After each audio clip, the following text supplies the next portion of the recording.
Development Goals, where digital technology play a crucial role of all sectors. We have the health sector, the political sector, the economic sector, the financial sector, of all sectors. Education is the most important sector for attaining sustainable development goals. The 17 sustainable development goals, quality education, no poverty, gender equality, and the likes, where digital technology can play a crucial role. But first of all, I would like to start with this before we go on to what sustainability is. Education for a sustainable development, it gives learners of all ages the knowledge, the skills, and the values. The knowledge, the skills, the values, the platform to address various interconnected global challenges, which includes climate change, loss of biodiversity, unsustainable use of resources, inequality. I'll take that again. Education for a sustainable development. What does it mean? An education for a sustainable development gives learners of all ages, the preschool, the K-12 learners, the junior secondary, the senior secondary, the tertiary students. It gives learners of all ages the knowledge they need, the skills, the values, and the platform to address various interconnected global challenges. And what are these global challenges? Ranging from climate change, from the loss of biodiversity, the unsustainable use of resources, and inequality. The question is, how do we create an awareness for students, for learners, to partake in these global challenges? We do not incorporate technology with innovative teaching strategies. And that is my sub theme. How do we create an awareness? How do we create a learning environment whereby learners can address these various global challenges? This can only be achieved when various innovative teaching strategies are incorporated with technology to achieve this. A sustainable education finds long-lasting solution through education principles to issues. A sustainable education finds a long-lasting solution. You would agree with me that there are diverse challenges, there are diverse problems that need solutions, problems ranging from all sectors. So, an education for a sustainable development finds a long lasting solution through education principles to issues from the financial sector, issues from the social sector, issues from the environmental sector. This kind of education also equips people with the skills, the capacity, the opportunity to engage with the world in an informed manner. And I am really glad about that the a kind of education that makes people to engage with the world generally in an informed manner. In education for sustainable development, there are three major keys that makes all the difference. Three major keys that make all the difference. We have the knowledge, we have attitudes, and we have skills. Three major keys make all the difference in a sustainable education. We have the knowledge, we have the skills, and we have the attitudes. Okay, my next slide. So I said education is the key to achieving sustainable development goals. We have 17 sustainable development goals. Education is the major key because you need the knowledge, you need the skills, and education brings about the knowledge, education brings about the skills, education shapes your attitude in achieving these sustainable development goals. Digital technology is now an essential part of the learning environment. And that's why I said, according to Saxena in 2018, it says, and I quote, Saxena in 2018 says that leveraging digital technology is the access to technology for the transformation of a traditional learning system to a modern and digitalized learning system. I'll take that again. According to Saxena in 2018, she said that leveraging digital technology, harnessing digital technology would create a transformation from the traditional setting, the conventional setting, to a modern, and not just a modern, a digitalized modern system. You would agree with me that there has been a great transformation from the one-way approach, the traditional setting. It's also called the lecture method, whereby the teacher comes to class and it's a teacher-centered forum, whereby the teacher comes to class to pour all that he or she has to say, and the learner is not considered. An environment where learning takes place and the learner is not considered. What do you get from such environment? What skills? How do we develop their problem solving skills where learners are not incorporated into the learning experience? How do we develop their collaboration skills? How do we develop their creativity skills? How do we develop their innovative skills? So blending innovative teaching with technology is crucial for transforming traditional learning into a modern and digitalized system. And that is where sustainability comes in. Also, according to Dexal, tells us that a sustainable education is an approach that enhances the learning experience. It enhances the learning experience. It makes it more engaging. It makes it more effective. And the engagement and the effectiveness comes with the technology. Yeah. The blending with technology makes learning engaging. It makes it effective.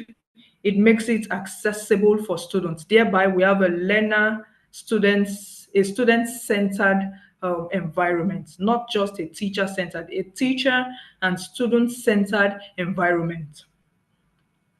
Also, it creates an interactive and adaptable learning environment that caters to diverse learning styles and keeps students engaged. There are different learning styles. So blending innovative teaching with technology creates a diverse learning styles and it keeps students engaged. Sometimes, teaching can get some subjects can be quite lengthy. It can be quite, I don't want to use the word boring, it can be quite lengthy. So when we harness technology with certain innovative teaching strategies that we will still look into, it makes learning experience memorable. Yeah, it makes learning experience memorable. It makes it engaging. It makes it active. It makes it interactive. On to the next slide. The role of technology in education for sustainability. So, what then is the role of technology? How does technology plays its role perfectly in education for sustainability? If you look at my slide, I believe we can all get a clearer view of this slide. I have technology. Look at technology, science, environment, and society, all interwoven. Technology, science and technology, the environment, the society. Education encompasses all. Education gives us an idea of what science is. Education tells us about the society. Education tells us about our environment. Education tells us about technology. So, how then do we merge all this together for a sustainable education? So I have here that technology enables information and communication technology, which is the ICT, to support, to enhance, and enable knowledge delivery. The integration of digital technology is essential for achieving better education by 2030. If we want a better education, a sustainable education, an education whereby learners have a preformed and informed decision about global challenges, an education that goes beyond the four walls of the classroom, a practical education, a real life approach education, not the traditional or conventional way of education, whereby if you went to the school to study, let's take for instance, you are in the university studying banking and finance. I'm talking of the conventional setting. You're studying banking and finance. We want to move past that age whereby all that you know all that you know is just on banking and finance, that is not a sustainable education. A sustainable education, even as a banking and finance student, you have idea. And that's why I said something earlier. I said it equips people with the skills, the capacity, and the opportunity to engage with the world in an informed manner, in the world, in an engagement with the world. So beyond your course of study, beyond what you teach the students as a teacher, beyond what your children, your ward, your child, your son or daughter learns in the school, how do they get an informed knowledge? How do they engage with the world in an informed manner? And this is the education we are advocating for. This is the education we are pushing for. An education whereby digital technology is integrated for achieving a better education by 2030. So how is technology intersected for sustainable education? How do we blend technology with education for a sustainable education or for sustainability? First and foremost, we really need to look at the curriculum development and delivery. Curriculum development and delivery. The curriculum needs to be reviewed.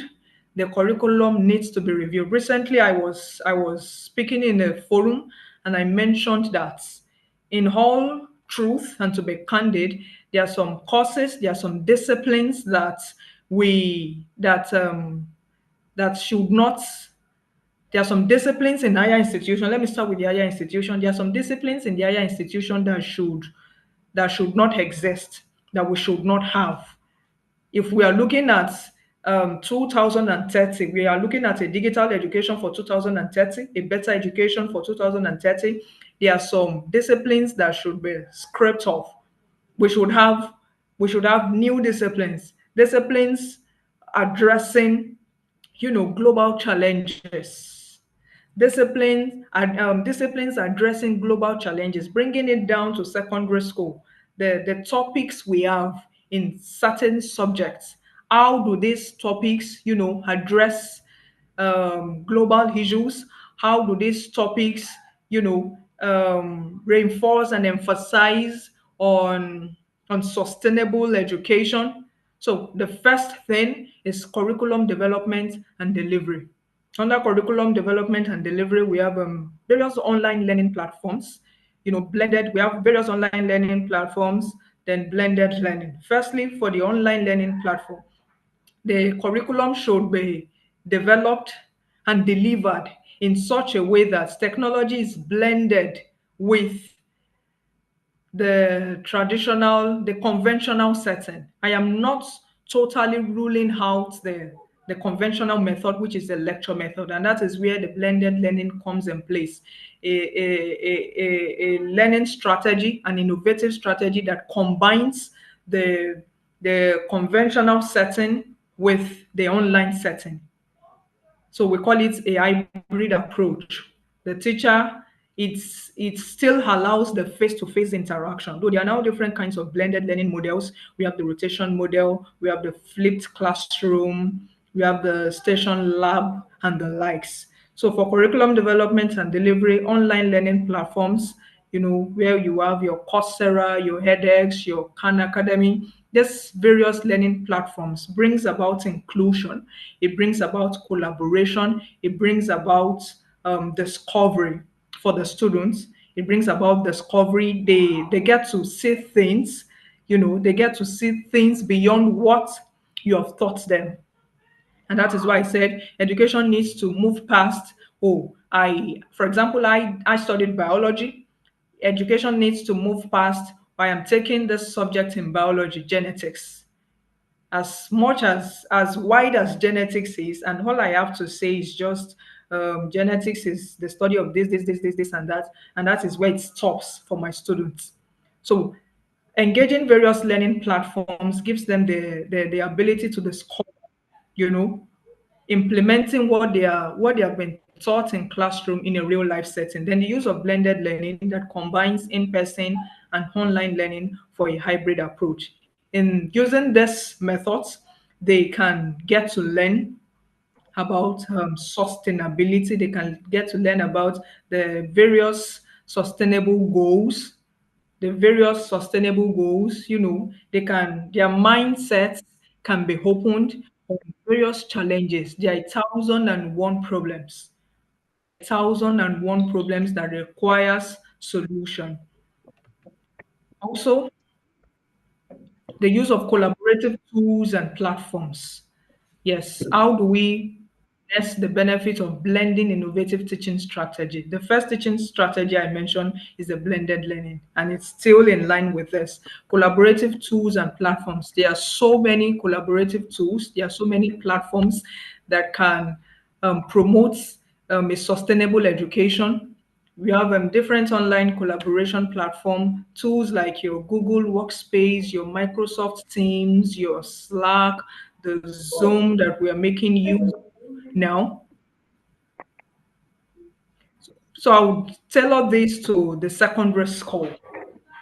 Most times we make use of the higher institution, but even right from the primary and the secondary school, I I'm in think a meeting. these tools, so I think these tools, these platforms should be encouraged. Teachers should teachers should be able to collaborate with their students on various platforms. The Google team, the Microsoft teams, even in the class, that's blended learning. Then the use of crowdsourcing solutions, which engage students in sustainability challenges. The common one, the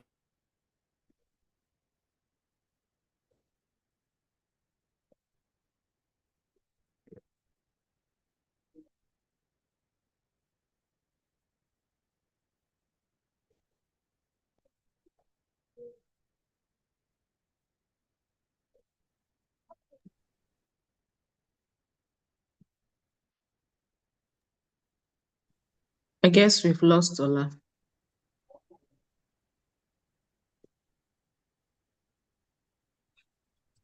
Can anybody hear me, please? Yes. Yeah. Oh, okay. So I guess it's from Ola's end. Oh, Ola is completely out now.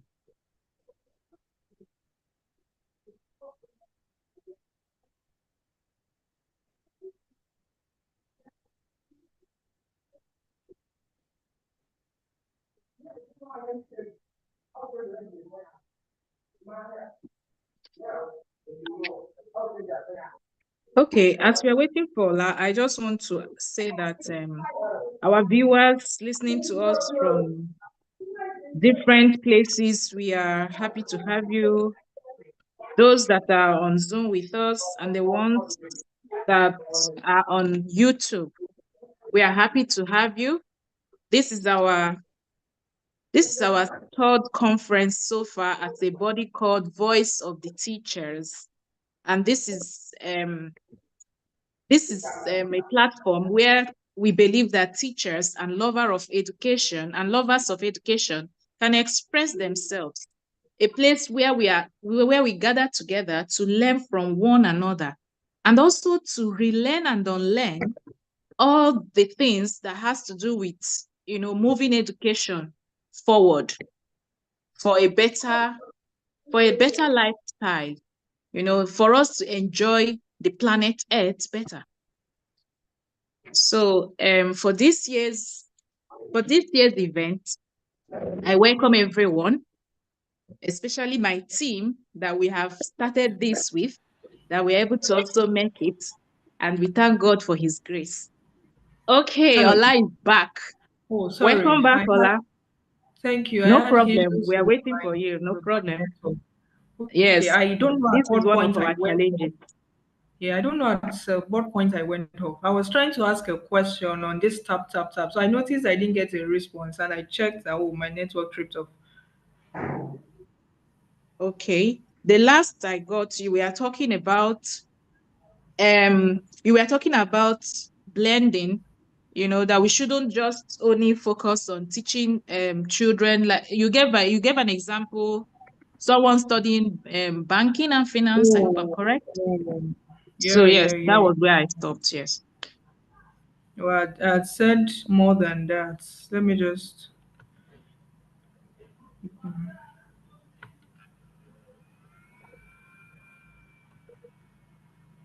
Okay, okay, we're still on track. So the next one I said was collaborative tools and platforms. I mentioned, okay, with collaborative tools and platforms, teachers should ensure that first of all, it is what you have that you can give. It is what you have that you can give. If as a teacher, as an educator, you don't have an idea about this collaborative tools, you do not engage yourself with its platforms, with its tools, there is no way you will be able to engage your students with such tools. So I mentioned various online collaboration tools. The purpose of this, even right from the secondary school level for students, is it's it gives them a wider horizon of knowledge. It creates a bigger space. Okay, let me use that word. It creates a larger space for them, having that mindset that, oh, I am on a global platform where anyone can just join, and I am hearing my opinion, hearing my view. So the use of these online collaboration tools will help for sustainable education. Then I mentioned crowdsourcing solutions. There are various crowdsourcing platforms as well. The very common one, the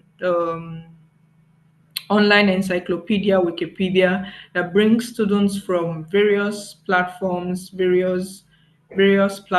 here to engage on various challenges and sustainability issues. Then I also said another way of harnessing technology with education is accessibility to resources and information. Information is key. So how do you have access to these resources? How do you have access to this information? And I mentioned that I know that the number of physical libraries we have in Nigeria is minimal, and then sometimes going to the library might not be a thing for everybody. Having to walk down, get yourself identified. They give you a card, you enter the different sections, so many books. Where do you start from? So many sections.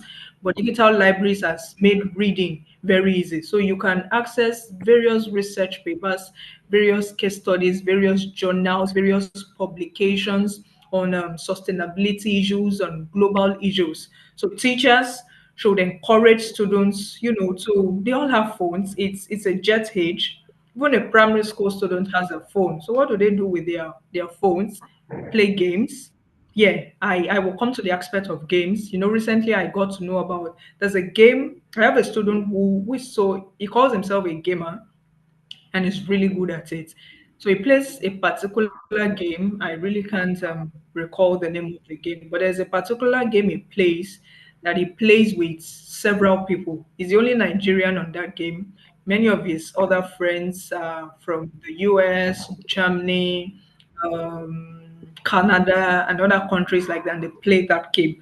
That is that is a sustainable education to me. He has identified his own interest in games, and is collaborating, and that's just the word.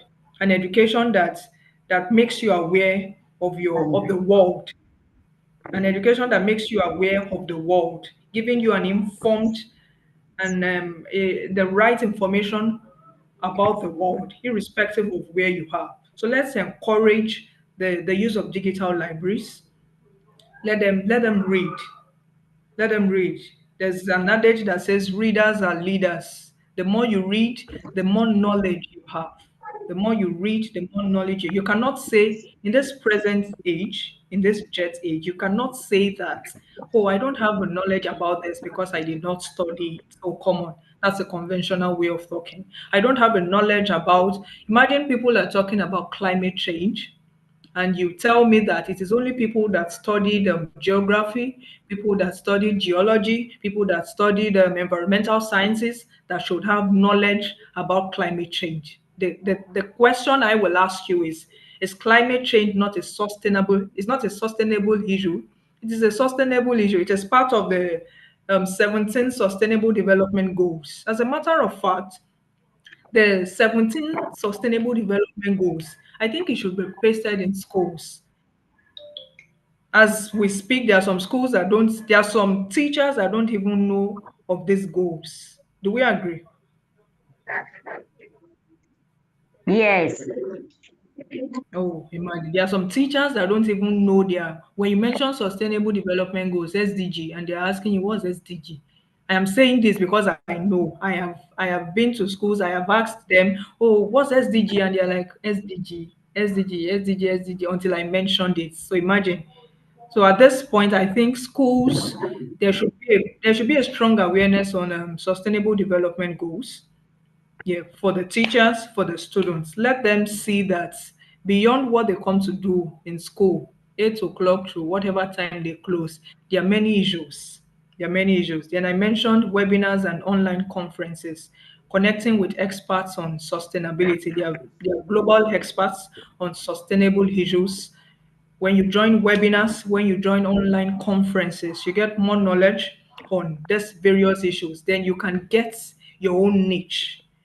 I cannot work on all the 17 sustainable goals. It's not possible. I will work on my own niche, and my major niche or niches, if there's a word like that, are education, the quality education, and gender equality. And that's why I advocate for the girl child. I advocate for the girl child, then I advocate for quality education. I advocate for a sustainable and quality education. I advocate for the girl child. So when you have the knowledge of these goals, then you can tailor any of those goals to your interest. You can tailor any of those goals to your concern. All right. Then we have okay, yes. So I was talking about this tap tap tap, and I asked a question that there was a time this tap tap tap thing came up. How many of us saw it or heard about it or even tapped? Did we tap?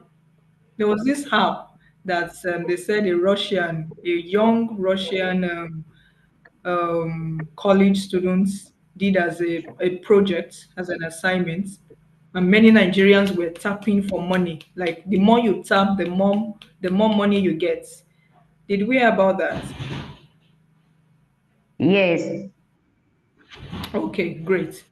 So imagine it was an assignment given to a college student. The lecturer or the teacher, as the case may be, gave them something to develop an app. It was an app development. Go and develop an app. And the boy developed that particular app. And you know Nigerians now, we kept on tapping and tapping and tapping and tapping and tapping for money. There is no money because it was an assignment. It was not a finished work. But look at that. That's a sustainable education. An education that has blended with technology, not just the theory and the theory and the theory. Most times, okay, I was speaking with a mentor, a boss, just yesterday, and she told me that she wants her son to study mechanical engineering in the abroad, but then she wants to register the boy in an institute where how do I put it, in an institute where practicals will be done. Because most times in Nigerian institutions, even as a mechanical engineering student, a software engineering student, majority of what we do is the theory. What is software engineering? What is this? What is that? It's always the question of what, why, when, how, and that is not a real life approach. All right. Then another way of harnessing various innovative teaching strategies for a sustainable education is the project-based learning as a teaching strategy, the project-based learning, and real-world applications. I wrote a thesis on blended learning, effects of blended learning and project-based learning. There are various project-based learning styles. Give them a project. Let them be able to identify. There is a place of identification. Let your students be able to identify that there is a problem. And that's the first thing. If you do not know that there is a problem, you cannot get solution for that problem. There are problems in their environment. There are problems. There was a time a speaker said there are problems every day. When you wake up, there is a problem. When you sit, there is a problem. When you eat, there is a problem. When you talk, there is a problem. So there are several problems. So giving them the ability to tackle real world issues, you will just be a guide to them, a project-based learning. Give them a project. If you look at my slide, look at the students in group, put them in groups. When you put them in groups, don't put high flyers together in a group. Mix high flyers with low learners. Let them collaborate. This kind of strategy encourages collaboration, teamwork. It develops their critical thinking because they have to think beyond the four walls of the classroom. They have to think beyond what you have taught them. Let them sit together, let them learn from themselves. Sometimes this can also breed about peer tutoring. The ones that have better information, they teach others. So project-based learning and real-world applications. So blending project-based learning with various technology, various technology platforms, various technology tools, it will bring about a sustainable education, also entrepreneurship and innovation, developing sustainable business ideas. About 3, 4 years ago, I was opportune to be the program officer for this project, Innovation for African Universities. Innovation for African Universities. It was supported by the British Council, and we held it in the University of Medical Sciences in Ondo State. We brought students together, and they came up with business ideas. They came up with real world issues in the healthcare. In the healthcare, that's a sustainable development goal. He came up with real life visuals in the healthcare. Okay, somebody mentioned that there was a particular issue, health issue. The student said that um, the student made a wristwatch, if I can recall correctly, said his own business idea is a wristwatch that can check your heartbeats, that can check your blood pressure without having to, get the what's it called? Sorry, what's that called? This machine that is used in testing your blood pressure and the likes. So the student wants to make an easier one that it's not every time you go about carrying that machine. Sometimes you forget, but just like a wristwatch. So once you tap, Smartwatch. it takes it takes the record of your heartbeat, it takes the record of your blood pressure. That's an innovative teaching strategy to me. That's a real life learning. That's a real life learning. Developing sustainable business ideas, then global awareness and community engagement here. Global awareness and community engagement. Let there be local community projects. The local community project, let them engage in different community projects, community services, cleaning up, it could be cleaning up the school environment. Okay, this week we are all going out on the weekend. Let everyone come to school. We want to engage in a community project. We're going to be cleaning up the markets, volunteering roles, volunteering services. Let there be global education program. Let them participate in global education programs. Let them participate in various initiatives like the UNESCO's, the UNICEF. There are various global education programs. So for the teacher, it will just put the teacher on his or her toes. It will put the teacher on his or her toes. Get these programs for the students. Get these various programs, help them to register, let them participate, guide them. By doing such, we are creating an awareness for the students. We are creating a community engagement that this is a community you live. You should be engaged. You should participate. You should render a service to that community, and that's a sustainable education. Policy and advocacy. The various policies and advocacies should support a sustainable education. The education policy should advocate for sustainability.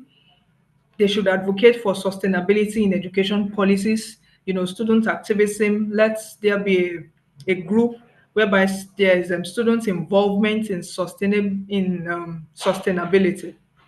Let there be an advocate for sustainability. This quote by Angela Davis: "I am no longer accepting the things I cannot change.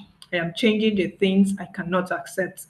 Let there be a platform, a forum where students can raise their voice. Yes, I know there are various students platforms in the students union, government, the SUG, for various things, but let this group actually advocate for sustainability.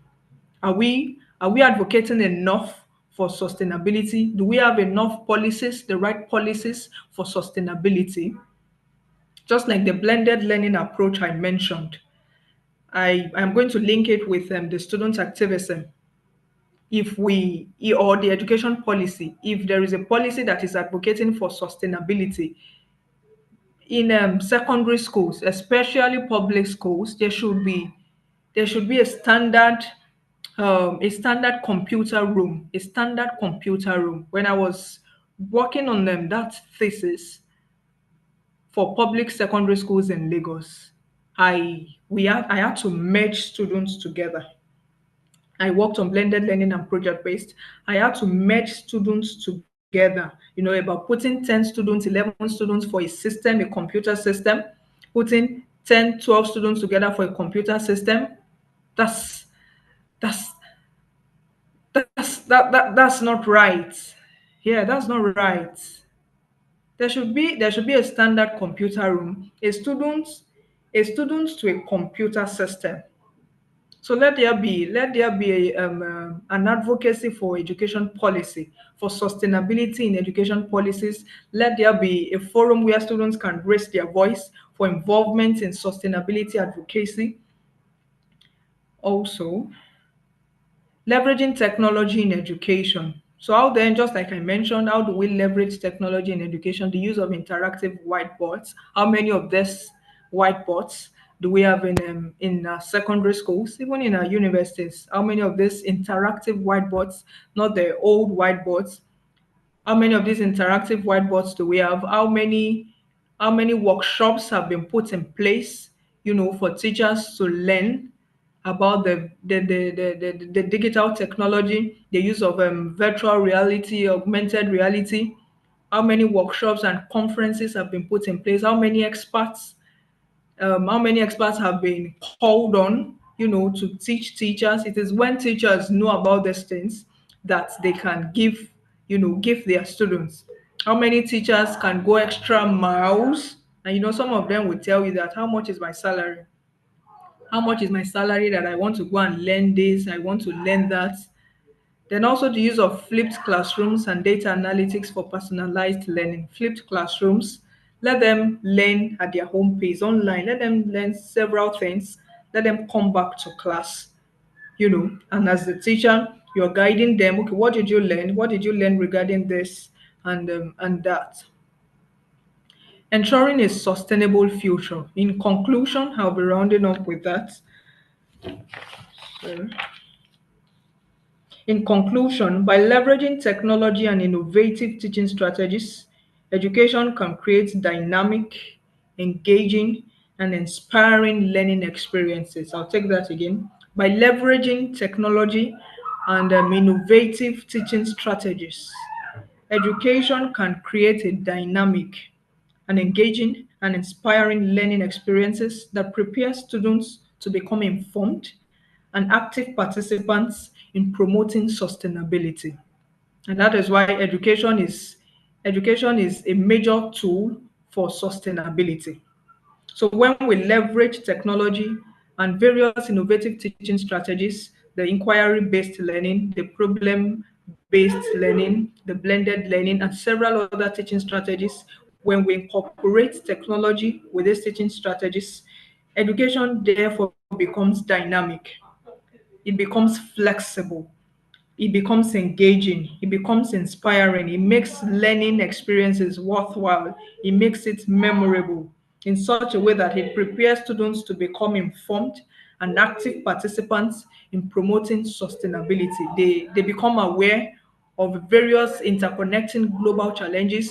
They become aware of these challenges. They are equipped with the platform, with the knowledge, with the skills, with the attitudes on how to tackle each of these real life challenges. They have a voice. They have a very strong voice. They have a very strong voice, in advocating for sustainability.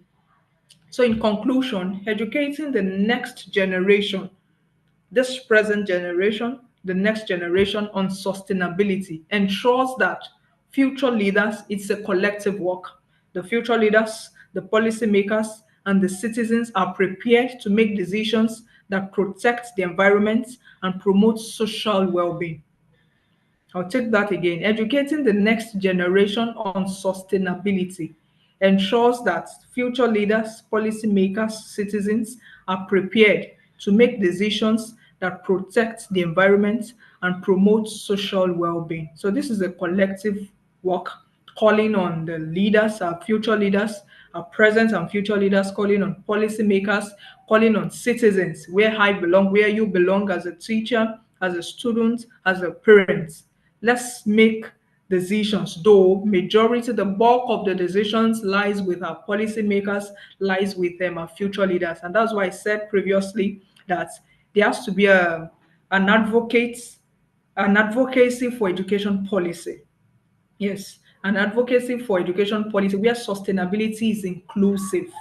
Let there be topics right from our primary and secondary school that talks on sustainable education. I believe we agree with me on that. Let's have can we still hear me, please? Yes. All right, thank you. Let's Yes, have please. topics right from the primary school. I think there's a subject. Which subject in primary school talks on civic? Do they take civic in primary school? Yes. Social Civic. studies. Social studies. Oh, thank you. That's the right subject. I'm actually social studies. From social studies in secondary level, they come up. Okay, thank you, ma. In secondary level, they come up with civic education. Yeah, so from social studies to civic education, let sustainable education, let it be included in their topics. Let the curriculum be be be made in such a way that sustainable education, sustainability, these global issues are inclusive. Let them begin to get informed right from that age. It opens their mind, it enlarges their mindset of their society, of the environment, of the various challenges. And the more they grow, the more passion they have in tackling these real life challenges. Also, intergenerational equity, preparing students to promote sustainability and helps to ensure that future generations inherit a healthy planet with ample resources and opportunities for prosperity.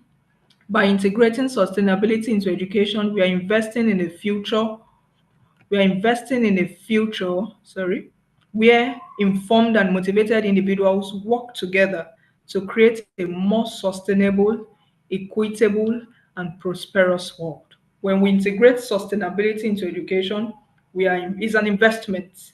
We are investing into a future where we have motivated individuals, we have informed individuals who will work together to create a more sustainable and equitable and a prosperous world. And I think this is the vision that we have, that the older we grow, the better things get. The older we grow, the better things get. Um, the the rate at which people are leaving the country, the JAPA, the JAPA people moving into the UK, the US, if things are not working there, we will not go there. If things are not go there. But because there are structures that have been put in place, there are right systems that have been put in place. So let's also ensure, let's play our own parts for our dear country, Nigeria, and let's see how we can create a sustainable future. Let's see how we can create a prosperous and equitable future, a sustainable education. That is start from you as a teacher.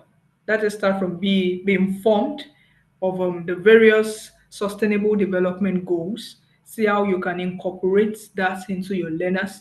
See how you can begin to take up local projects for each of the sustainable development goals. There are various non-governmental organizations that focus on several goals, some on gender, some on education, some on climate change, some on inclusion.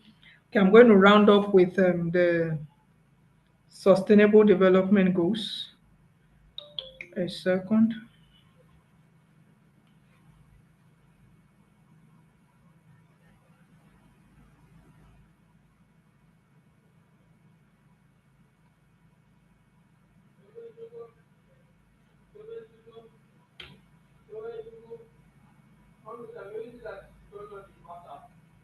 The seven sustainable development goals, the no poverty, the zero hunger, the good health and well-being, quality education, gender equality, clean water and sanitation, affordable and clean energy, decent work and economic growth, industry, innovation and infrastructure, reduced inequalities, sustainable cities and communities, responsible consumption and production, climate action, life below water, life on land, peace, justice, and strong institutions, then partnerships for the goals. Very interesting goals. So how do you as a teacher incorporate, if not all of the 17 goals, at least majority of these goals into a learning environment? Let your students be informed. Let them be aware of these goals. There are 1,001 problems for each of these. These are problems. These are problems. Life on land. There are several problems with terrestrial animals. Life below water. There are several problems with aquatic animals. Several problems with education. 1,001. The one that affects us. Quality education. Can we boast of a quality education in Nigeria? Can we boast of a quality and affordable education? So how do we create a sustainable future if the education is not quality? How do we create a prosperous future? How do we create a future that brings in opportunities for the next generation? So this is a call to everyone, a call to teachers, a call to individuals, a call to parents to look beyond and begin to see a sustainable future. And the sustainable future starts now. It starts with you and it starts with me. I can go on, but I would like to stop here. Thank you for listening. If you have any question for me, do I have questions to ask? But if you have any question for me, or let me hand over to my dear host, Miss Vivian, ma'am. Oh, thank you so much, Ola, for doing justice to this topic. Your topic was the benefits of blending innovation teaching strategies with technology for sustaining education. Thank you so much. You actually did a good one on this because I followed you from the beginning and to the list. Thank you, and thank you for opening this for us, for opening this year's Voice of the Teachers Conference 2024 for us. And I guess I learned a lot from you, especially when you talked about the cloud sourcing platform. Honestly, I guess maybe, of course, you don't have time because of the next speaker, but I don't know if you might just tell us something because you just mentioned it. You didn't really say something about the cloud sourcing platform. And it kept me thinking about it. I had to jot it down. Cloud sourcing for children. Okay, I understood also when you talked about engaging children on global platforms so that they can express themselves, and also feel that, yes, I'm getting from my own peer group and all that. But it was along that line you talked about cloud sourcing. I don't know if you can remember. Yes, I can. So and I think you gave an example, but I didn't get it, maybe because of network. Okay. So I said crowdsourcing involves seeking knowledge from a large group of people, a large body of people. So these people submit their ideas. Okay, let me just there's a common one for teachers. There's this encyclopedia Wikipedia. For example, if I have a question on, let's say I have a question in biology, and the question says, what's the difference between DNA and RNA? So there are various platforms where people submit their ideas, 1,001 ideas. Or somebody is saying DNA from this angle, another person is saying RNA from this angle. So when I join such platform, even though I have a little knowledge on what DNA and RNA is, I am seeing, different views of DNA and RNA from several people. Do you understand? Yes, yes, yes. Yeah, Okay, okay. from Okay, several yes, people I they submit understand their now. ideas. Yes, I understand. I guess I even joined one platform like that. I guess I left because of my phone. I changed phones, so I was Oh, out of that okay. platform. Yes, I understand. Okay, thank you so Uh, much.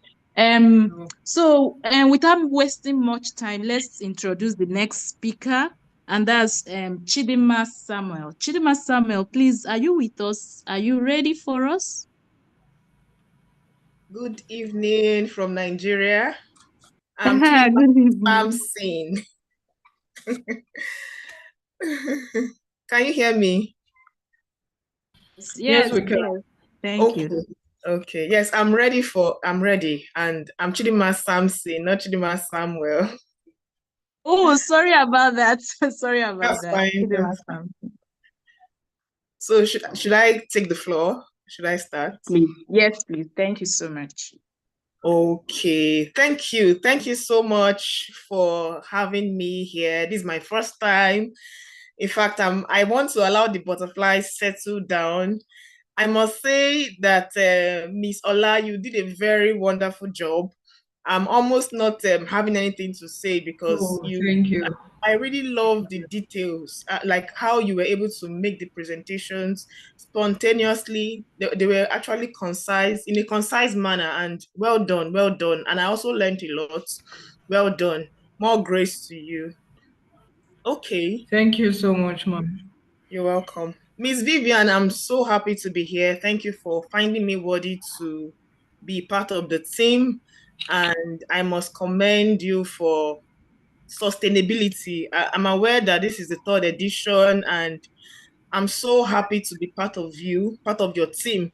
And you are doing a very wonderful job without wasting time. And to every one of us who are on this team, thank you. I can see Mr. Ladi. I know you. I mean, maybe you don't know that I know you, but I'm happy to also see you here, sir. Okay, so let me just shoot. I'll be sharing my screen. Please just let me know if you can hear me and you can see my screen. Can you see my screen? I would love for you to use the chat session, just in case. I love the class to be a bit more interactive. Please, can you see my screen?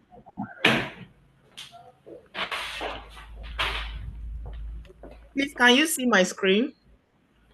Chidubem, Pardon?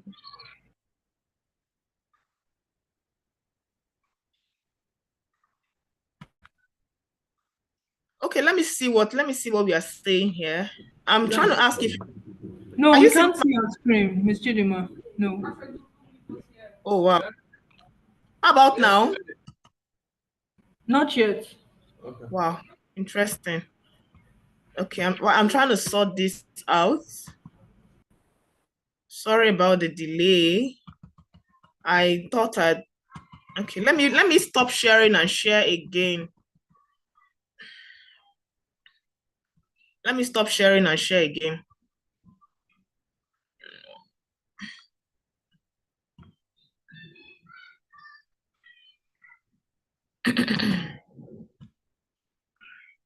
How do I minimize? Okay.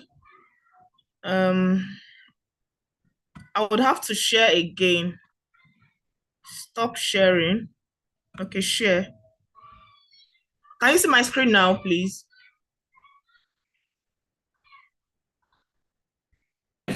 Yes, yes. Thank you. Thank you. I've notified that you can also see my screen from here.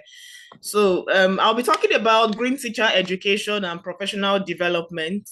I know the theme for this year's conference is sustainability in education. So everything that we are going to be discussing, they are all tied to the SDGs. And I got clearly what Ms. Dia said. She said that it's true that most teachers do not know about the 17 development goals, the sustainable development goals, which are 17. And that is true. And these are problems everywhere. Okay, so let me just quickly talk about my, so for me, Chidima Ruth Sampson is my full name. And I am a passionate educator. I have a training platform called the CRS platform. What I do is to equip educators with 21st century skills that will position them to excel in their profession. I love to, I am a very passionate teacher, and I also love to sell this passion to teachers. I discovered that most teachers find themselves in the profession because of lack of maybe jobs, or they want to do it for the main time. They are seeing it as a part-time activity, but that's not what it's supposed to be, right? So I love to make them see whatever they are doing as a calling, if at all they are called to be in that line of profession. So since COVID, I have had the privilege of coaching over 100 individuals, helping them to master both soft and hard skills. And beyond what I do as a teacher, I'm also a teen coach and a youth coach. I have a soft spot for teenagers and young adults. I have an NGO as well that caters for these teenagers and young adults. And I'm also, I used to be a Slum to School volunteer and also a Teach for Nigeria mentor. And talking about sustainable development goals, 2 years ago, I joined the network called Sustainable Development Solutions Network.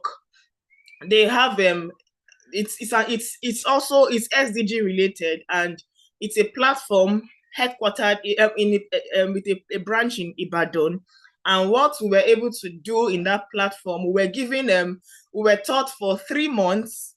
We were equipped with all of these strategies for sustainable development for 3 good months, and we were able to go do some practicals. Part of the practicals that we did was if you can see clearly, you can see my screen.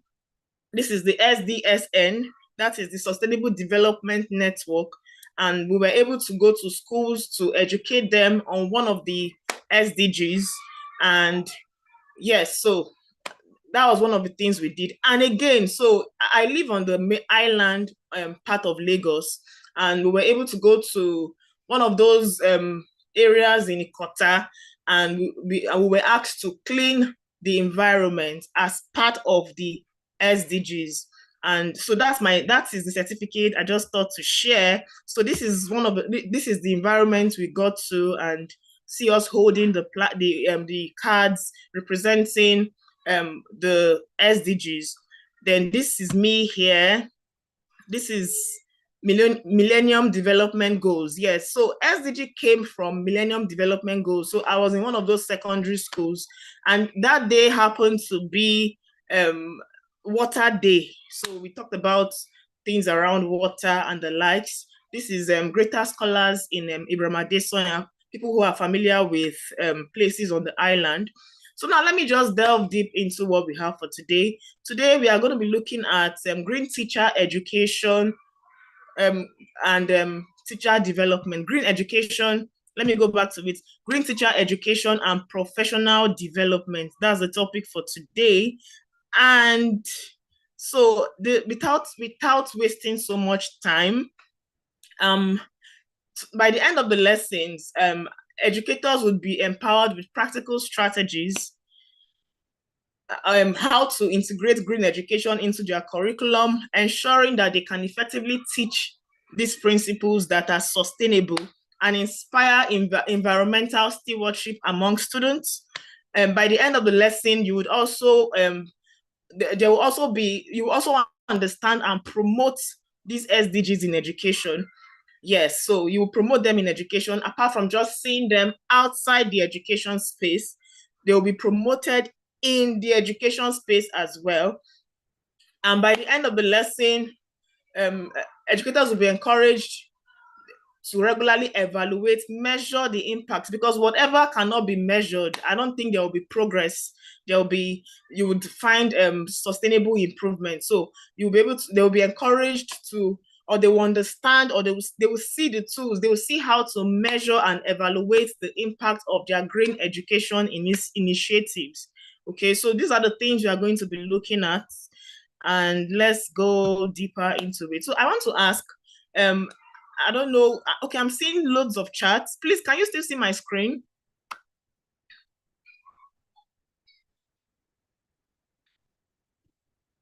Okay, so I'm going to be asking. Okay, thank you. Thank you so much. Okay. Okay, so I want to ask, what is green education? What is green education? Does anybody have an idea what green education is all about?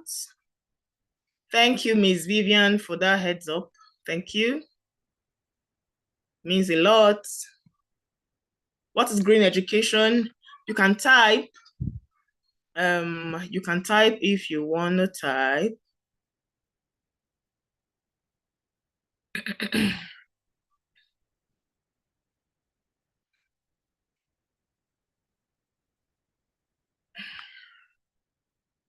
Okay, so I'll just I'm not getting your feedback, but I would love for you to let me know that you can hear me and you want to contribute to what I'm saying. So I would say that from what I have here, green education is the integration of environmental awareness and sustainability practice into the educational curriculum.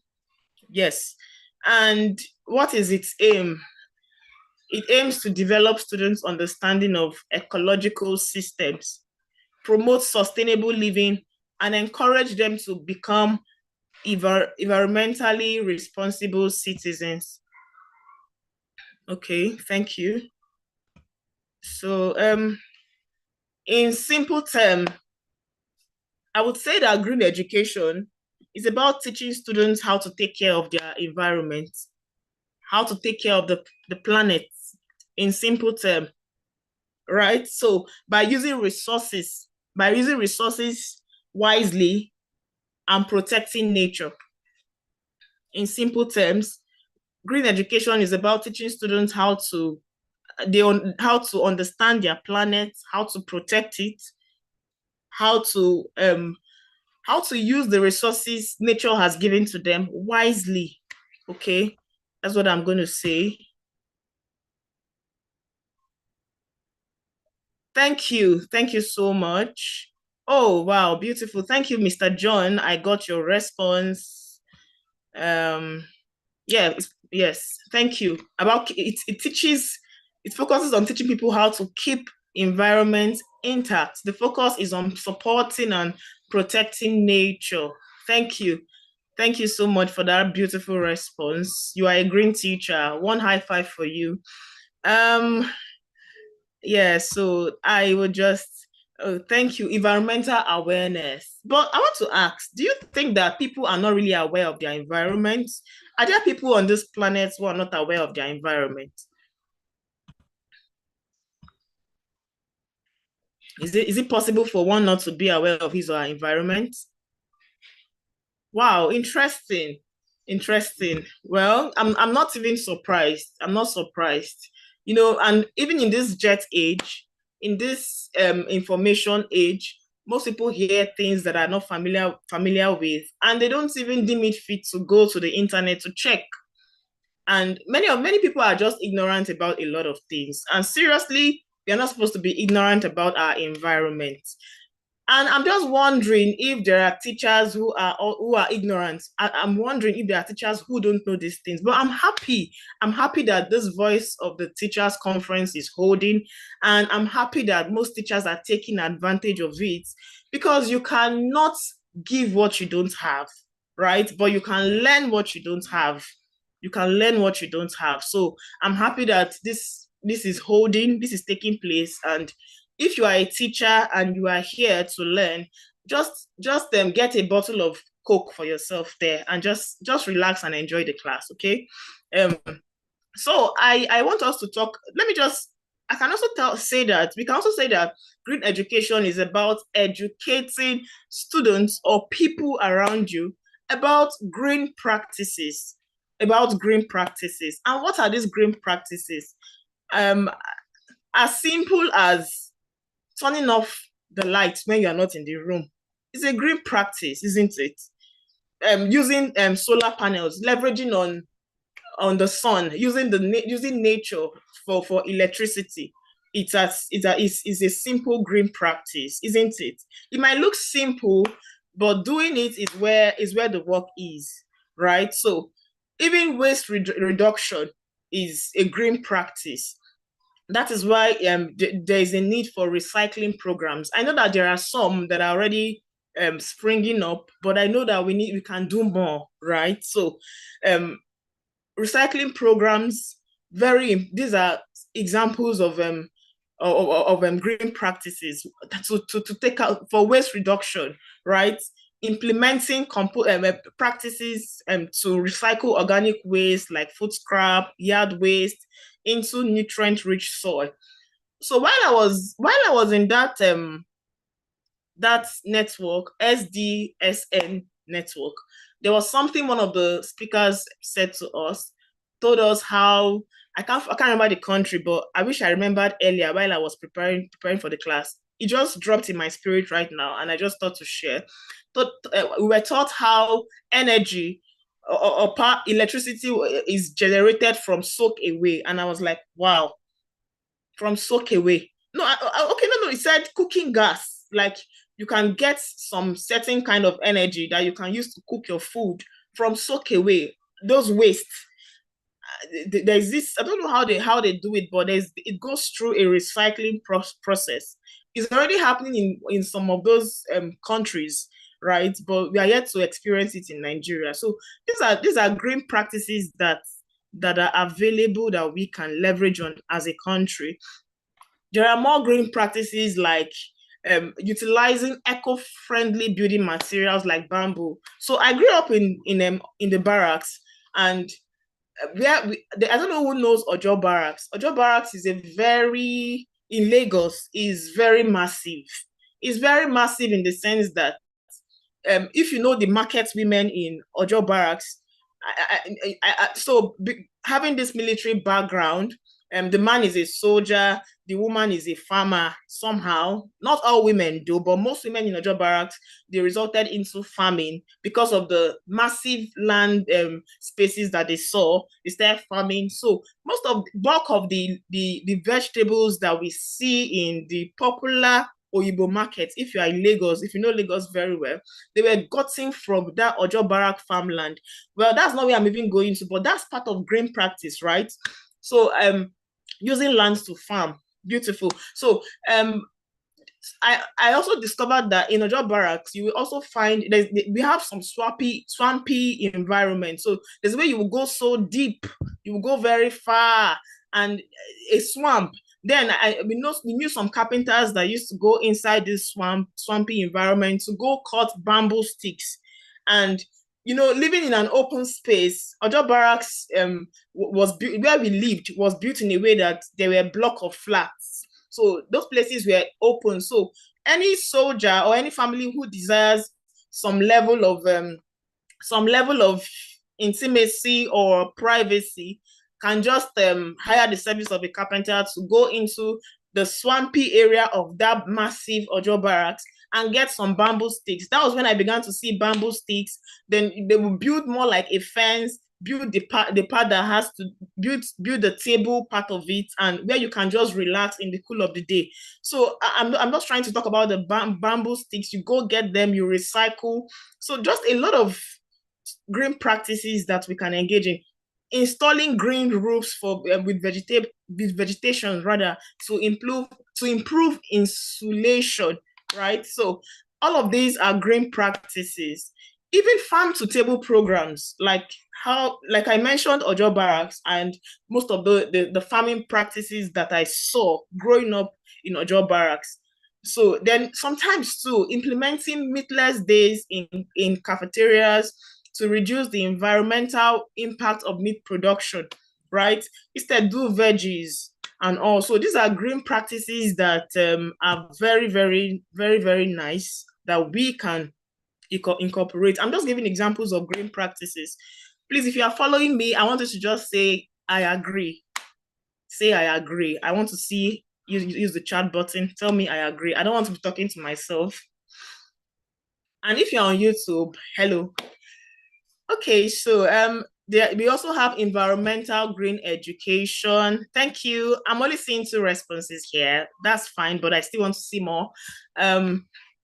Environmental education, right? So we have green curriculum, right? So I love what the last brilliant speaker said. She mentioned subjects that can be incorporated in our school system. You know, green education, you are able to use subjects like math, English, agricultural science, civic education, social studies. So you are able to put them and let them relate to the real world, like, right? Yes. So you are bringing these topics into school curriculum to educate students on the importance of protecting the environment. If you look deep down as a teacher, that's why you should not even joke with what's it called, development professionally, because as you learn, your creativity bank is being expanded.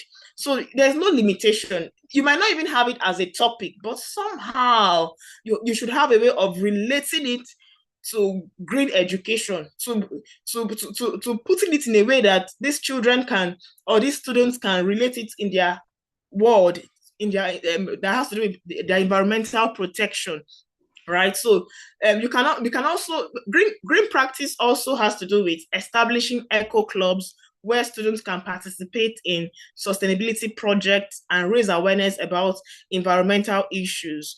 So these are all. I can go on and on with green practices. There are many of them. Okay, so I would just quickly go to green. What is the importance of green education? Because we really need to rise up with this green education. Very important. So green education will not only benefit the teacher, but also the students, right? So it equips the students with the skills and knowledge needed to address environmental challenges, aligning with quality education and even climate action. All of these are problems. But okay, so I was listening to a podcast the other day about how to have an entrepreneurial mindset. It still has to do with you being a problem solver. You are you are showing these children. You know, one of the things I also discovered, say don't ask children what they want to be when they grow up. As you are relating them, as you are showing them all of these ideas, teaching them all of these skills and relating these skills to the what's it called, to real world, they're seeing problems. You're asking them, okay, what problem do you want to solve?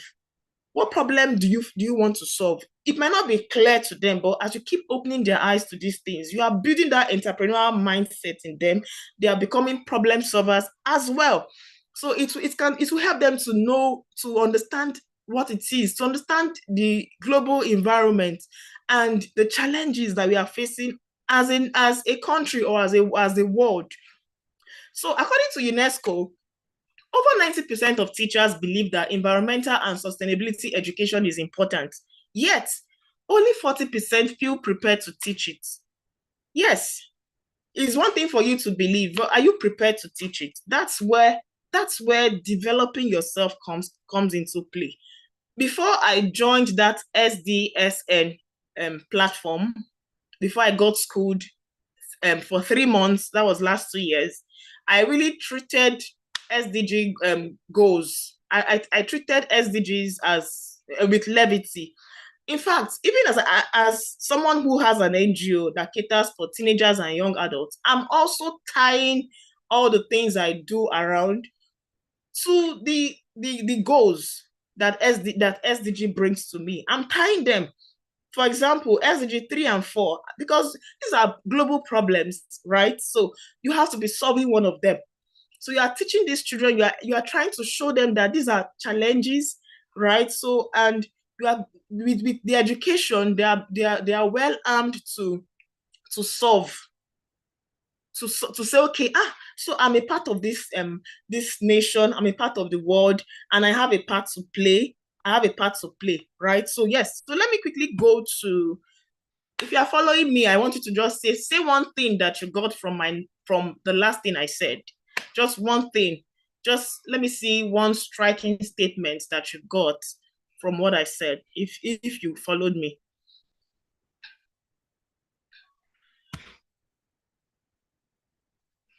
Okay, so for the teacher, while I wait for your beautiful comments, for the teacher is able to understand environmental issues, right? Even the students, yes. So yes, I think I've mentioned all of these things already. I've mentioned all of these things. Let me just move. Let me move. I'm still waiting for your charts. That's if you are following me, right? So as a teacher, what's my role in green education? What's my role in green education? I must see myself as a curriculum integrator. As a teacher, I am a curriculum integrator. There are different topics, and you are supposed to be creative, isn't it? The creative juice in you has to flow. You should have a way of aligning these topics with the SDGs, either climate action. There are a lot of them: life below water, life on land, and the likes, right? I've not seen your chart. Have I lost you? So as a teacher, you are also a role model. You're also a role model. So just imagine if you are demonstrating sustainable behavior, like reducing waste or conserving energy, the students will be influenced by example. The students will be influenced by seeing you do it. All of the era of do as I say, don't do as I do has passed.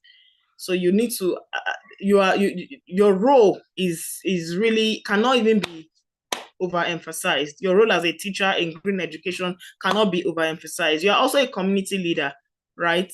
You also engage with the community to extend this green education beyond classroom. You extend it. For example, there's something that I live by. I just decided to adopt that practice. You see our drainage is being blocked and the likes, right? So, and I'm wondering, I've cultivated this habit and it has become a part of me. After eating something outside my house, I can come back with that trash in my bag, or better still, I'll look for a nearby waste bin and put it there. It has just become a usual practice for me, and I don't want to stop. It has really become, it's more like a default setting. Because just imagine throwing things in, as much as we want to recycle waste. When you throw trash anywhere, to an extent, it can lead to blocking of drainages, right? And it's not a good one at all.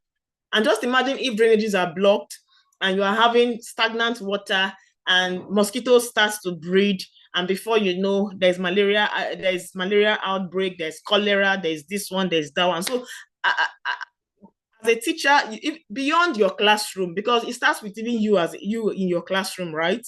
Beyond the classroom, you are extending green education beyond classroom to promote a culture of sustainability. So there's this study I discovered. Please, are we following? I'm looking for our charts. Are we following? If you're on YouTube too, I want to see your comments. I want to see your comments rolling in. Community leaders. Okay, sorry. So I'm talking about the facts. A study found out that students are more likely to adopt sustainability practices if they see their teachers actively engaging in them. True. Very, very true. Very true. So what are the ways? What ways are you incorporating sustainability into your teaching? I would love to know. You can just use the chat box. What ways are you incorporating sustainability into your classroom? I really would love to know. I'm curious. I want to know.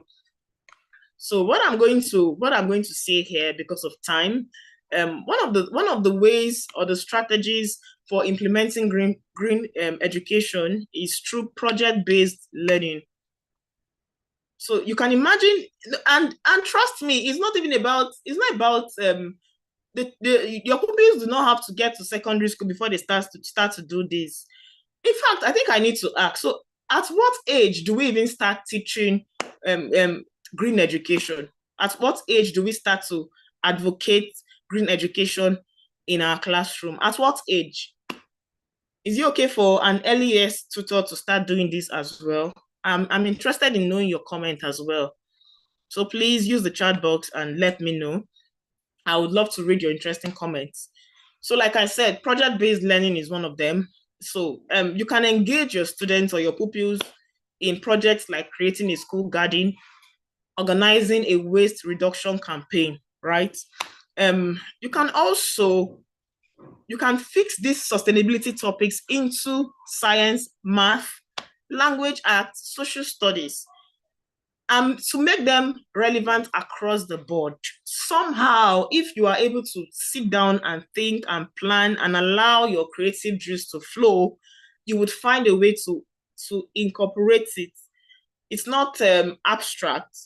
These are things that they are supposed to know that has to do with the real world, right? You are teaching them how to protect nature.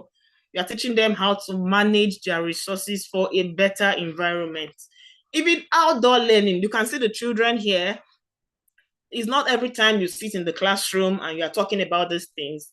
It should be practical. It should be practical. They should go out and engage in this thing called nature. They should go out and lay their hands on some of these practical practices. You can see the picture on my slide, right? Let me go to the next slide, but I'm still waiting for your comments if you are there. Now, there are case studies of schools who have incorporated green education. So it might interest you to know that there are some schools who did not record these things online, but I was really fascinated when I saw Green School, Ondo Kingdom, powered by the Green Institute. I was so amazed. And so Green School is in Ondo Kingdom, Ondo in Nigeria. And this Green School caters to secondary schools from age 9 to 16. Thank you, Mr. John, for that wonderful response. Thank you. Please keep your comments coming. Keep your comments coming.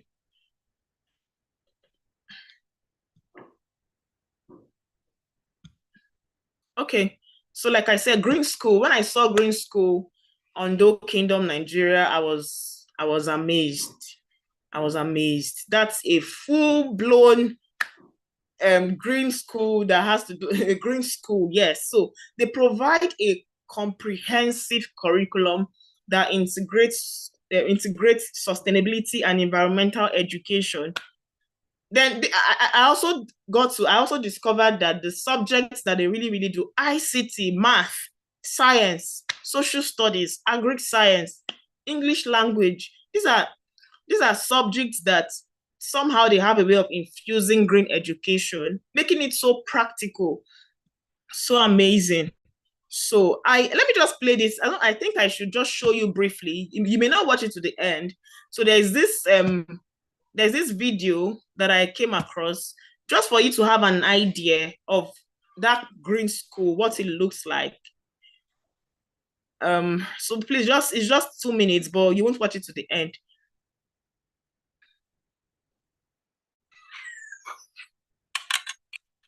Can you see the nature?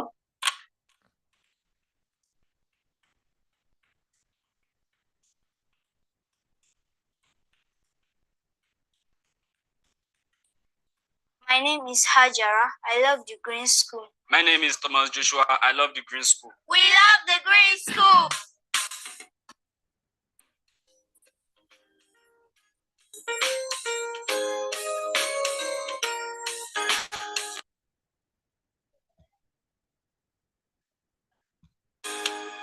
We live in a world of ordinary people. Can't change things around. I can't change things around. We can change things around. Ever again. Shout our children down. For first time polluted air and unclean environment. We can live a happy life. Imagine a world where water is clean, where breath is fresh and safe, where sun will smile each day. Oh yeah, come on, everybody say it now. Oh yeah, breathe, come and breathe. Oh, let's go green. Oh, oh, oh, oh, oh. Let's go green now. Let's go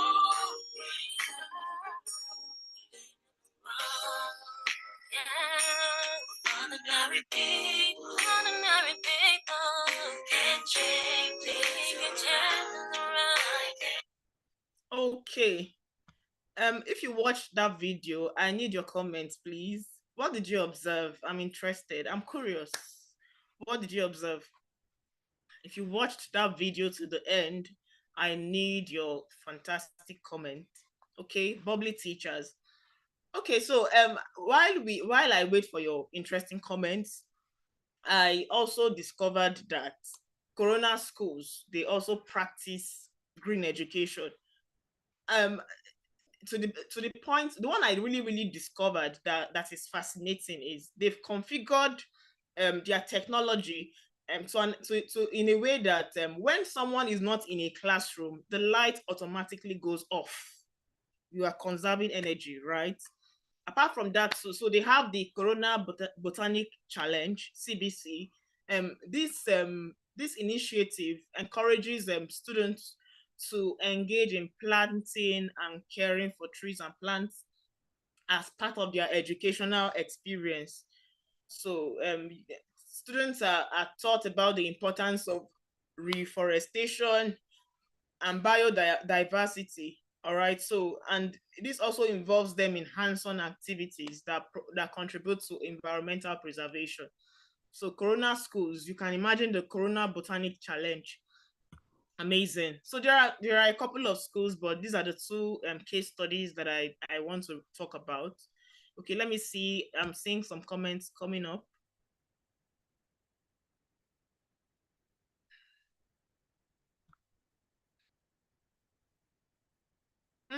Yes, that's true. That's true. Thank you. That's how it's supposed to be. Yeah, that's a good one. Thank you so much. And that's a good one. So now, how do we evaluate the impact of green education? How do we evaluate the impact of green education? Through student feedback and surveys. You have to really know how to measure these things. You gauge the students' understanding and engagement. It's good to also measure knowledge through pre-test and post-test.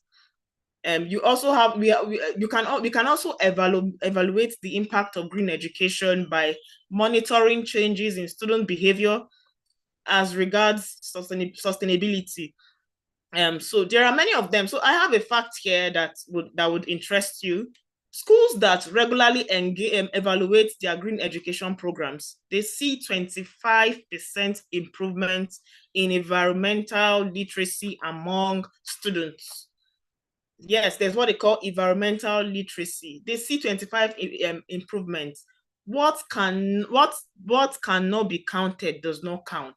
So you should be able to find a way to evaluate the impact of green education. It has to be measured, right? So now there are tools for professional development. Let me quickly talk about you being a teacher and why professional development is very, very important. We really have to join the train. You see this thing called, you see this initiative or these goals, SDGs. SDGs have come to stay. Yes, 2030. I heard that. Yes, it will move. It will transcend. Yes, it has come to stay. And these are, if what will keep you relevant is whether you are in the world. What will keep you relevant globally? Are you meeting any of the need? As a teacher, yes, quality education should be top notch in your on your list, right? And like I said, green practices should also be something that you should intentionally incorporate in your curriculum, in your classroom. Very important.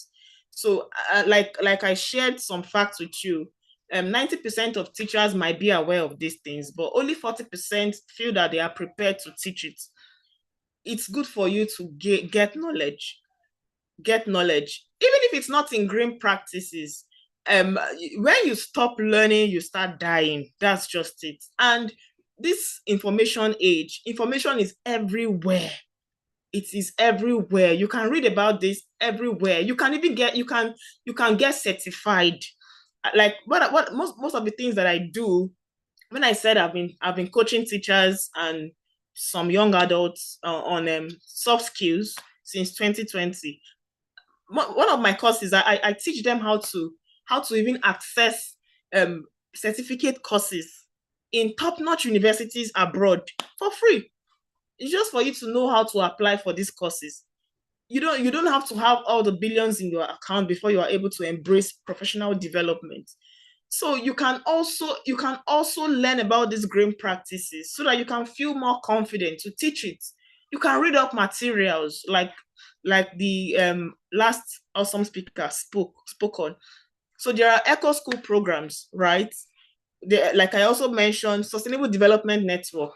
I enrolled for that particular program for free and became certified, and I've added it to my CV, right? So there's Coursera. There's a way you can apply for financial aid on Coursera platform and do the courses you want to do. There's Edutopia. These are platforms offering courses and resources on sustainability education. So it's good for you to develop yourself professionally as a teacher so that you can feel confident teaching these things, because you have to really, really be involved in these. These are world problems. And if you're able to solve them, it even goes beyond your classroom. What I love, nobody can take your skill from you or your experience from you. Nobody can take these things from you. It's your experience. You might feel that you are doing too much. I don't know how much is your salary, but the truth is, passion. You should be able to know that you are solving a problem and you are molded. Like somehow have a way of tying whatever you are doing to your purpose, to helping people. And when you leave that organization tomorrow, you are living with your skills, your expertise, you are living with your experience. Nobody will take it away from you. So develop yourself for yourself. You are first the beneficiary, then the students will benefit. And even the school can also benefit, but you are first the 100% beneficiary. So there are resources you can check up online that would help your professional development as well. So I have what I have here. I want you to use the chat box and just tell me 2 things you've gotten from this class that I've taught. I just want 2 lessons and that's all. Then if you have a question, you can also use the chat box. I have a pledge here that I would want us to say together. There's a pledge for sustainable teaching I would want us to recite together as I wrap up. So it says, you can place your hand on your chest as we say it together. I pledge to integrate sustainability into my teaching, to inspire my students to care for our planet and to be a role model in practicing and promoting sustainable behaviors both in and out of the classroom. So I want us to say it together. It's boldly displayed here. Maybe you might need to unmute your mic and join me as we say it together, or you just say it in your closet. So I would go again with it let me see this stuff first. Okay, thank you so much, Mr. Thank you so much for this. Okay, so I pledge to integrate sustainability into my teaching, to inspire my students to care for our planet, and to be a role model in practicing and promoting sustainable behaviors, both in and out of the classroom. So I have a question. If you recited that pledge with me, I want you to clap for yourself. And don't forget that a pledge signifies commitment, right? So I don't know. If you said that pledge, just give yourself a clap wherever you are. So I am done with the teaching for today. I hope that you were able to learn something about green teacher education and professional development. I must say thank you once more, Vivian, for the opportunity to do this. Thank you once more. I am done. Thank you. Parents are also teachers. Yeah, exactly. Thank you so much for that. Thank you. Okay. Thank you, Chidima Samson. I think I'm correct this time around. Very correct. Thank you. Yes. Thank you for this awesome presentation. Thank you for exposing us to understand about green teachers and development. Honestly, I didn't even know we have green schools in our country, and that's a good one. You know, that's a good one. I was able to let you know that I feel the person that started the green school really have sustainability, in his or her mind. In fact, I enjoyed the video. I really enjoyed the video. As the video was playing, I was having a lot of thoughts, if only all schools, and school founders, if their aim could be to also incorporate such activities, such practical activities, in the curriculum, like you said, you kept talking about the curriculum too. It will be a very good one and help us to some extent, okay? Even the NGO, you told us you have an NGO. NGOs can even come up with, programs that can actually, help to advertise and educate and, create awareness concerning this particular sustainability in education. Because honestly, like you also mentioned, and the first speaker also mentioned, many of the teachers, we are not aware of sustainability in education. We are not aware of it, even some school owners.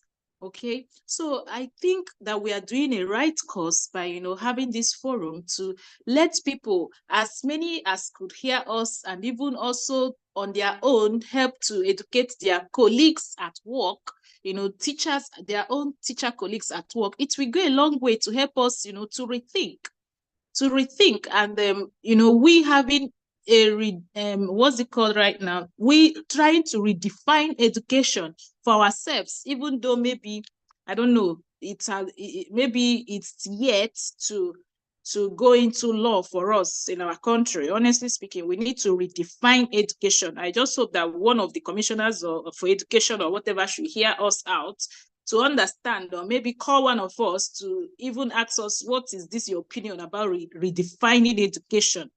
I think is something we should do in our country. It's a necessity, So thank you once again, Chidima, for this eye-opening topic you took. Thank you. Thank you so much for the opportunity, for having me. Thank you. Yes, without wasting our time, I'm going to call on the next speaker. And the next speaker, Dr. Zoma, are you there? Yes, I am. Are you ready for us, or is it Chidima that is going first? I'm always ready. I'm always ready, even though Okay. I'm in between meetings, so I can actually speak now. Okay, please take the platform. Please, So can you share my I welcome you to this our year's conference, Voice of the Teachers Conference, with the theme Sustainability in Education. Thank you so much. Welcome, Uzoma Chidi. We're happy to have you here, Uzoma Chidi Okereke. Yeah, thank you very much. Good evening, everyone. Good evening. Yeah, Good evening. You're welcome. We won't see your face. incidentally, I'm in a very dark place. I don't know. It's possible. I don't know how I can make it work or happen. Let me see what I can do so that you can see my face and tie the face to a name. Just give me 1 second. Let me come out from a dark room into a light so that we can have to do that.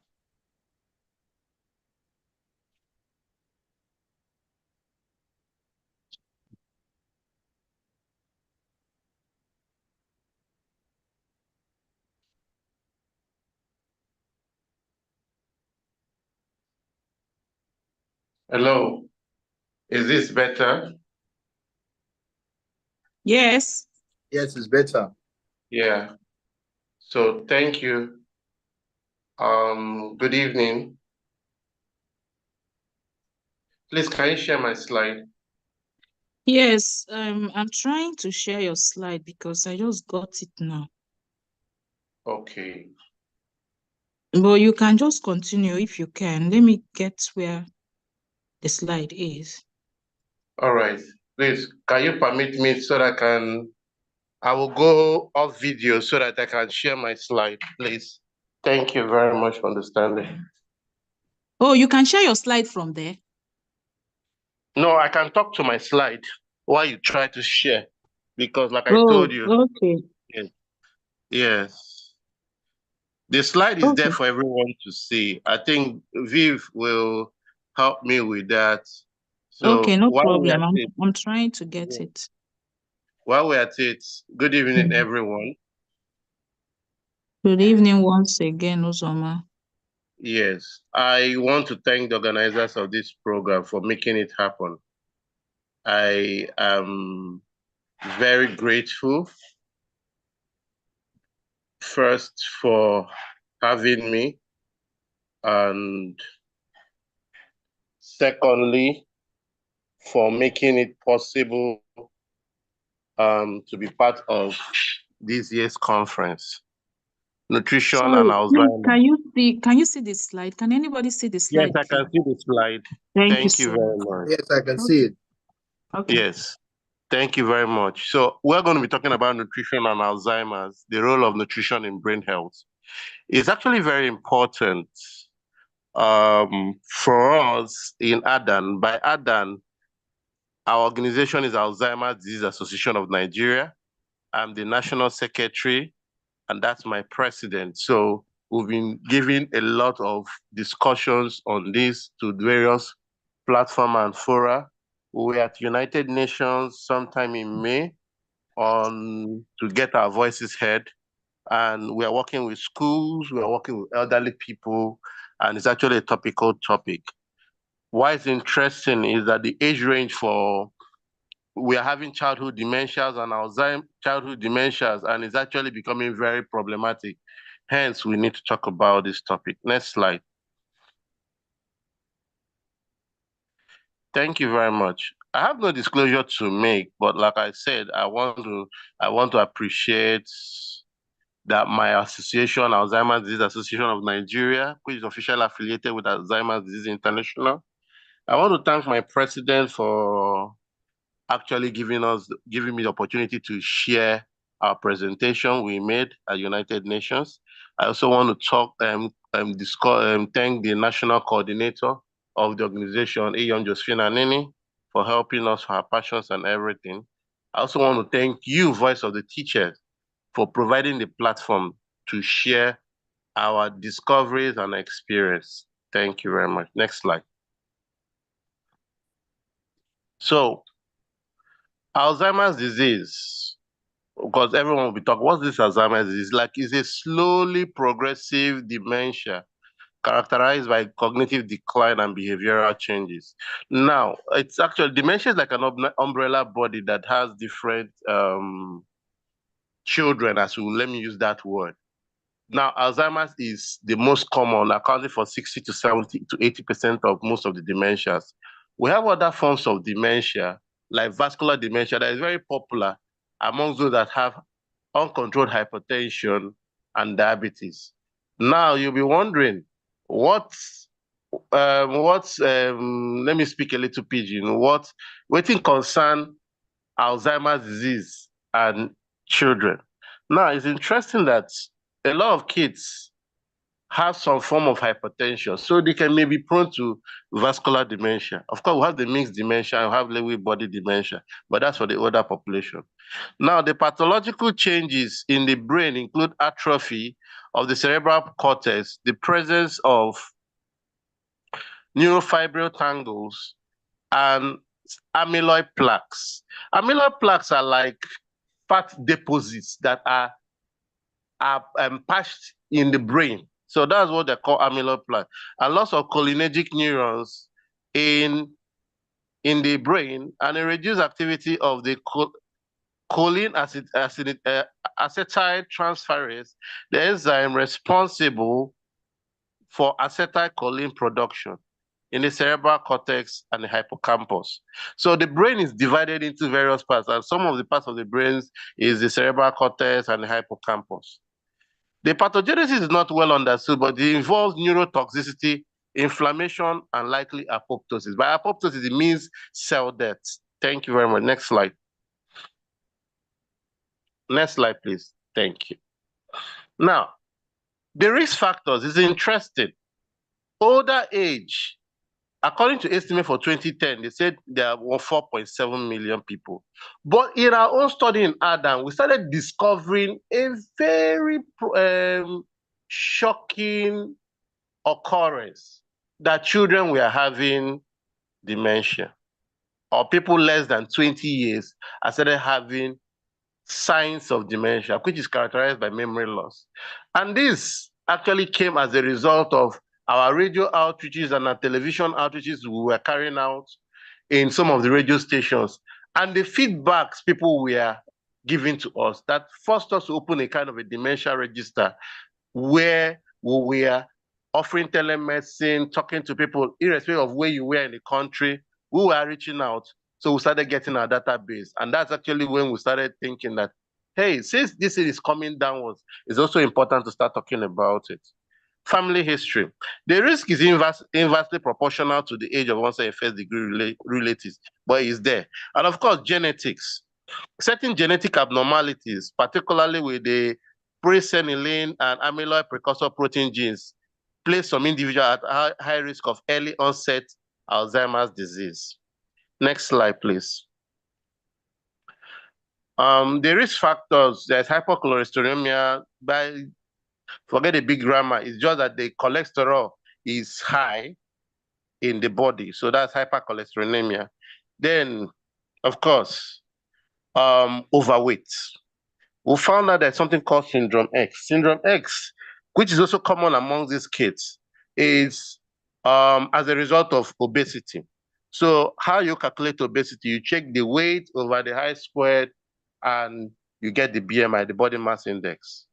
Now, once the body mass index is greater than 30, it's actually a problem for us, and that the person is obese, and this is a risk factor for Alzheimer's disease. Next slide. Next slide, please. Thank you. So that's actually the basic classification I talked about, 18.5 and underweight. 30, once it's 30 and above, is obesity. Next slide, please. Next slide, please. So lifestyle. We found out that we've been interested in ADAN in providing non-pharmacological interventions to reduce Alzheimer's disease, both childhood dementias and that in the adult. And we found out that lifestyle medicine provides a lot of things for us. So in terms of lifestyle, we found out that sedentary lifestyle has been a problem for us because regular exercise, which is being observed, has reduced the risk for developing dementia and may reverse shrinkage in the hippocampus and other brain function. We've also found out that hypertension, declining blood pressure over time, cerebrovascular and cardiovascular disease, diabetes, smoking, and persistently elevated alcohol use. This has been associated with cerebral atrophy. Now, somebody will ask, this is usually for elderly people. Why the younger people? Remember, because of lifestyle and because of peer pressure and because of, will I say dysfunctional family or parental influence, some people, some youngsters want to do what their dad is doing. Like if the dad drinks vodka, you can see him, he can sneak in and steal a bottle, a shot of vodka or whiskey, and before you know it, he's actually been introduced into a lifestyle of alcohol. So it's very important to note. Next slide. Next slide, please. Okay. Brain trauma. A history of traumatic brain injury has been associated with development of AD. And it's very Alzheimer's disease. It's important because one of our own, Professor O'Malley, who discovered chronic traumatic encephalopathy, was the person that actually talked about it. And it has actually been several studies has carried out, and we found out that brain trauma can be associated in the development of Alzheimer's disease. Of course, poor sleep. We found out that reduced sleep time, sleep problems, daytime sleepiness are associated with Alzheimer's disease. So we recommend that every individual, including the young people, sleep at least 8 hours of sleep per day. There's an interesting thing that's happening in the East, and I think of that, I'm talking about Asia. Most Chinese people or most Japanese, when they come early, they usually have intentional nap time for their people. So you see somebody's read studies from 8 to say 10, maybe 12 to 4, or 12 to 3, or 12 to 2, the person sleeps and then continues studies. And it's also very important because it's important that the child actually sleep, every individual sleeps for at least 8 hours of sleep per day. Thank you. Next slide. Good. Nutrition and Alzheimer's disease. We've talked about the cardiovascular risk factors. We've also found out that elevations in cardiovascular risk factors during the midlife period, including hypercholesterolemia, hypertension, obesity, and diabetes, are associated with significant risk for Alzheimer's disease. Individuals with high cholesterol have risk more than 70%, while diabetes and hypertension, high blood pressure carry 40% and 31% greater risk respectively. Next slide. Reduced saturated fat, cholesterol, and trans fat. Maintaining a healthy weight. Studies have shown that individuals who are overweight before the age of 65. Now, I want to say, because of our current studies, at any age, once you are overweight, it's actually a problem because we know we are having a 40% greater risk for dementia compared to normal weight individuals. So we also found out that people that had blood levels of vitamin C, increased vitamin C blood levels, were lower in patients with both mild cognitive impairment and Alzheimer's disease, and also vitamin E and vitamin D. In fact, there's a current study that we are carrying out, myself, Professor Boagu, and we're actually doing it in the southeastern states. We want to see the impact of the use of vitamin D, vitamin E, and vitamin C on mild cognitive impairment and AD. And we're having interesting results. Micronutrient adequacies Systematic review and meta-analysis. Systematic review, what it simply means is a compendium of a lot of researches that have been carried out by different authorities over the years. So we'll now have a literature review, do a meta-analysis, do a thorough literature chart, and get our common findings. And what that work showed is that Alzheimer's disease patients have significantly lower levels of vitamins A, B12, C, folate, D, zinc than individuals without AD. Next slide. So now we've talked about all this. What's our solution? Our solutions is simple. Let's give our children adequate vitamin D status. Let's make sure that the blood level of vitamin D is adequate. So because we found out that vitamin D deficiency is associated with global cognitive impairment in adults, even in children. And the meta-analysis has found the risk is 20% greater for Alzheimer's disease and dementia in persons whose vitamin D blood levels were in deficient range compared to individuals. We have to avoid aluminum because aluminum exposure can be neurotoxic, and studies have shown associations between aluminum in drinking water and Alzheimer's disease risk. Now, the question a lot of people will be asking is, how does it actually concern us? Now, a lot of people collect water. That could be safe for the semi-urban or rural areas. They collect water from zinc, and some of these zincs are aluminum-based. So, moderate alcohol consumption is another solution. We found out that although alcohol intake as low as 20 grams per day, a meta-analysis found roughly 30% lower risk for AD. And AD, I mean, is Alzheimer's disease, and a 25% lower risk for dementia in light to moderate alcohol consumers compared to non-drinkers. We want to suggest that people should moderate their alcohol consumption. That's the message you want to pass. Now, coffee. A lot of people have said that coffee might reduce Alzheimer's disease risk.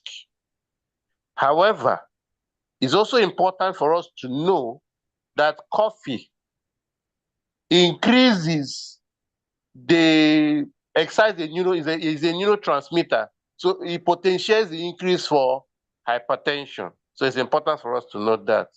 Next slide. Okay. So on the mental well-being, this is actually very important for us because we found out that once you have a healthy mental well-being, it's also going to help us to reduce the risk of Alzheimer's or dementia. And we advise that people should try to relax and reduce stress, learn to forgive, find ways to learn new things and be creative, spend time in nature, be happy for your life, connect with others, look after your health, try and improve your sleep. These things have all been found out that it can help to reduce Alzheimer's disease and dementia. And it's also going to help us in our wards and our children, even as our teachers, because sometimes we don't, especially in early onset dementia, we don't even know when it happens. But these things, once we are practicing it also helps us to be healthy and reduce the incidence of Alzheimer's disease and dementia. Next slide.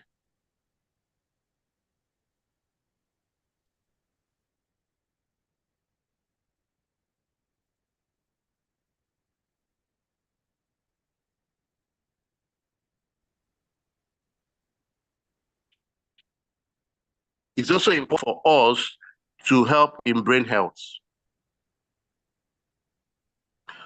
So we also advise or suggest that we eat healthy, regular meals, stay dehydrated, make sleep a priority, try relaxing activity, listen to good old music, set goals and priorities, practice gratitude. We should teach our children, we should teach ourselves how to practice gratitude. Gratitude medicine pays. Focus on positivity. Let it go, your worries. Stay connected. Attend nzukọ ụmụ anyị. Finally, be hopeful. Ụmụ nwanyị, nzukọ ụmụ nwanyị. Try to ensure connection between people. Finally, we want us to stay hopeful, be happy. And above all, trust in God that everything is going to be okay. Thank you for giving me this opportunity. God bless you all. Thank you. I await your questions. Thank you.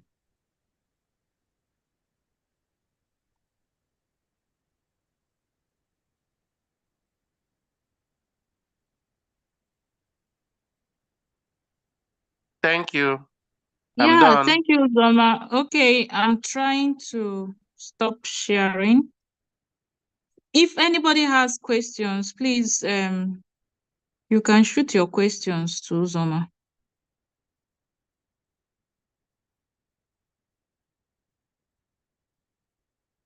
Okay, I have a question, Uzoma. Please, can you help us with you talked about the BMI, okay? Can you hear me? Hello? Hello, Uzo? Can anyone hear me?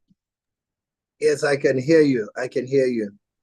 Okay, thank you. Uzoma, are you there? Oh, no. Hello, Uzoma? You asked us to ask questions. Can you hear Yes. me? Maybe Yes, having please. challenges. Open to questions. Okay, so I have a question. Can you help us with the BMI? You talked about the children. I got that one. But how about you, adults? Please, can you help us with that? You talked about children underweight, 18 kg, overweight from 30 kg. Children 30 kg overweight, really? Yes. Then let me calculate the BMI. It's something we can always do in our Can you classes. tell us how to calculate that BMI again? I know we can get it from Google, but just now that we are here, can we get it? Don't calculate from Google. You check the weight of the person in kilogram, then you check the height in meters. So the formula is weight over height squared. Height squared? Yes. Ah. Weight divided by height squared. The weight is in kilogram because the SI unit for BMI is kilogram per meter squared.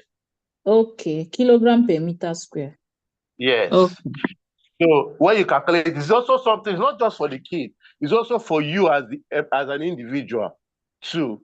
It also Yes, helps yes. you to keep Yes. fit and know when you're getting it wrong. It also helps you to advise the child you are looking after when he's getting overweight, and you can also give some tips on nutrition to the family. So that means you didn't get my question. My question was for adults, what's the BMI? What's the BMI? What's the weight? What's the kilogram per meter square range? It's the same To thing. know It's that the this same thing. adult is underweight and this adult is obese.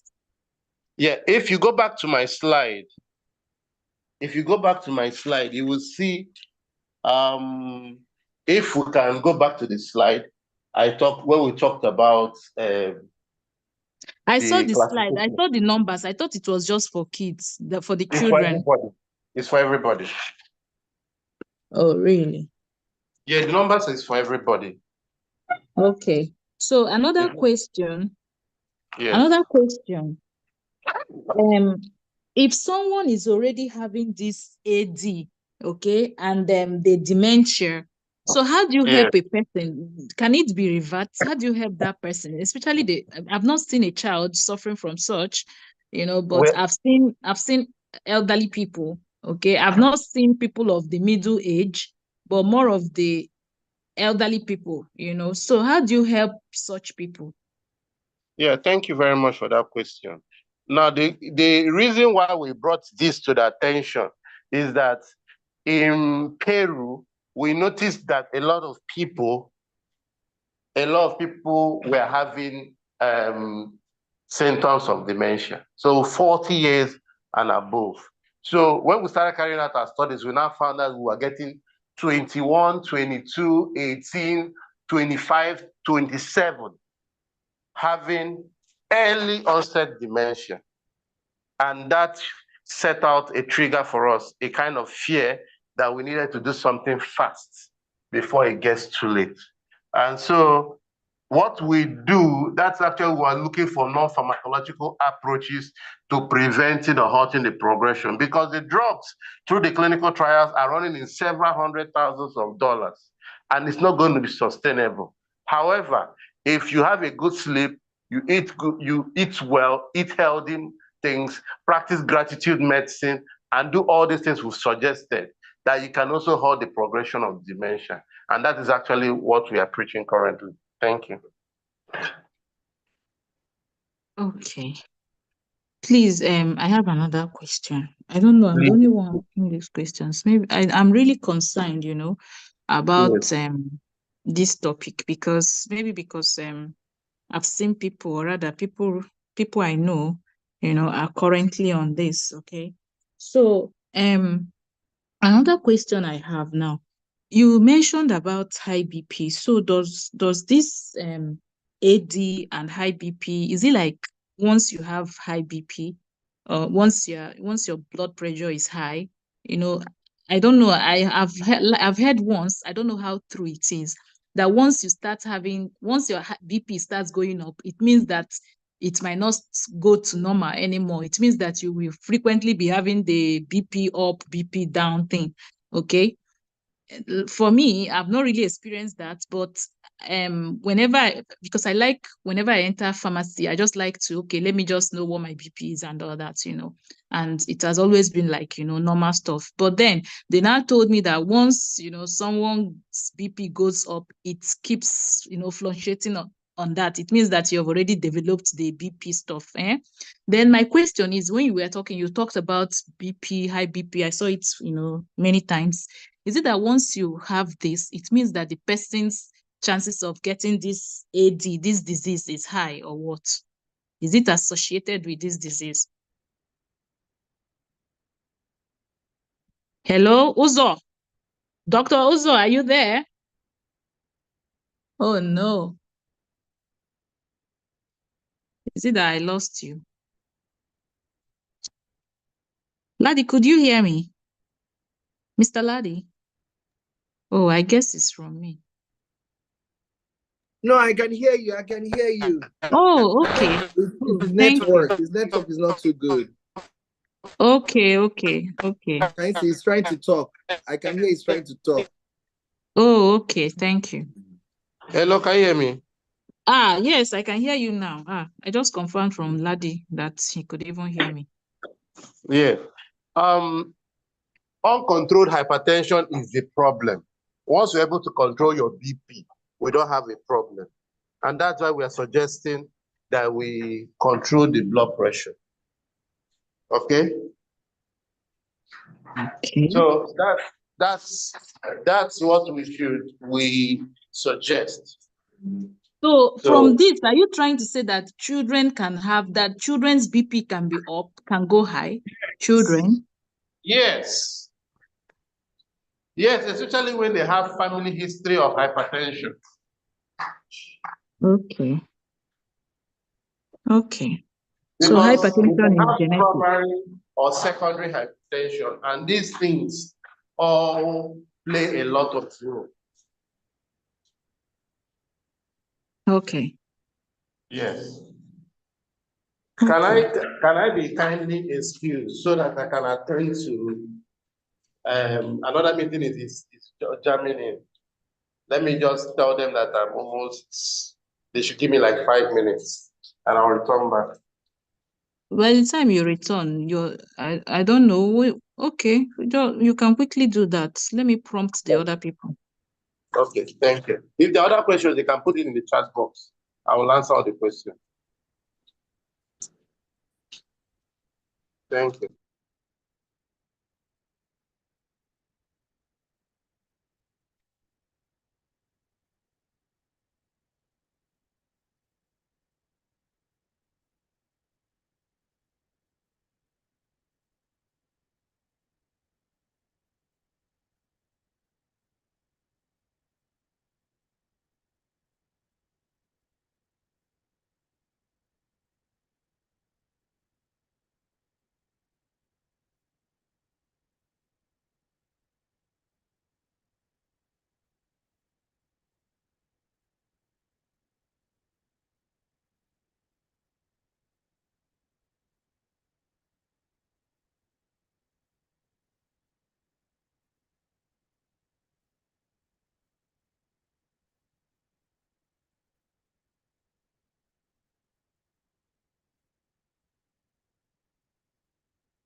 Okay, Mr. Laddie, I'm just thinking, should we pause and come back later, or we should just leave it open?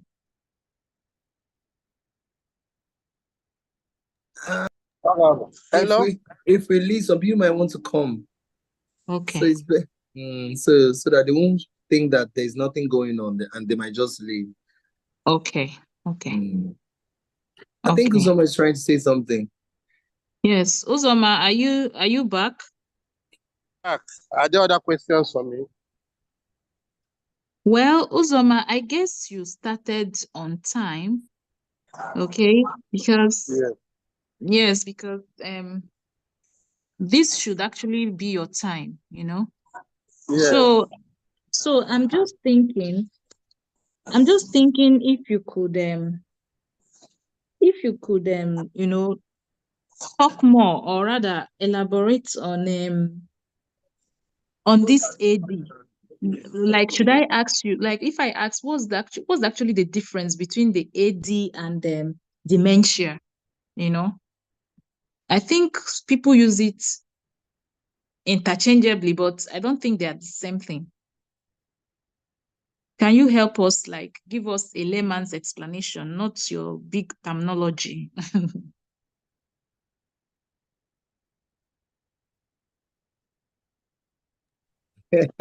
You shouldn't use all those big terms.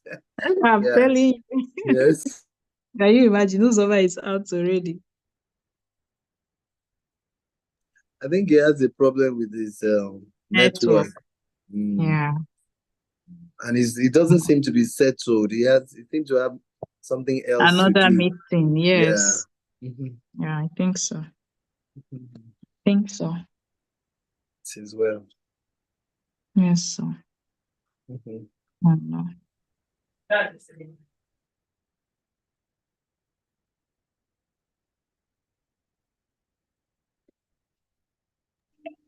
Maybe you can pause the recording. Okay. Mm. Okay. I've paused it. Okay, it's good. Yeah, thank you for that. Mhm. You're welcome.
Oh, Mr. Ladi, Chidima said she knows you. When she saw you, she was just screaming, "Hey, I know him, oh, I know him, I know."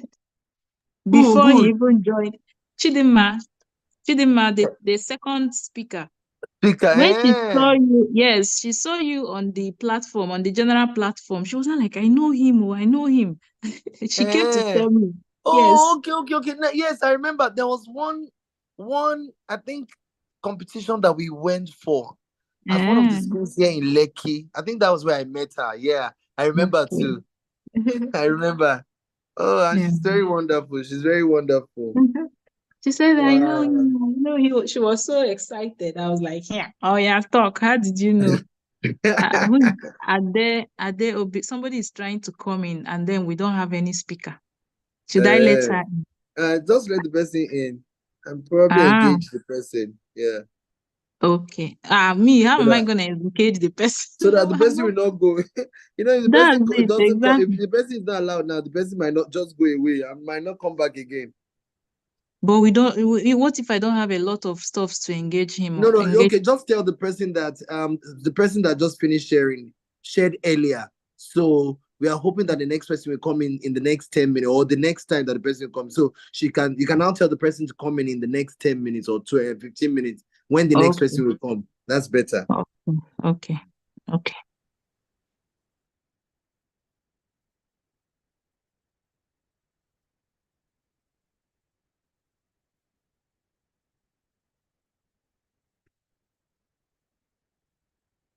Hello, welcome, Ada. We are happy to have you here.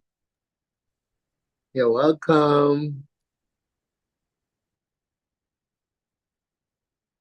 Hello, can you hear us? If you can, please, if you can hear us, can you indicate? Our sound is not connected yet. I just checked. Our Oh, sound is not okay. connected yet. Okay. You know, this network thing has been very, very challenging. It's Yeah. been very bad, very, very bad. My house that normally you won't even have any network issues. We have started having serious network issues, and I don't know. I changed from MTN. I changed to TZT. I've even tried Glow. All of them, nothing. They keep breaking. Hi. I really don't know. It's as if the network providers, they're all just messing up. Okay. There's something that Or they is can it do because? to really. Or is it Hmm? because? Or is it because of fiber? You know, fiber is around now, giving them tough time, competition. Maybe. And you know Right? that what's it called now? The network of fiber is better because they said it's lined up. It's not Yes. something that is in the air. It's See, inside yes, pipes, and then I put it down. So yes. So uh, it's nothing is destructing its yes. walk or whatever the movement. And so if they are sensible as well, they should look into that. If MTN is going to be wise about it, they should look. Except there is another alternative that's better than what Fiber One is doing. That's business. If everybody's upgrading to something that is really working better, then if you want to remain in the business, you quickly You have switch. to upgrade. Yeah. Yes, you have to upgrade, or else you'll be gone. The way Fiber One is going now, they will soon spread all throughout Nigeria, and all the other networks will soon pack in because It's not what we're even talking about, sustainability. that's it. That is it. Now I don't know why heads of businesses will not look in that direction. What is working? What is working? You really have to look at what is working, upgrade to it. It's You sad, know, though. another thing might be maybe the capital. Maybe this fiber just came with heavy capital, you know, and now but anyway, we can't be talking about capital when we have multinational companies. Yeah, MTN. we Do can't. you know We how can. long MTN has been? Yes, we can't be MTN should be talking the about it. richest network. It should be the But richest. this is sustainability. Actually, sustainability is very heavy. I think it boils That's down to true, Sha. sustainability. Can you That's true, remember Sha. when Can you remember Skype? When Skype came out, can you Yes. remember? Yes, All it's of it, true. Skype was the only one. You know, they lasted Yes. for how many years before? Yeah. Which one even came up immediately? Was it not BBM? Sorry, this our Yeah. BlackBerry that came to Yes. act like as if it wants to take over, but then it Take over. couldn't. Yeah, it's true. So I was Sustainability so is a surprised very how strong Skype, key truly, nobody talks about it again. Why? at all. Why? Meanwhile, you were the brain, you were the brain that Yeah, started everything. You see? that's it. Oh, That it's you see sustainability. in businesses, in fact, this is common to all businesses. As you come out with your own strategy and all your skills, people are looking and learning from your skills. To do this. Yes. And they will Right? only build on what you have been able to put out there. They are not going to Yeah. build over. They'll build on top of what you have put out there because that's what keeps any business in transactional. Because if a business is not building, is not improvising, is not upgrading, it's just a matter of time. That business will be out of stock. People will just quickly move out. from there and Yeah. move up to No, something you that are is right. working, that is producing results. Yeah, yeah. It's It's so true. unfortunate that many people, and just like you said now, sustainability can be the problem in the sense that Yeah. those that are at the hem of the affair, they are the one Mm-hmm. eating up the money that they are supposed to be putting Mm-hmm. in, so that can use it to expand and to upgrade and to do all the necessary things to keep them in business. Some of them will be squandering the money. So Exactly. unfortunately, they will get to a point in which what they now have in the business might not be able to sustain the business.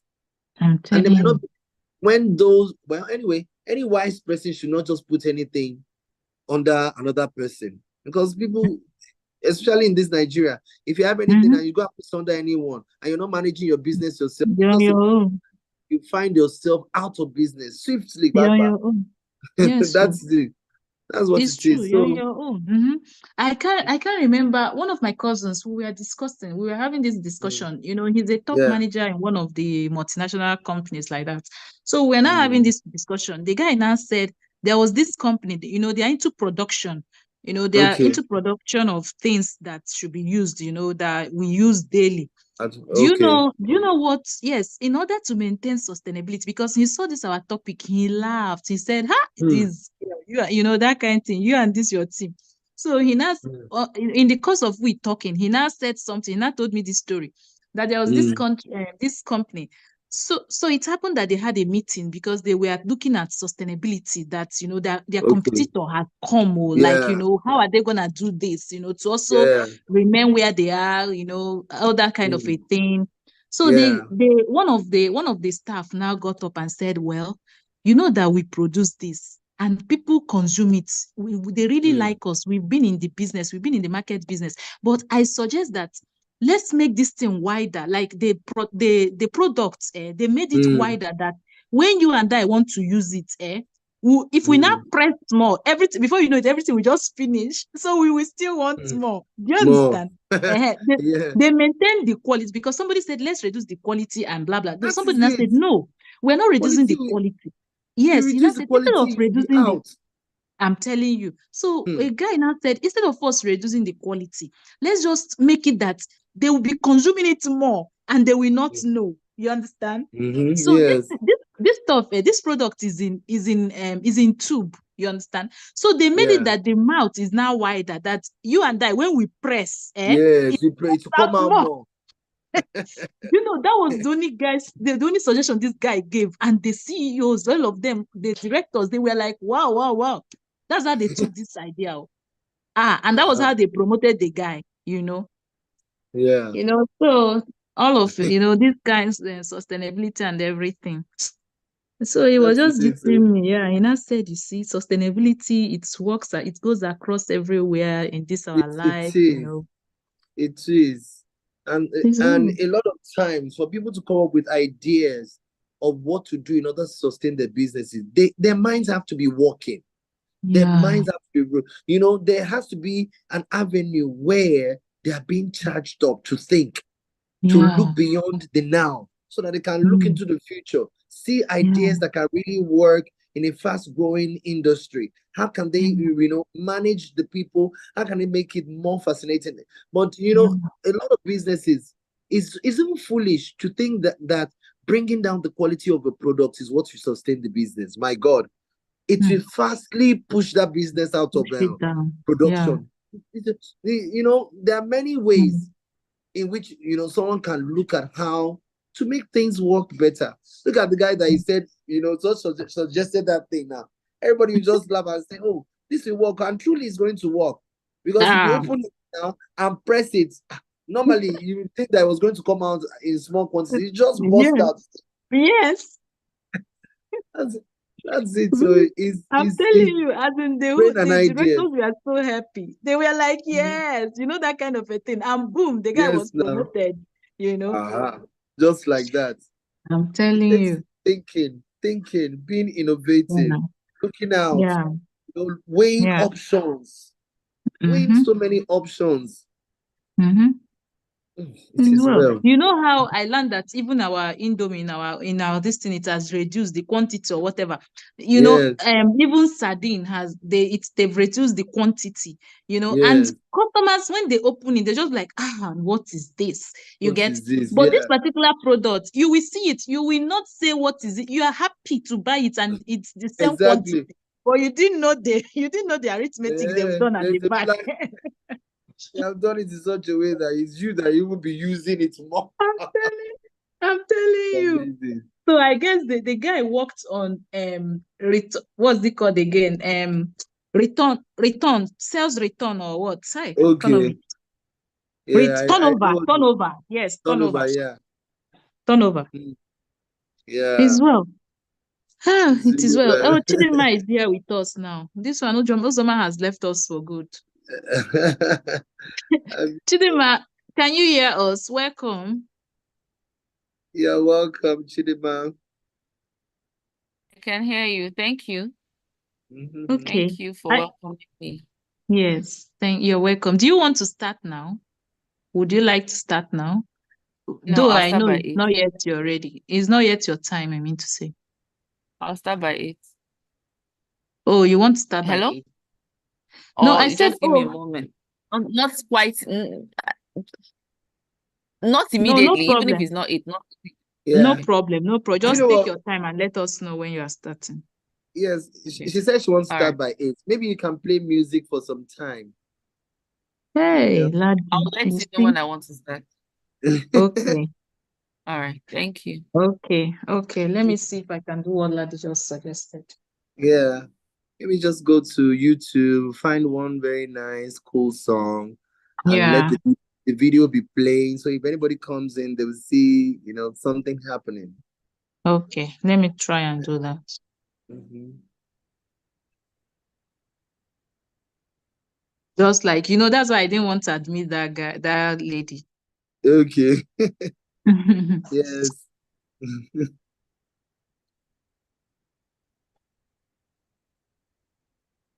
Yeah, I think I've even gotten something. This was 9 years ago on Ah, sustainability. Yeah. oh, that's interesting.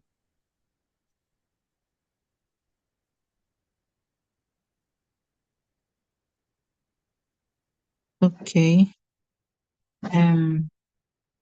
I need to share my screen.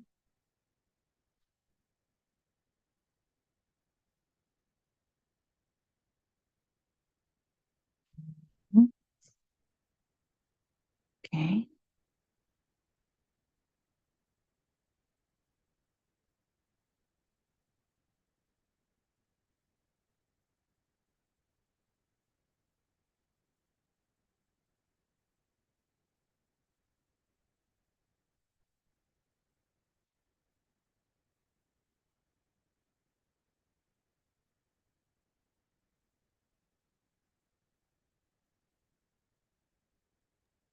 Okay, Daddy, wonderful. can you see my Yes, I can see. Yeah, very good. okay. 5 principles for Okay. social sustainability. Very good. Okay. Mhm.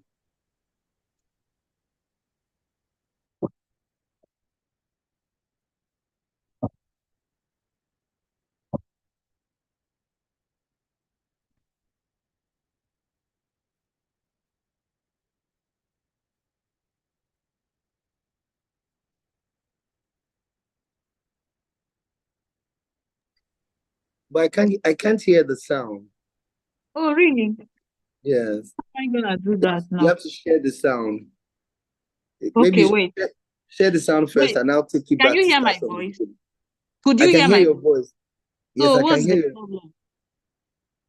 You have to share the sound too. Oh, really?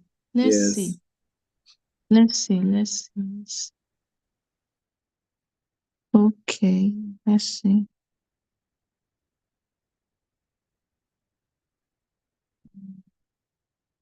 Oh, correct. I guess I've gotten it. Yes. Is it okay now? I can't hear anything still. Okay, one moment. Okay.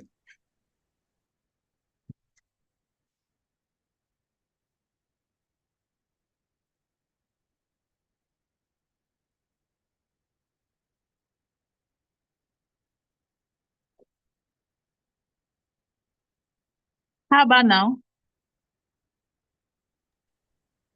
No, I can't hear anything still. Oh no. Oh no. What do I do? Oh.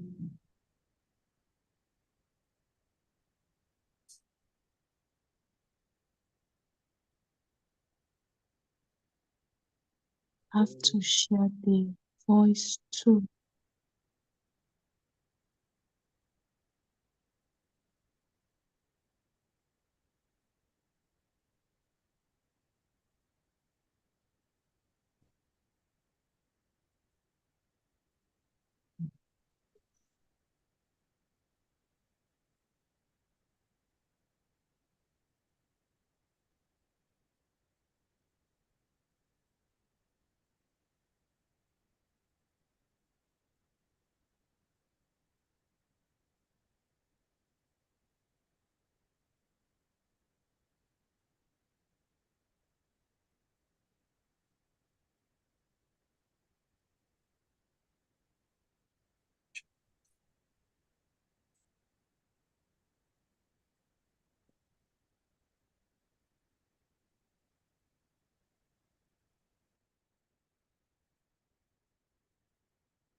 Okay.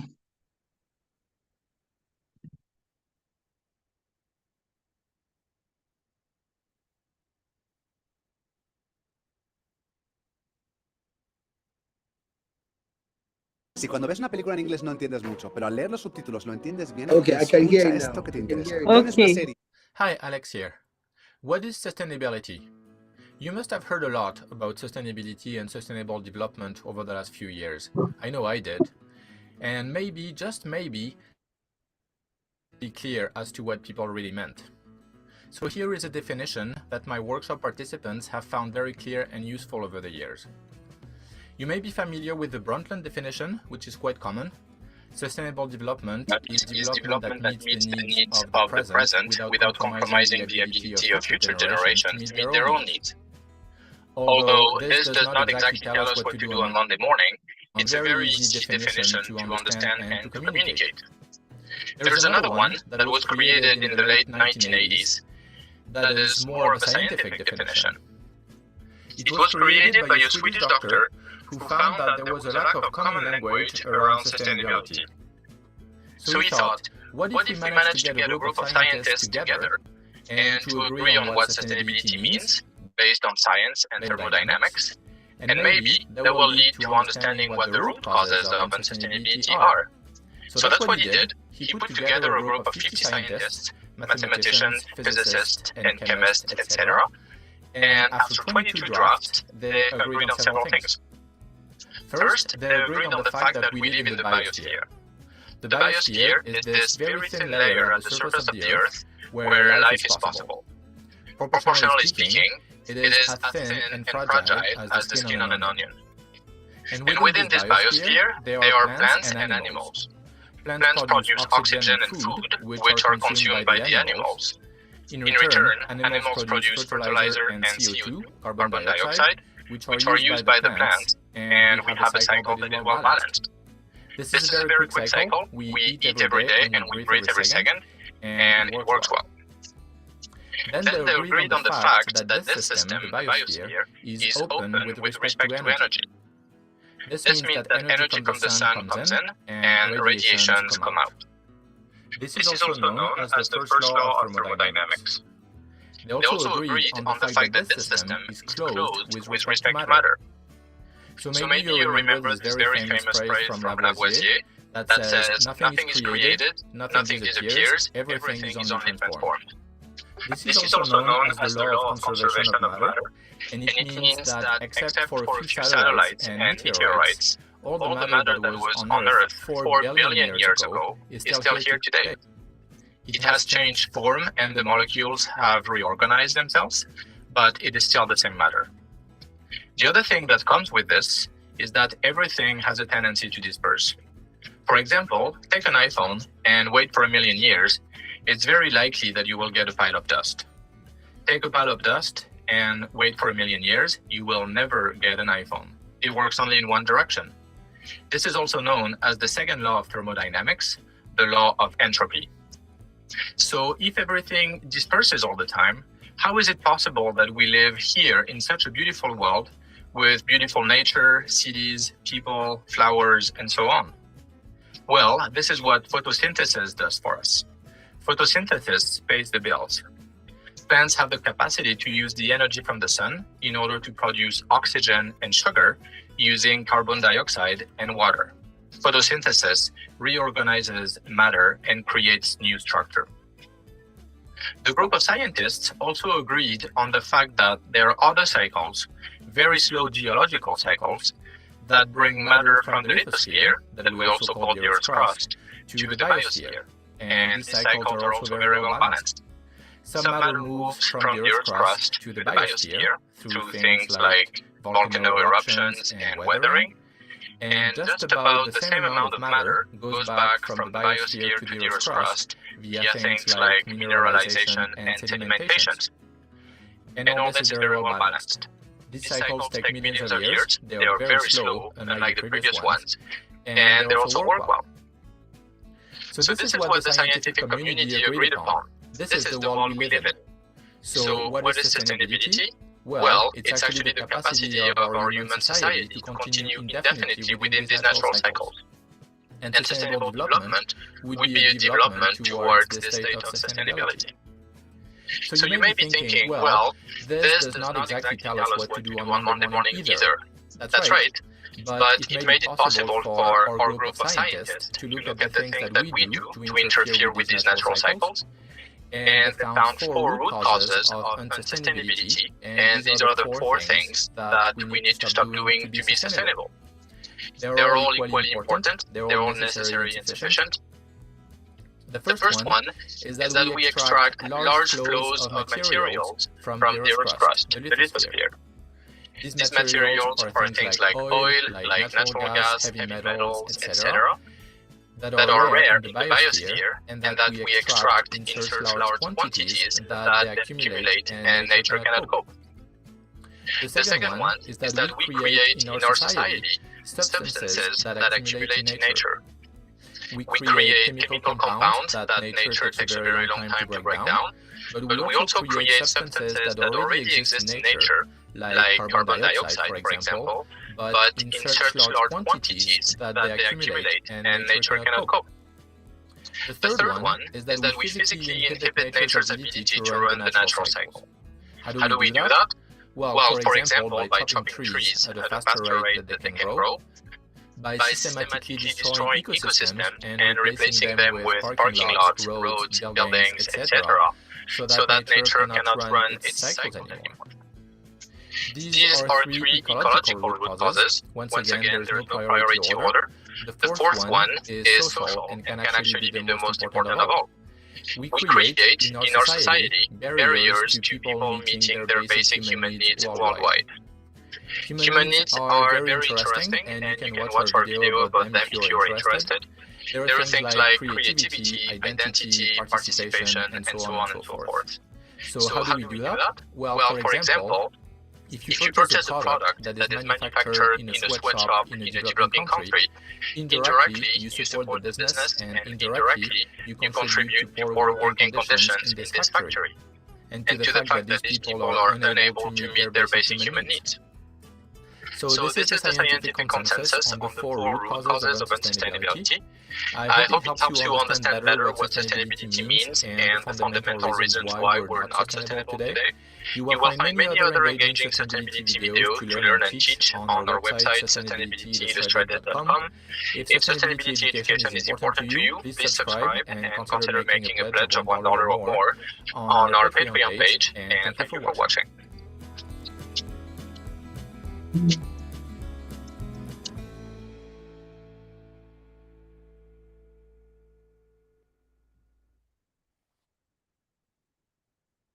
What are labor in 2 weeks? Labor in 2 weeks. Good for you. Hi, Alex here. You probably know this famous quote by Albert Einstein.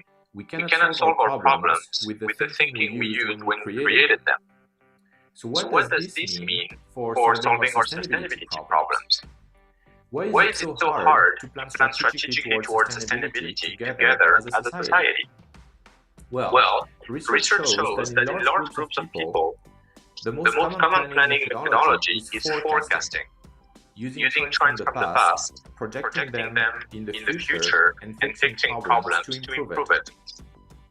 This is okay when we are on the right trajectory, but it's like driving using only your review mirror, hoping that the road ahead is going to be the exact logical continuation of the last few kilometers.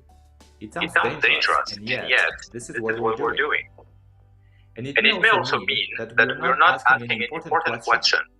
What if we need to change direction? What if we want or need a very different future from where we're heading? Here is an example of what forecasting applied to decision making looks like in our society today. Let's say that we are about 7 billion people on Earth today. Trends suggest that we'll be around 9 billion in 2050. Everybody needs to drive to work and travel for business and holiday. Therefore, we need to build many more cars, roads, planes, airports, etc. It doesn't seem to leave a lot of room for creativity or something different, right? So don't get me wrong, forecasting is not always bad. It's actually a very good way to build upon successes, to understand problems, adapt, and become more resilient. The funnel metaphor that we used in the previous video is a great example of useful forecasting. But it's not enough to plan in a very complex system, like our world, when the actual trends are part of the problem. By definition, forecasting will reproduce in the future problems that we already have today. In this article, Why Sustainability is Now the Key Driver of Innovation, the Harvard Business Review suggests don't start from the present. If the starting point is the current approach to business, the view of the future is likely to be an optimistic extrapolation. It's better to start from the future. So as Einstein suggested in his quote, we need a different way of thinking. We need backcasting from success, planning from the future. So individually, we all use backcasting all the time. Think about the last time you planned your holiday. Did you look only at trends of where everybody else was going? Of course not. What if the trendiest destinations were white sand beaches in the Pacific and you like hiking in the mountains? You probably had a vision of what success looked like for your holiday, and you planned step by step toward it in order to find the best destination given your own constraints, like budget, dates, hiking scales, etc. The game of chess is a complex system where players use backcasting. Both players share a very clear vision of success in principle. It's called checkmate. They don't know in detail what the board is going to look like at the end of the game, but they do know that one of the two kings will not be able to escape from capture. Knowing this, they make all their decisions in order to achieve checkmate, adjusting their strategy turn after turn, depending on the new look of the board. So to plan successfully and strategically toward a truly sustainable future, we need to use backcasting from sustainability principles. This can help us agree, even in large groups, on what the principles of success are for sustainability. We don't need to waste time and resources on short-term ad hoc decisions that do not get us closer to sustainability checkmate. We don't need to argue on the details of what a sustainable society, the chessboard, looks like in the end. We don't need to reproduce in the future problems that we have today. Instead, we can adjust our strategy step by step as new technologies and inventions appear in order to achieve success. So, if we agree that backcasting from sustainability principles sounds like a good way forward, what is checkmate for sustainability? What are the sustainability principles that we need to backcast from? Well, we'll find out in the next video. So please subscribe if you like the content, and thank you for watching.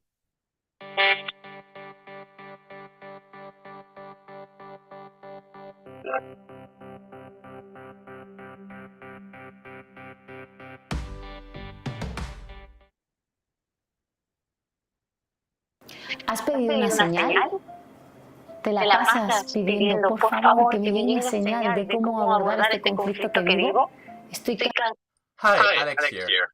Have you ever played a game without knowing what the goal was? How to win? Well, to succeed in becoming sustainable, we need to know the rules too, and what the conditions of success are. What is checkmate for sustainability? So research shows that there are only a few key mechanisms that undermine our capacity to survive and thrive on planet Earth.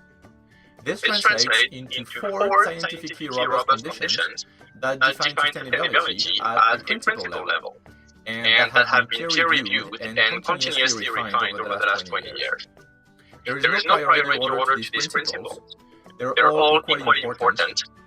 They're all necessary for true sustainability and, taken together, sufficient to achieve it. Since I've already explained the science behind these principles in earlier videos, I'm just going to explain the wording here. The first principle states, in a sustainable society, nature is not subject to systematically increasing concentrations of substances extracted from the Earth's crust. One important word here is systematically. Think about it as your email box. Say that you get on average 15 emails per day, and you have capacity to deal with about 20. All is well. But one day, a colleague of yours takes a leave of absence, and you get his emails. 15 more emails every day, for a total of 30. Your capacity is still 20 emails per day. So every day, you pile up 10 more unread emails, and they systematically accumulate. So this first principle doesn't mean that we cannot use oil, heavy metals, or other substances from the Earth's crust. It means that to be truly sustainable, we cannot extract them and build our society in such a way that they systematically accumulate in nature over time, like your emails. The second principle states, in a sustainable society, nature is not subject to systematically increasing concentrations of substances produced by society. The word substances here refers to chemicals and compounds that nature has either never seen before, like chlorofluorocarbons, also known as CFC, or has only seen in relatively small amounts. This doesn't mean that we cannot produce substances in society. It means that to be truly sustainable, we have to use substances that nature can easily break down, so they won't systematically accumulate in natural systems over time, and that we only release them into nature at the rate at which nature can cope with them, like the emails in your mailbox. The third principle states, in a sustainable society, nature is not subject to systematically increasing degradation by physical means. This is about how we physically alter nature by way of, for example, logging and fishing. This doesn't mean that we cannot use cut trees or use other resources from nature. We need them to survive. It means that to be truly sustainable, we cannot systematically destroy nature at a rate faster than it regenerates. That would be like spending all the capital in your bank account instead of living off your annual revenue. Instead, we have to use our natural resources without exceeding the capacity of the planet to support life on Earth. The fourth principle deals with the social aspects of sustainability. It states, in a sustainable society, people are not subject to conditions that systematically undermine their capacity to meet their needs. This doesn't mean that we have to meet everybody's need all the time. It means that in order to be truly sustainable, we cannot use manufacturing processes, suppliers, and business models that create ongoing barriers for people and make it systematically impossible for some of us to meet our needs, such as using exotic mined metals in smartphones, which are now so valuable that civil war is being waged in the Congo to control access to these materials. We'll explore the concept of human needs, social systems, and social sustainability more deeply in future videos. So, here are our 4 sustainability principles. Together, they define checkmate for sustainability, meaning that if our product, our business, or our community can truly achieve them, then we have achieved minimum conditions for full sustainability. Did you notice that they're all phrased in the negative? Nature is not subject. People are not subject. Like in chess, the king cannot escape from capture. They're not prescriptive. Like, here is the list of the 3,000 things you need to do to be sustainable. These conditions are boundaries. They are the rules of the game.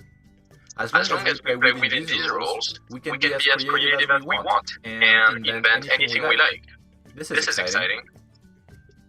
You also notice that the wording of these conditions is very precise. This is the result of the scientific consensus. They're not designed for communication. I will bring other videos for that. They are here to run in the background to make sure that we are rigorous when analyzing our decisions and initiatives against the robust framework. They are our North Star, if you like, helping us know where we are and make sure that we are going in the right direction. How we are going to use these conditions of success to win the game of sustainability will be the topic of another video, so stay tuned. Please subscribe if you find these videos useful, and please consider becoming a patron by making a pledge of $1 or more for each new video we create. Click the orange button to know more about details and rewards. Thank you to our patrons. We cannot make these videos without you, and thank you for watching.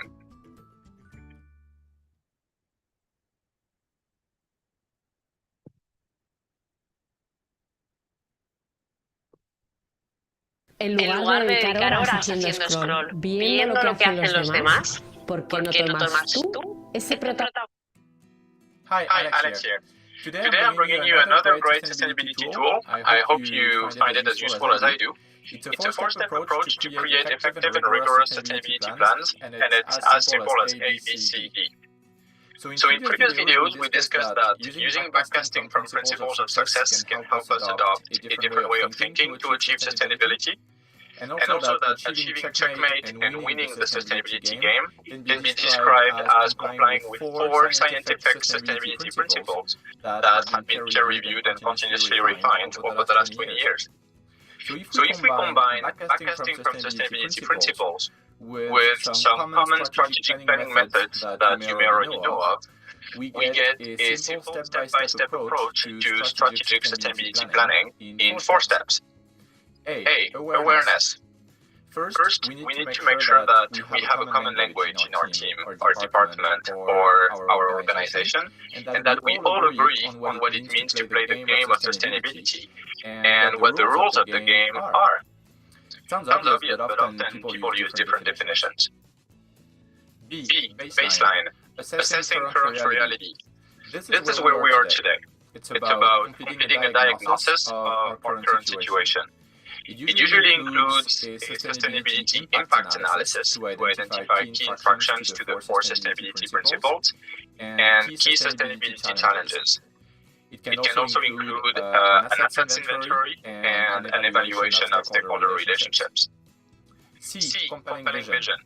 This is about creating a sustainability vision and imagining potential solutions to the challenges identified in the baseline assessment. The vision includes complying with the 4 sustainability principles, but also our core purpose and our core values. Using backtesting is very powerful here. It prevents us from proposing only solutions to problems that we have today. With the end in mind, we can suggest solutions that will help us create the sustainable future that we want for ourselves. D. Decide on priorities. This step is about choosing between the solutions proposed in the previous step and deciding which ones are most strategic while allowing for tactical flexibility. 3 questions can help us decide strategically on priorities here, and this will be the topic of another video. So this is a very flexible approach. You can apply it to a product, a department, the whole company, or the whole community. And it's also cyclical, and you always revisit and refine A, B, C, D. So applying this A-B-C planning methodology many times with businesses and communities, I have found that the most important element is the gap between our current situation and our vision, because that's what creates the creative tension. A lot of the time, when we know where we are and where we want to be, we just go there. Creating this tension upstream generates action and motion downstream. That's why it's important to be rigorous and honest while assessing our current situation and to be ambitious while creating our vision.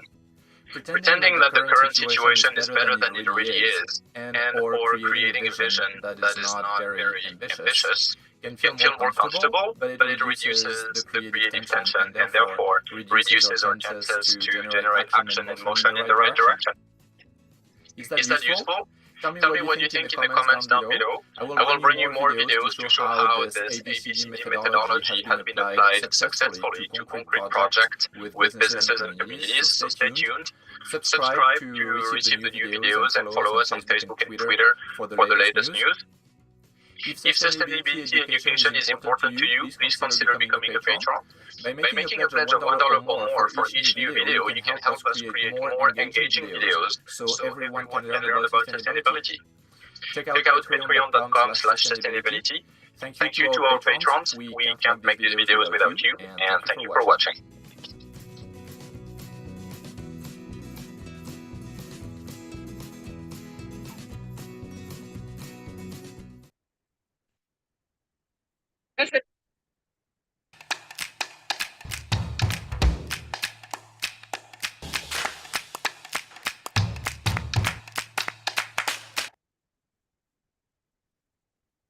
Hi folks, Alex here.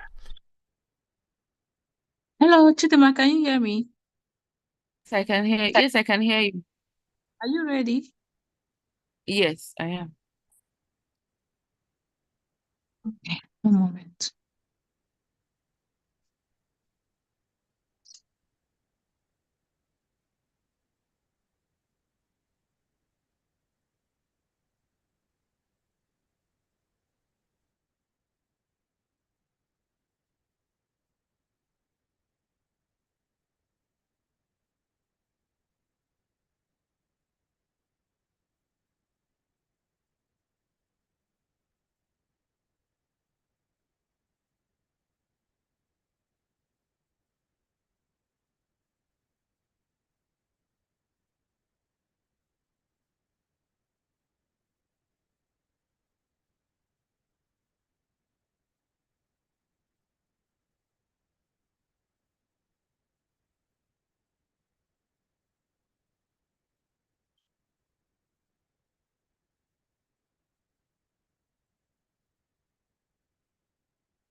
Is anyone here?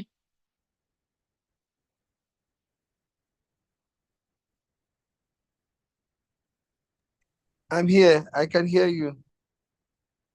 Okay.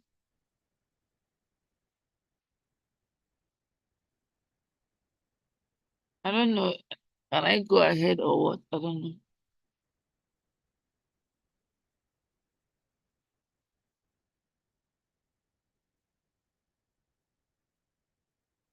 Can you hear me?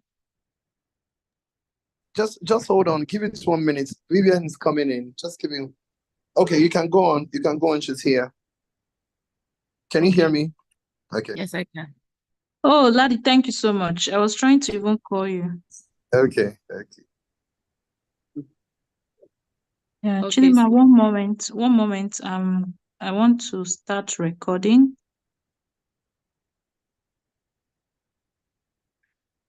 Ladi, please, can you make me a co-host?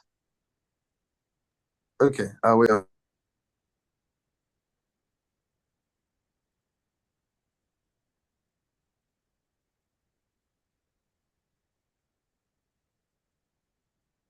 Okay. Okay, you are now. Yes, thank you. Chidima, one moment, please.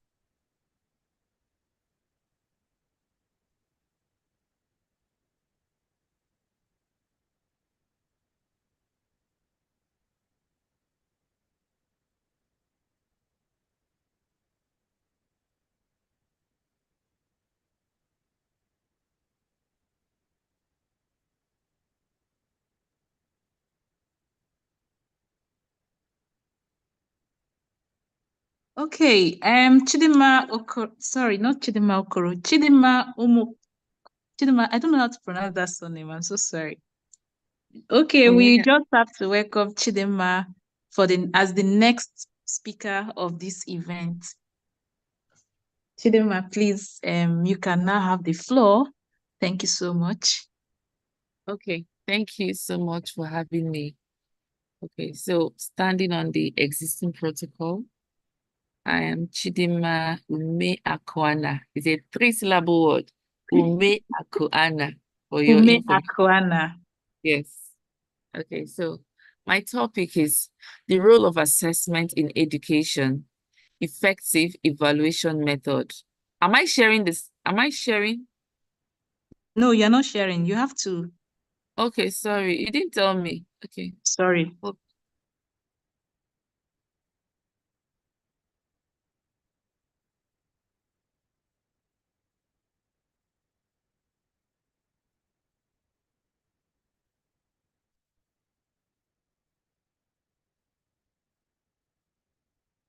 Okay. Yes, we can see your slide now.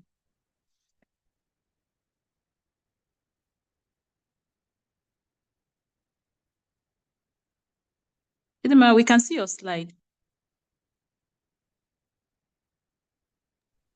Okay, you can see me now, right? You are fine? Yeah. Yes, we are fine. Okay. So,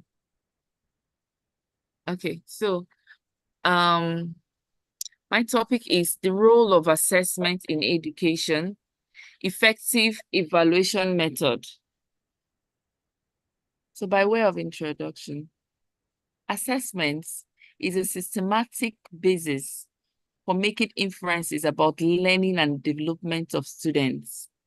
Okay? It's a process of defining, selecting, designing, collecting, analyzing, and interpreting information to increase students' learning and development. Essentially, assessments are indispensable tools for pupils to comprehend, adapt, and optimize the learning journey. Whether used at the beginning, end, or throughout, they serve to check the understanding of students. Okay, assessment can be used to measure how much progress has been made per time. Assessment is supposed to be a continuous activity within a course of a period. Okay, assessment provides feedback about the teaching strategy of the teacher, provides feedback to the teacher. Assessment also helps to validate the effectiveness of the academic program. It promotes self-reflection on the teacher. It helps to enhance the engagement of teacher-pupil relationship. To ensure that assessments are valid and reliable and that they lead to improvement of learning for all students, teachers use practices and procedures that are fair. They must use practices that are fair, transparent, and equitable. They must use practices that support all students at the same time. Okay, they must use the assessment must be communicated clearly to students and parents at the beginning of the school year and at other appropriate times throughout the school year. Assessments must be ongoing, varied in nature, and must be administered over a period of time, as I said earlier on, to provide multiple opportunities for students and to demonstrate the full range of their learning. Also, assessments provide ongoing descriptive feedback that are clear, specific, meaningful, timely to support improved learning and achievements. Assessment also develops students' self-assessment skill, okay, to enable them assess their own learning and to set specific goals and plan next steps for their learning. So to ensure that these qualities are achieved, these qualities of a good assessment are achieved, we have to have a mental, I don't know, different schools have a way of, managing the assessment program. So, but individually as teachers, as educators, you have to have a mental, program yourself mentally the kind of assessments you want to embark when dealing with, pupils. So we're talking about recreating assessment, mentally recreating assessments, applying assessments in a different way. So to ensure that all these qualities are achieved, I think assessment should be viewed as a means and not an end. In recreating assessments, it's encouraged to have smaller and more frequent assessments. Assessment should not be, it doesn't have to be in a worksheet. It doesn't just have to be the type of assessment, sheets of paper and all that. It could be quiz, it could be interactions, it could be take-home projects. It could also be classroom projects. Also, assessment questions should be varied. When you vary assessment questions and assessments and methodology, you give children the opportunity to excel in their you give them to show their strengths in their different aspects of, in the different assessment program. For instance, you can have assessment in different methods. There are different methods of assessment, but I just chose the most frequently used one. You have your multiple choice assessments, where you have your A, B, C, true, false. This is a kind of assessment. You also have your matching and ranking questions, where you match pairs. You pair questions. Now you're giving children different forms of assessment methods, so that if a child is not able to excel in this place, the child should be excel in this other place. So the assessment program is not stereotyped to a particular method. You have the open-ended question. 1 minute, please. You have the open-ended question. This involves questions that could not be, that doesn't really give yes or no answer, okay? Instead, it requires the student to elaborate their points. In open-ended question, you deal with something, you deal with what, how, who, where, when, and why. But in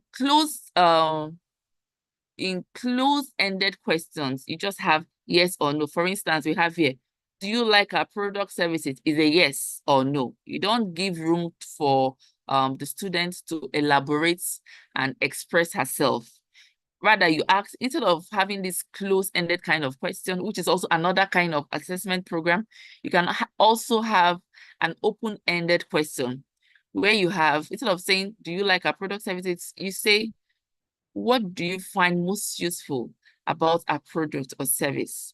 Now, the student or the pupil has the opportunity to elaborate more. At this point, you don't have a yes or no answer. You don't have a yes or no answer. The child, the pupil, the student will be able to elaborate more on her answer, on what she thinks.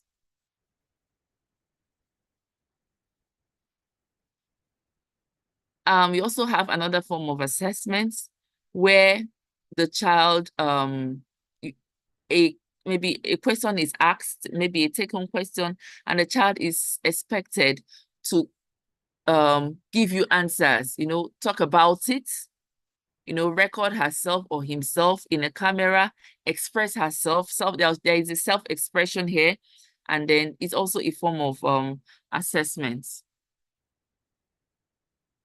This is also another form of assessment whereby you fill a table. There are different forms of assessment program. So you vary assessment questions in order to involve children. With varying these assessment questions will help children choose a specialty of where they will perform more at the end of the assessments. So role of assessment in education. The purpose of assessment in education is in twofold, okay? It helps the students to demonstrate their learning, provide feedback on the errors they've been making, and help provide opportunities to better their performance with each assessment. For teachers, it works as an excellent tool to figure out if their teaching methodology is working or not. Assessment helps teachers to check whether all objectives stated has been met or not. It gives teachers the opportunity to understand how their teaching was, how the students got their teaching method. If the average score of a class is below average, then the teacher knows that they need to change something about the way the topic is being handled or is being treated. To understand assessment, the word assessment properly, so we need to talk about evaluation in order to understand assessment properly. So evaluation is a systematic and ongoing assessment of students' learning, progress, and performance in relation to set learning objectives and standards. So we use the goal of evaluation is to provide teacher and students with information to improve learning outcomes and measure the effectiveness of teaching and learning practices. Evaluation is an important aspect of all educational process as it helps teachers understand students' learning and adjust their teaching practices accordingly. While assessment is a feedback from students to the instructor or teacher about the student's learning, evaluation uses methods and measures to judge students' learning and understanding of the material for purposes of grading and reporting.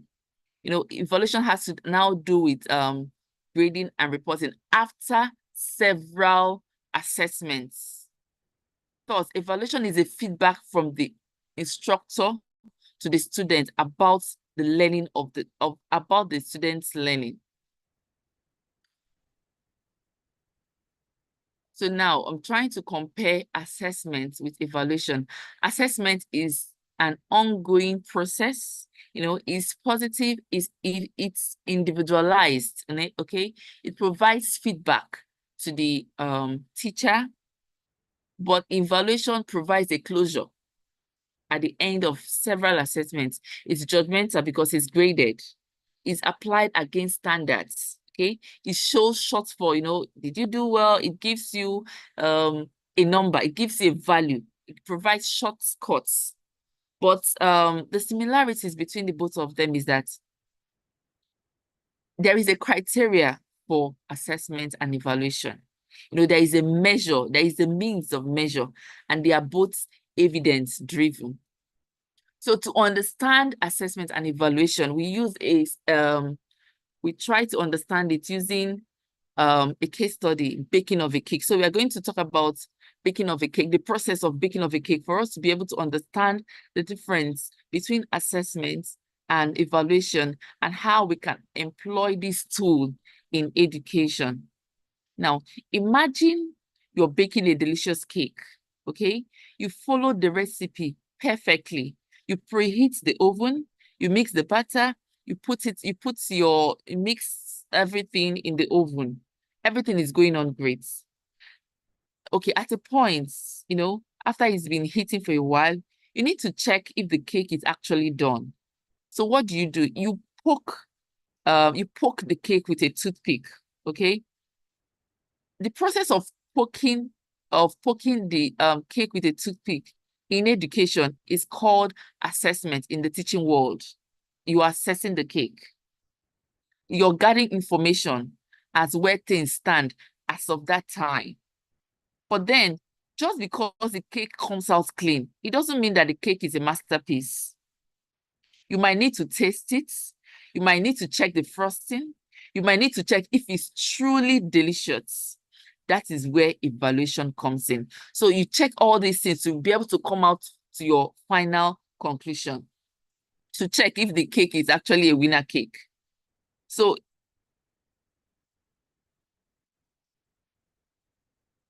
okay, since we've established that assessment is about checking our cake with a toothpick and gathering information, then evaluation and can you hear me? Hello? Yes, we can hear you. Okay, since we've agreed that We can hear you. We can hear you. Yeah. Okay, yeah. Checking the cake with a toothpick, checking if the frosting was good and all that, you know. So gathering of these step informations now gives us whether the cake is a winner cake. It helps us to know at what point, what have we arrived after all these assessments.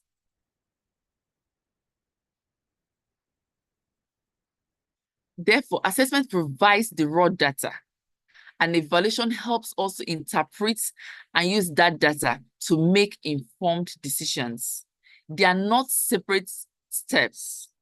If assessment and evaluation are not separate steps, but it's rather a continuous circle that fuels effective learning and improvements. Okay, assessment identifies what. Assessment asks the question what, you know, and then evaluation identifies so what, you know, identifies so what. Like I said earlier on, assessment is all about gathering information about skills, knowledge, and performance. So what do you mean by gathering information about knowledge? Gathering information about knowledge means what concepts do the students understand at the end of this learning period. Now you talk about skills. How can they apply such knowledge? That's the skill.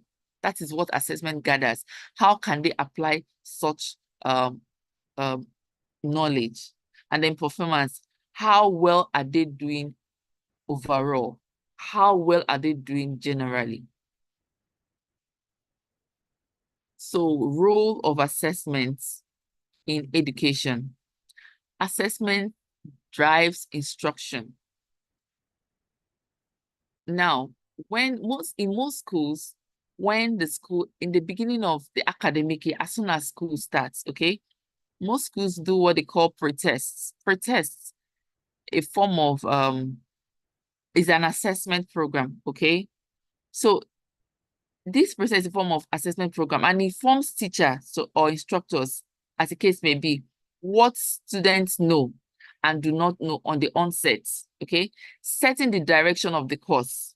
If it's done well, the information gathered will be able to highlight the gap between the existing knowledge and the desired outcome. The existing knowledge of what the child knows, of what the student knows, and what is desired, what is expected of the child to know.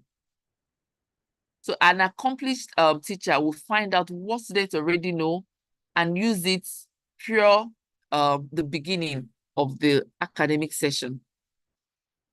So assessment also drives learning. Here, what and how students learn depends to a major extent on how they think and how they'll be assessed.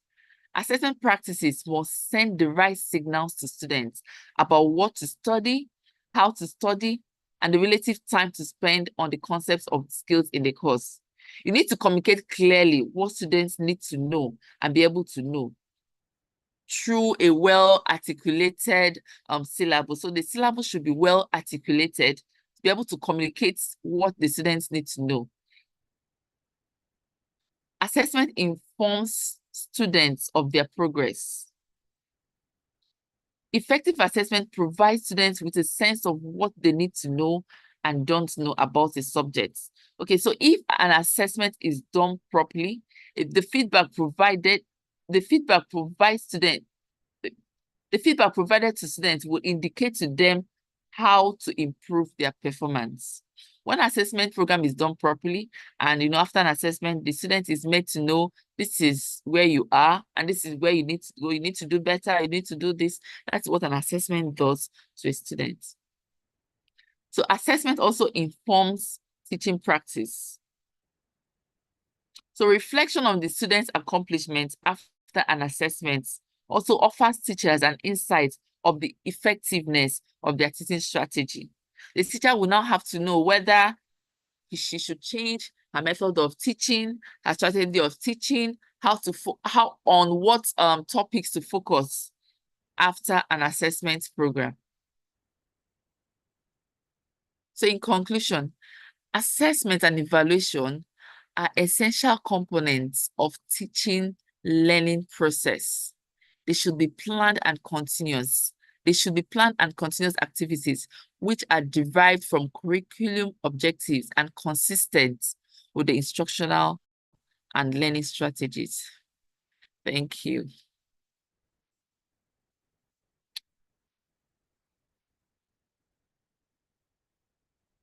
Hello, is anyone here? Yes, I can hear you.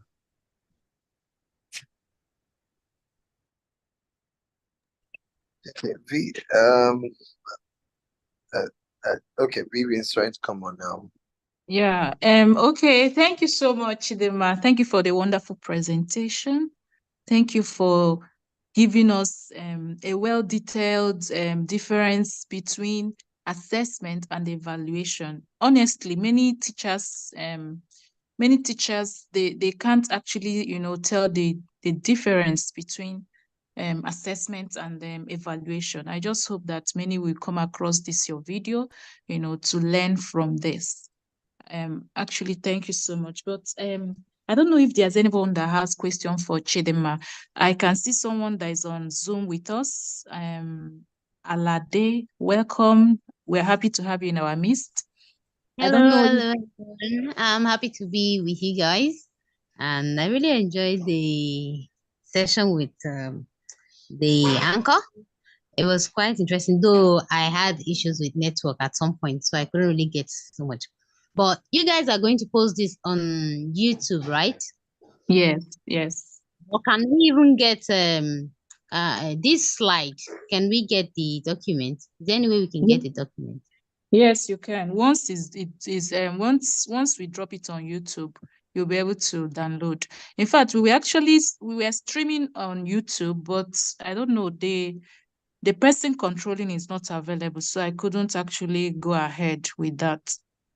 I'm trying to reach him, yes, but he's not picking. All right, no problem. I don't know. Can you send this slide via mail? I got the Zoom via the mail. Yeah, because you registered with us. You registered with us, right? That's why you got it. Are you not on our YouTube? YouTube is still Voice of the Teacher. YouTube is Voice of the Teacher. Okay, yes. I'll subscribe to let your... Let me just pen it down here. Voice of the... Okay, wait 1 moment. I need to get the link. So it will be easier for you because I'm trying to reach our IT guy, but I don't know why he's off. Just 1 moment. All right.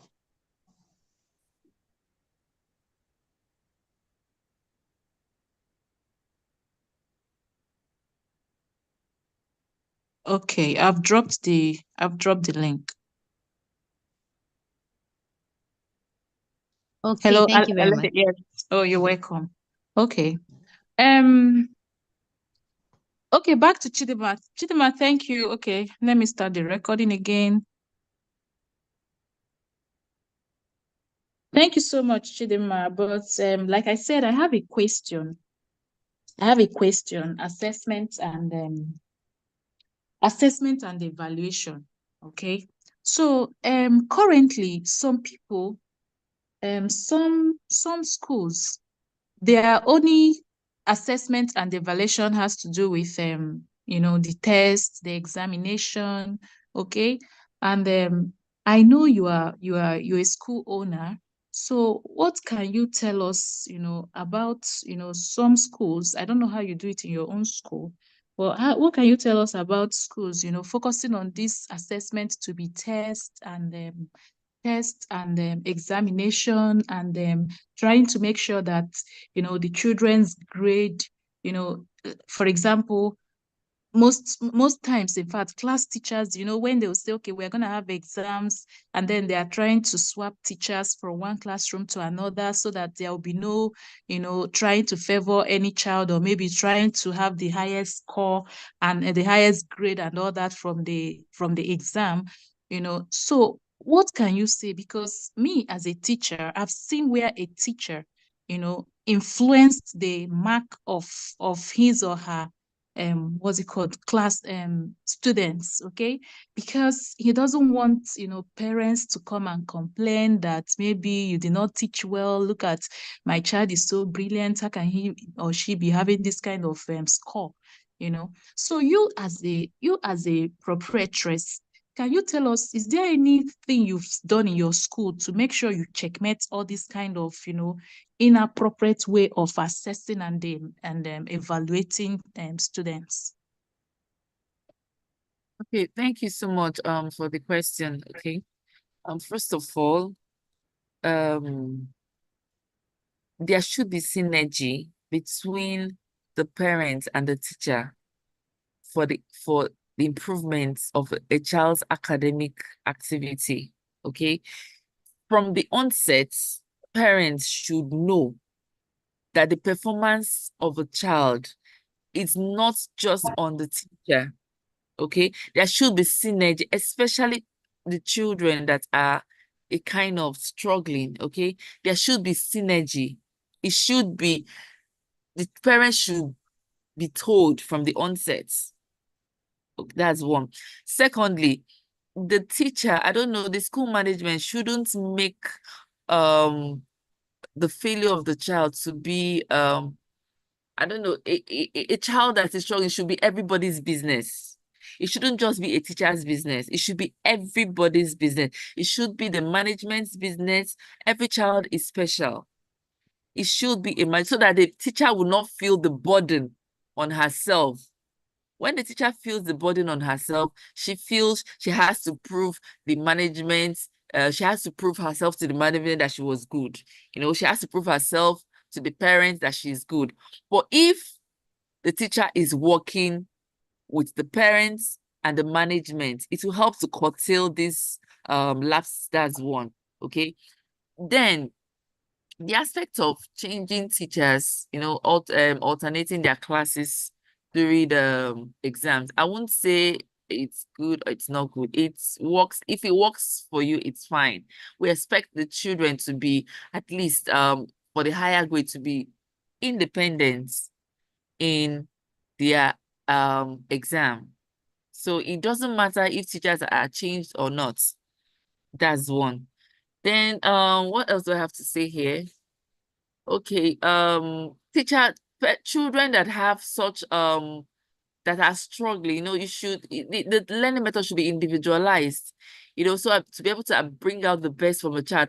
But the most important is that the parents should not come into the academic activity of the child at the end of the term. That is where there is a problem.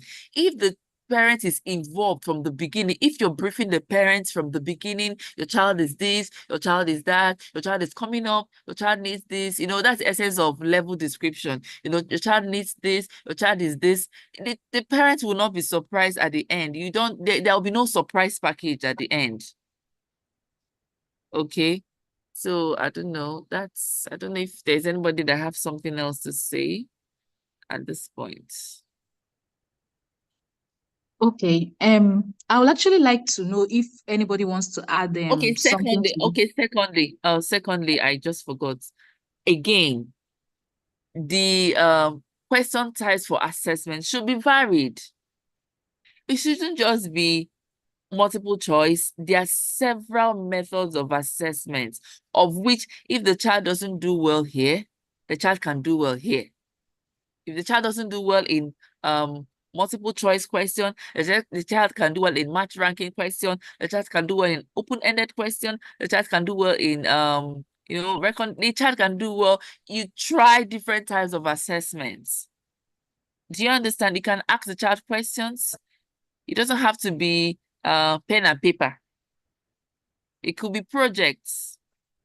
With that, you can be able to, get the best out of the child. Okay. Thank you, Chidema, once again. I don't know if anybody wants to add something because I have another question. I would like to say something. It's more like a question and also an idea that I've thought of some times back. Because most parents, because I am a preschool teacher, I handle children within the age of 1 year, 6 months down to 3 years. So, and I've met parents who are asking, why am I not assessing children based on paper and pen and pencil? But I'm like, these children are quite young, and they are children who are just learning as they see things. They keep learning. They are just how would I put it, absorbing everything they see in classroom and also at home. But when it comes to the classroom setting, my assessment is just general assessment. I don't do pencil and paper for them because they are still too young. How do you expect a 2-year-old child, you're asking to assess a 2-year-old child on writing when the child is yet to even hold pencil properly? But some parents will still tell you, no, my child, you should assess my child. Because what they even do at home, when you send home an assignment, most parents end up doing the assignment for the child. So for me, I don't really assess my children using pencil and paper because they are still quite young and don't even understand the essence of pencil and paper.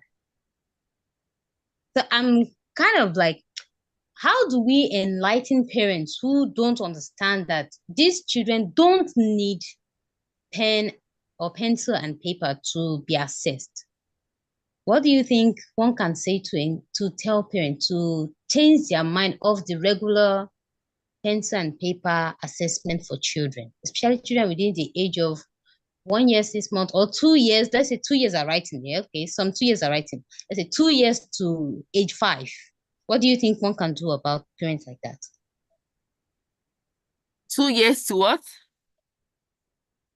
To 5. 2 years to 5 years. Okay. Okay, for me, I can have a different opinion, but this is me. Okay, 2 years is understandable if they're not assessed with pen and paper. You can assess them in other ways. You can assess them in other ways. Do you understand? It doesn't have to be writing. You can assess them in other ways. Whether they are, I'm not so conversant with the play class, but there are other ways to assess a child. It doesn't have to be whether a child can write or not. But I think a child of 5 years can do pen and paper. A child of 5 years, I think, should be able to read some few words and should be able to write. Okay, but we should have it at the back of our mind that assessment is not an end. It doesn't mean the child is bad, the child is good. Children also have different moods. And this, you may not be able to assess a child at the point of assessment, especially children in the nursery session. Do you understand? Sometimes you may have to move assessing the child. Maybe the child is not in a good mood today. You may have to move it on another day. So we need to let the parents know that assessing the child's performance at that level is not really it's not really what they should hold so much water. I think You just have to talk to the parents and they will understand. Sometimes parents want their children to medical doctors, these professionals. They want a parent has come to my school and is telling me that a child of 2 years should read and write. And I'm asking her, what if the child should be able to read at 2 years? So what will happen when the child is 10 years? Also, what's the person's child supposed to read? So you just have to talk to parents. Also need to be taught. That's why they need conferences like this. They also need to. We need to bring it to their consciousness. Some of these parents, when you explain to them, they will also know. And you don't let a parent to put you under so much pressure that you do what you're not expected to do. So the parents will, get used to it with time to know this is what is expected of this child. You can give the child, the parent, the milestone of, just talk to the parent, give the parent the milestone of what is expected of a child to cover per term, per session. Just make sure that the child is covering this milestone. Thank you. I don't know if someone else have another. Yeah, and I don't know if you have something else to add. At least you've been here. You've been in the teaching profession for a while. Chidima, sorry, did you call me? Yes, I said, I don't know if you have something else to add. At least you've been in the teaching profession for a while. Yeah, well, my own ideology is always, I don't know if I should use the word out of the box, So even we are here talking about children of a year plus down to 5 years or maybe even 6 years. And imagine me now, I'll tell you that it's not just limited to 6 years. Okay. Even a child that is 12 years is still a child, not even a teenager. So a child of 12 years, let me even say that, there are this unnecessary, so rigid kind of structured, what's it called, assessment and evaluation, all of them in the name of assessing and evaluating, and it's very painful. Because we don't really, this topic is very sensitive, and I've actually treated a topic like this where I talked about effective performance, versus actually this assessment and evaluation. So you find out that even a child of 12, parents, once you bring their whatever assessment, the first thing they're looking at score. Oh, good, 97%, correct, 40%, what a mess, this and that, the teacher did not do well, blah, blah, blah, okay? Meanwhile, even the child self, you've not sat down to think of, okay, what happened? Even in schools, some proprietors will even, before the examination, let the teacher know that my children in my school, they should not go below whatever score, okay? So now we are teaching the students in that is score that matters. And that's why we have stories of a child having 9 or so and then goes to put 7 in front of the 9 to have 97%. It happens in schools. It has happened in my school, in different schools I've been in. The children, they will give them the script. Before they get home, they will go and manipulate that stuff. Yes, all the elder kids in primary, in fact, upper primary, not even secondary. They manipulate it. Why? Because they're having the orientation. The awareness we are giving them is that scores matter. Scores, like, really? And we're talking about sustainability.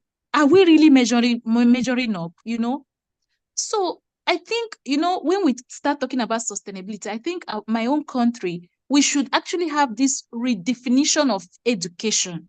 We've not gotten it. You will see that in some advanced countries, they are not interested in scores. They are not making the children know that it's scores that is the ultimate. No. Even the teachers, they know that the score is not it. Even parents, they've come to know that. But all I can say is that in my own country, if you divide us into 3, 2/3 does not know that. In fact, they don't even want to believe it. Even if in PTA you talk about it, they don't want to believe it. And you begin to wonder, And that's why such platforms like this, not even only Voice of the Teachers, other platforms should start raising, the effect of this. Imagine a proprietress telling the teachers that if children score below this, you are in trouble. Why? And if it is a man that has how many children in the house, what do you want? What do we expect that man to do? Some of them that feel that maybe they can't do any other thing, they will manipulate the scores as we have gotten such cases, Well, what I think I have to say is that we need to keep creating this orientation. Parents, like one of us said, shouldn't, be the ones to decide what the school culture should be for us educators. They shouldn't. They shouldn't allow it. Yes, some proprietors, they want to make money, so they try to bend everything to satisfy parents. But no. And it's so much, it pains me. Honestly speaking, it pains me that a mother will be comparing her child's score to another child's score. A mother. Like, seriously. When you got pregnant, two of you got pregnant to this, the same gene started forming in two of you, as I don't understand. The same gene, and is what you ate that the other mother ate, is what the child came out into this life to start eating. They don't even consider the eating things, the food that we give to these children. It matters a lot. I don't know why our medical doctor guys are not even here. So it has a lot. This topic is really broad. Like it's broad when it comes to talking about evaluation, assessment, and then of course, what effective performance, that excellent performance we are looking for, what it actually means. It has a lot, to do with this topic. Well, for me, I think we should stand. I think proprietors and proprietresses, I think they have a lot to, educate parents on, so that when they get home, they don't put fear in their children. And then when they are growing, the only thing they have in mind is how I'm going to get this high score. Life does not end there. It's a practical word. We're talking about sustainability. Getting the score does not mean that you can practically sustain what we need to make life comfortable. It doesn't mean that. Some people naturally serve the years, they have that, retentive memory. Some have photochronic memory, which is good. You get is a plus. And some will do that, but when it comes to practical aspect of things, they will not get it. Nobody is 100%, fed with everything. That's why we keep learning. That's why they say that once we are alive, we're supposed to keep learning. And once we stop, it means we're actually dead, even if we're not physically dead. So for me, I think from what she asked, if I should add mine, I think proprietors and proprietresses, they have a lot to do in educating. And even sometimes teachers, they are aware of this, but they are afraid not to say, so that they won't be the scapegoat or other kind of things, because money will be involved depending on who owns the school. So I think this particular aspect, the first people that will help us so far are proprietresses to set it, because it's their school. Not to talk of government schools now. For now, we're not even focusing on government schools. We're talking about the private sectors. I guess that will be my own contribution on this particular question. Thank you. Yeah, so moving forward, someone came in, Galaxy Tablet BA, I don't know who that is. Hello, please, can we know you? Or is this Sunny? Because Sunny is supposed to take the next topic. Okay, so let me stop sharing. This is Fanny. Good evening. Oh, Sunny is in the room. Sunny, welcome. Good evening. Good evening. Thank you. Okay, so Sunny, if you are ready for us, we are calling you to take the platform. We just finished having the last speaker that just spoke now, Chidinma, she spoke on the topic, talking about differentiation. Okay, not really differentiation. Chidinma spoke about the role of assessment in education, effective education method. So she was actually trying to explain to us, the difference between assessment and evaluation. Okay. So I guess we are having you now. We are calling you now to take the platform, and thank you for coming in. Thank you so much for having me. Let me pull up my slide and I can start. Thank you.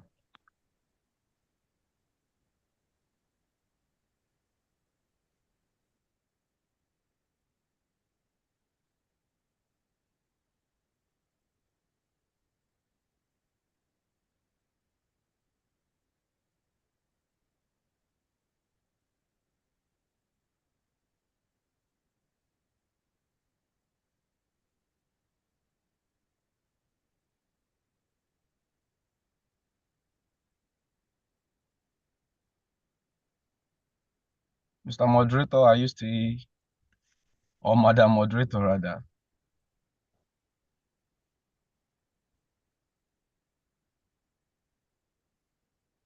Sunny, you can take the floor. Welcome. Okay. Thank you so much. I'm trying to bring up my slide.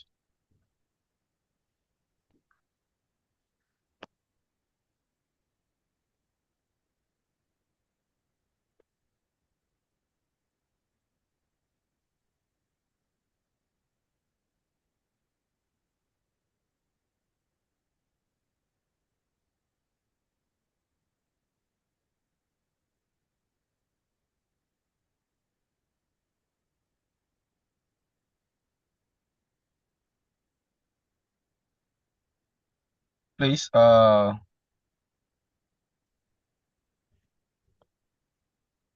is my screen visible now? Yes. All right, thank you so much. Wait. No. You cannot see my screen? No.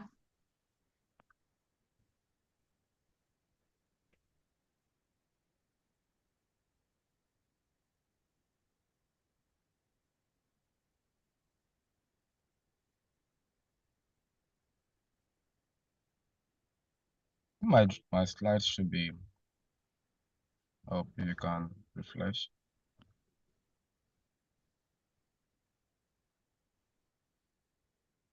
Is it visible now? Yes.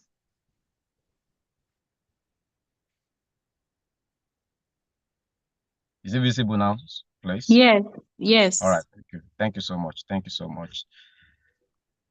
Greetings to our audience. Greetings to fellow tutors in the conference room. I want to appreciate everyone for staying in with us. Being the first day of the commencement of our conference today.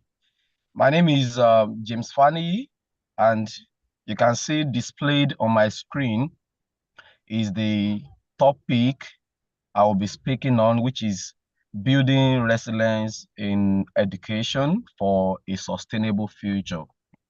So our focus in this year conference is how we can actually have a sustainable future. And for me, I would like to say that this theme of the year would not really be complete without the topic I'm taking this moment, which is building resilience in education. Maybe when I'm done with my presentation, you may or may not agree with me if truly this topic is actually like the salt, that without having it in your soup will actually be tasteless. So these are topic I'm taking, I see it like the salt that without which, this conference will not be completely done with this year. So Welcome once again, and I want to ask you if you are ready with me. So we will dive into building resilience in education and how we may use this for a sustainable future. Before I go on, I would like to make a brief introduction of myself. My name is James Fanny, and people popularly call me Mr. Legend, especially my students. I enjoyed it a lot when my students call me Mr. Legend, because that is what I believe I'm raising. So I believe that when I have students in my class, I have legends in my class, and that's so delicate for me to actually handle them with all sensitivity and with all responsibility. If they turn out positive, I count myself responsible. And if they also turn out, negative, I also hold myself responsible. So with this mindset, it helps me to put myself in check that we are, we are just in charge of stars to be that are just evolving when we call ourselves tutors. So we have stars in our class and we can make them shine or probably contribute to cleaning off their light. So I'm a passionate teacher, and I've been a passionate teacher since 2005 till today. And God has blessed me with experience from elementary classes to handling pre-varsity students. I'm also a co-founder of a leadership NGO, Youth Focus Pilots organization, and I have been a member of few NGOs also, some of which are JCI, Junior Chamber International, Anti-AIDS, and many like that. I also happen to be a professional trainer in health, safety, and environment. So, and we also do this training for schools, in the aspect of first aids for the students and also for manufacturing industries. I'm a project manager and a trainer of project management professional, training companies and individuals on how to professionally carry out projects, or those that may want to write PMI examinations, and trainings like leadership and work ethics are also my field. By the special grace of God, I'm married to a loving wife, and I've been blessed with wonderful children. And this actually make me to appreciate a lot, while the effort of we tutors are never in vain when we do our best to raise great, future leaders in our classes. I am a lover of God's words through the faith in Christ, and as such, I love to encourage students or youth at large to stay focused. So I also have a sense of responsibility based on my faith in Christ that, children are sensitive blessings, and we tutors should also see ourselves as fathers or mothers when we are in the class with them, so that we can really be sensitive, to their development beyond the classroom. So we should be interested. Our focus should not only be based on the financial rewards that we get. We should also see beyond the financial rewards, because in most cases, when you don't see beyond the financial reward, you may not be charged to do more than what you are doing right now, or you may not really be interested in a conference like this, that, oh, why are we doing all this if they are not actually matching up with the financial reward? Yeah, the financial reward at some point always come. Many of us that started as tutors might not have started, at the top where we are right now, but you will rise from, that grassroots to a level that your efforts, people will start, really, they will begin to see your efforts and also appreciate your efforts, either directly or indirectly. So having said that, enough of introduction about myself. Let's get to business, and that is defining, what I see as a very important term in my topic. Don't forget that my topic is building resilience in, students. So building resilience so that we can have a sustainable future. So we want to see how we can build resilience in students. We want to see how we can build resilience in education. We want to see the impact of resilience, in the success of every student. And because of that, it becomes pertinent for us to define what the word resilience means. So what is the word resilience to you? And what is the meaning of the word resilience to me? Or what should be the general view that we may have when it comes to the word resilience in education?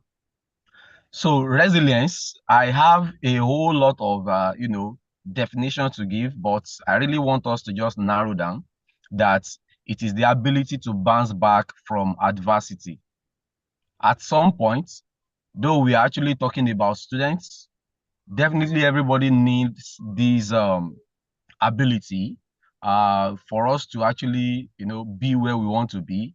And because it is such a very generic, ability that should be found not only in students, even in tutors, even in every responsible individual or every success, and every person that may actually desire success must actually develop, the ability of being resilient in adversity. So this is a particular skill, or let me say, is an ability that our student must actually grow with. So it is fundamental. It is basic. It is like a foundation to being successful in life. And that is why it is a very sensitive one for every tutors to be interested in. Oh, my actions, doing things this way, am I really building, resilience in my students, or I'm making them to easily give up when they actually face challenges? So the way the word actually picture, a child's ability, or the way the word actually picture a child's growth is something that looks like what I would call a Nollywood movie. Everything goes smooth. It has to be smooth. We want to, as a teacher, we want to come to class and introduce a particular topic, and boom, all the students are catching up. They are doing fine. We set exams. They are getting a 40 out of 40, 39 out of 40 and all that. Yes, that may be our expectation. And of course, when it happens, it's something that, brings joy to the heart of every responsible tutor. But it's not always like that. So we should know that there are, students will face different kind of challenges when it comes to academic performance. And that is why it is good for us to be a motivation to them when it comes to building resilience in them. So resilience, with all emphasis, is the ability to bounce back from adversity. We say it's a necessary skill for coping with life's inevitable obstacles. And definitely, when you look at most of the successful people today, even the old ones, you will see that if not because of this word resilience, many of them would have given up a long time ago. The actions of some tutors, easily make students to give up. The way we react to, a student that is not doing so fine in the class can make that child to be willing to give it a stronger shot comes next term, or to go home sad and believing that there's nothing good that is going to come out of his or her efforts. I am proud to say that I've raised students that, in fact, I'm always interested in the projects of every student because I call them, my projects. When I'm being introduced to a student, I say, oh, this child has not been doing fine. In fact, there's nothing working with this child. We have taught him this, we have taught her that, we have done this, we have done that. I'm always interested in such a child, because most times you find out that it might be a fundamental issue with the child. It might be, the way the child has been raised. It might be the fault of the parent. It might be the fault of the foundational schools that the child has actually attended. In most cases, there's nothing wrong with every individual that is not doing fine. It's just the way, we have been built to perceive, failure, and the way we have been built to perceive what? Success. So resilience will help your student to bounce back. And every student actually needs that. Yes, for a child who has always been the fifth in the class, if you want that child to actually, come up, to maybe fourth or third or second, there must be resilience for that child to be willing to say, okay, fine, these are my challenges this term. I'm not doing well in the use of English. I'm not doing well in my maths. I think this is what I need to do. That is what I need to do for me to do better. That is resilience. But when a student does not have this, it will be like, oh, I don't have this. And I don't think I can't see myself doing better because I have this also person in my class. I have this also person in my class. Oh, who is good in this? Who is good in that? Some of the questions I normally ask my students is, okay, when you say somebody is so good at mathematics in your class, can you tell me what that person is doing that you are not doing? You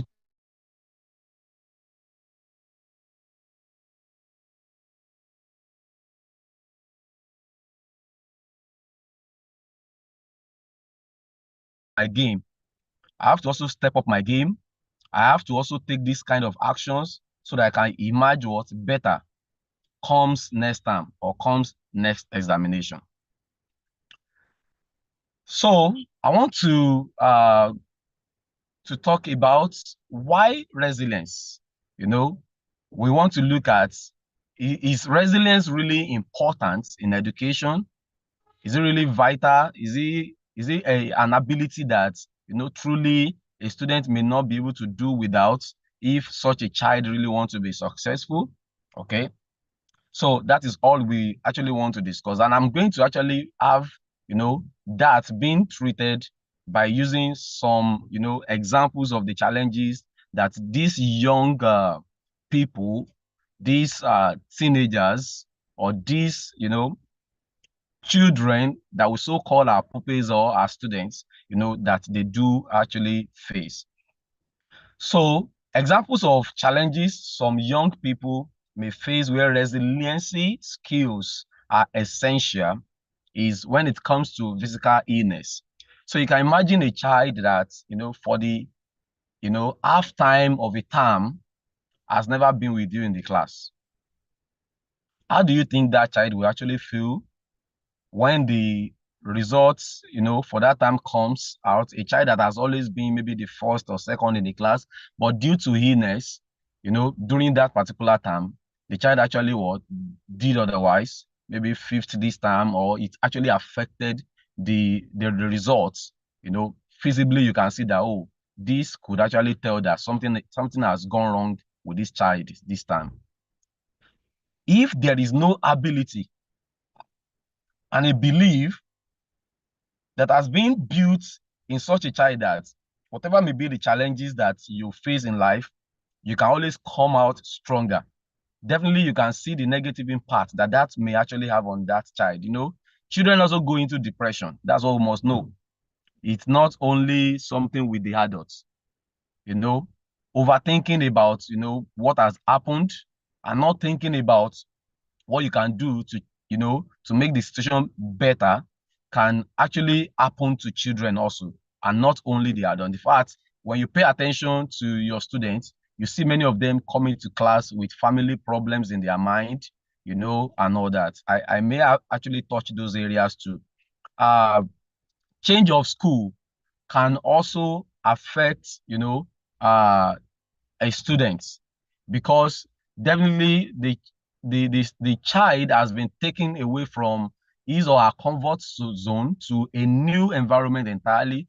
So making new friends, meeting new faces, having a totally different tutor.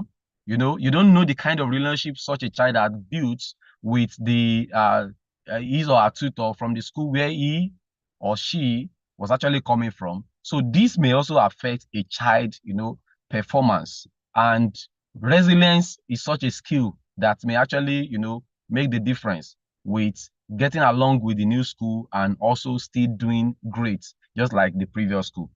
So transitioning from primary school to high school, I can recall, you know, a lot of fear that was being planted in us in those days when I was just about to moving from my primary school to high school.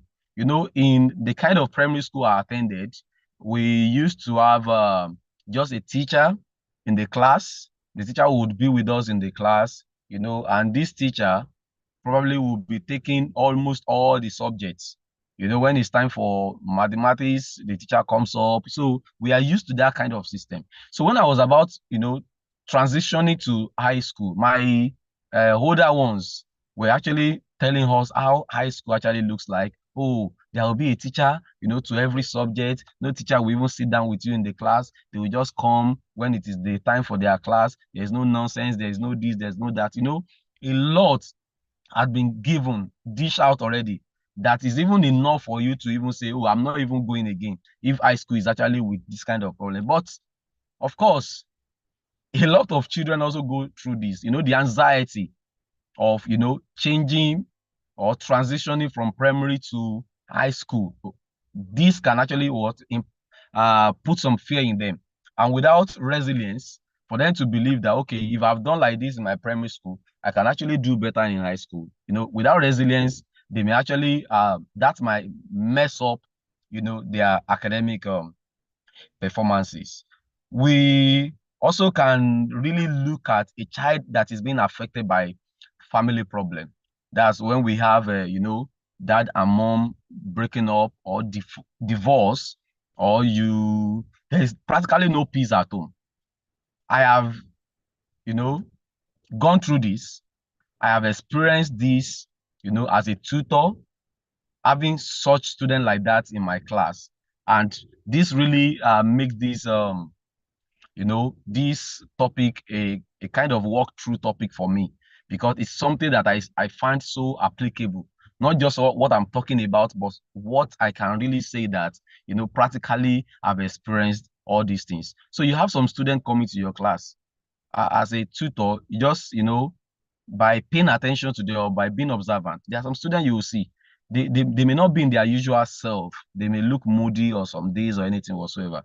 It is not enough for you to attack, for you to say, oh, what is wrong with you and everything. That would be a very wrong approach. But calling such a child, discussing with such a child might actually reveal to you that there is a problem at home, you know, with the parents, or the parents have actually broken up. The way a child that is coming from a broken family might actually behave or think might be different from a child that is coming from a home filled with love. And the only thing that can make both of them to still, you know, have that academic success without you having, you know, a reflection of the home or family problem is resilience. Believing an ability, okay, that you have, believing in yourself that whatever may be the challenges in life, you can always, you know, overcome it. You can always, you know, be better than your problem, okay? Since you cannot actually remove totally or eliminate the problem, you can actually grow with it. So it's just like a plant struggling to grow with weed.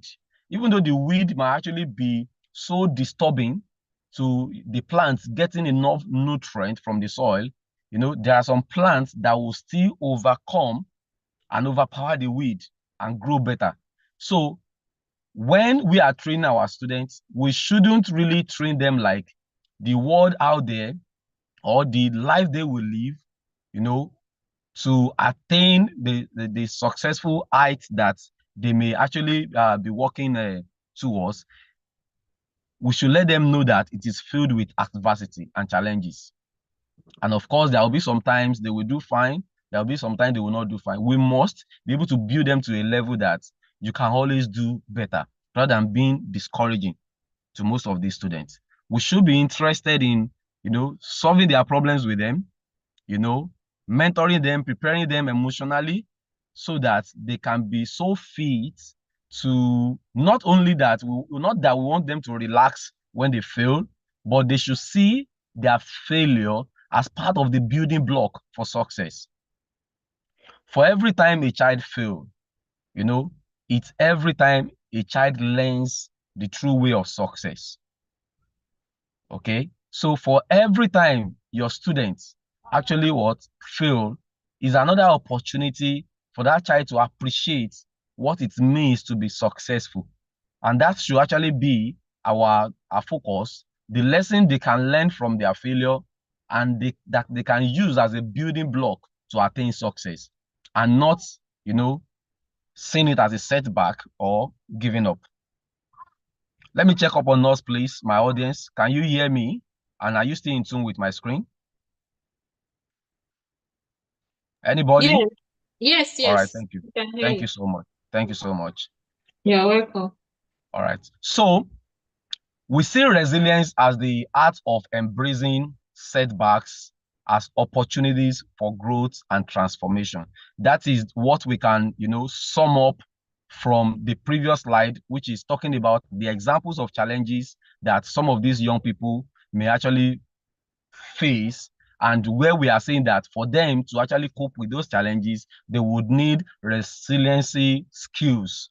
So what we can sum up in that is that every child should be built to see that there is an art that would actually help them to change their failures into building blocks for their success. So resilience is such an art that make students to embrace their setbacks, and they see those setbacks as opportunities for growth and transformation. I went through this, as a person growing up as a child, and it almost, caused a setback for me as a person. I will share it. I recall then that when I gained admission into my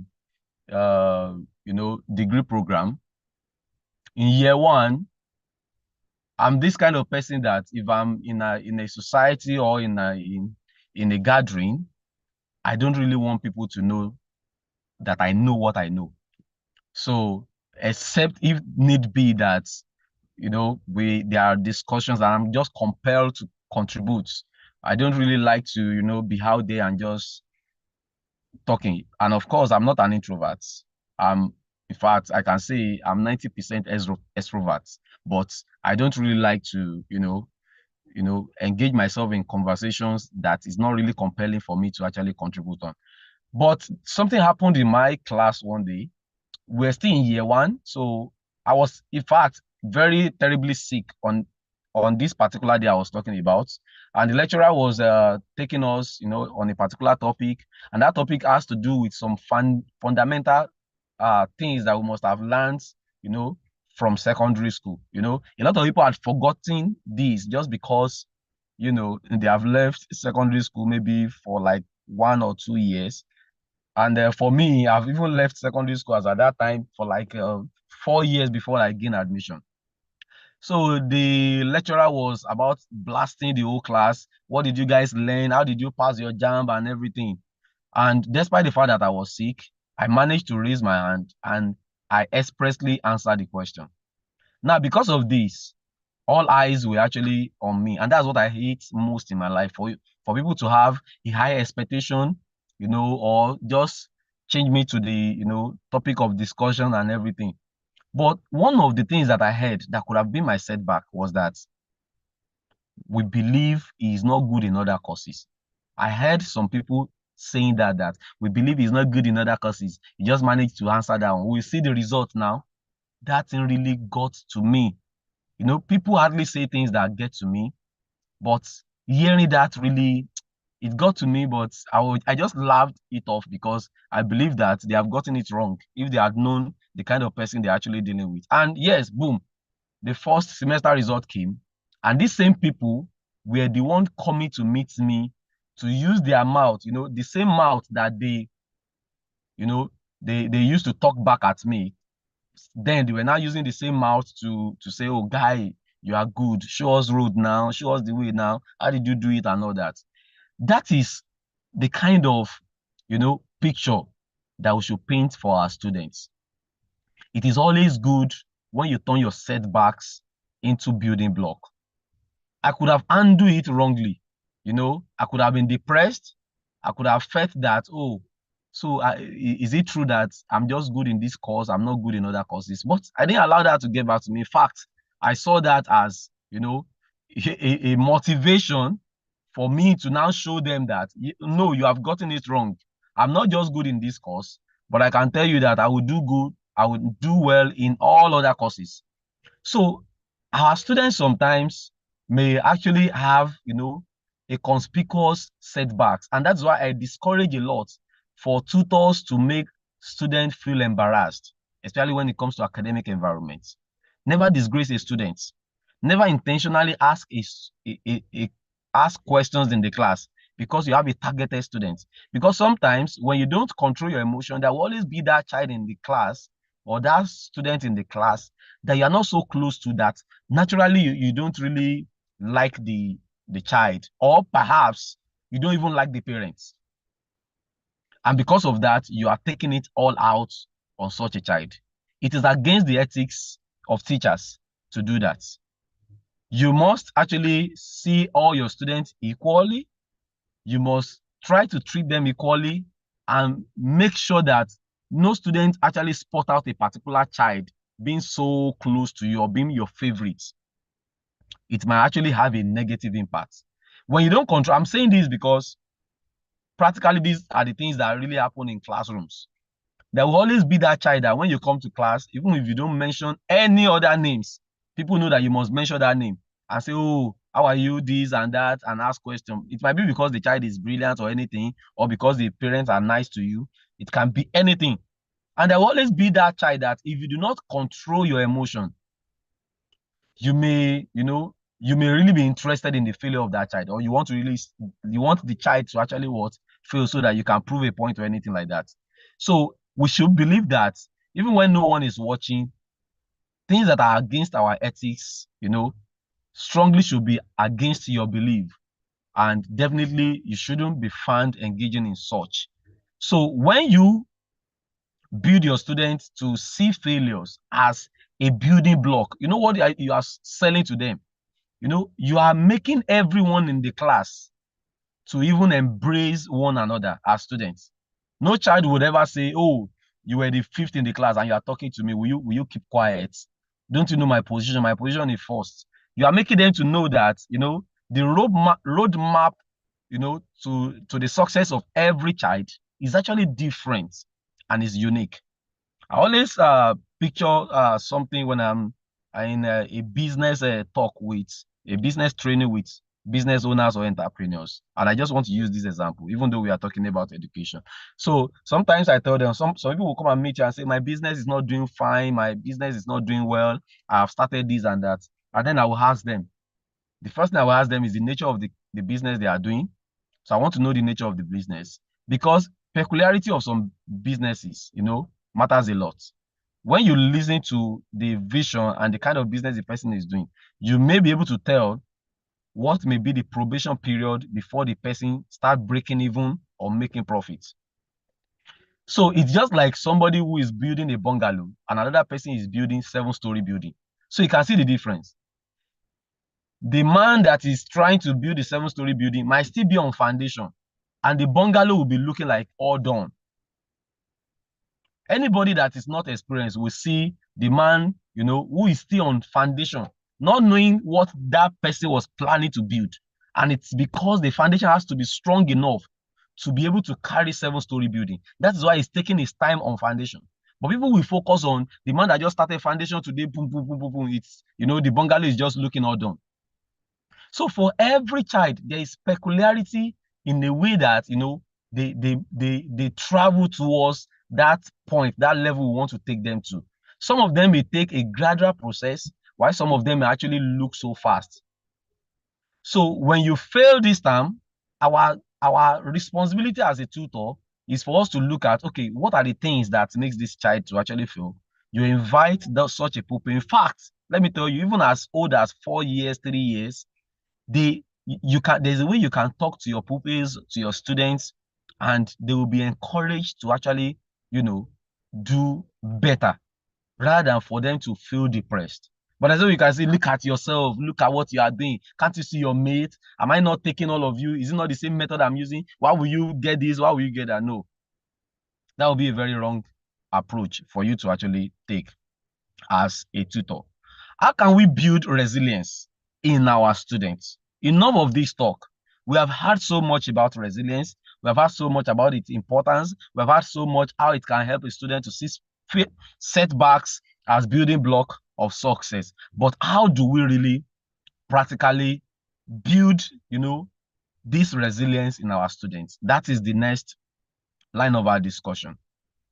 Okay, the first point would be, explaining that can help us to build resilience in our students is by creating safe and supportive learning environments.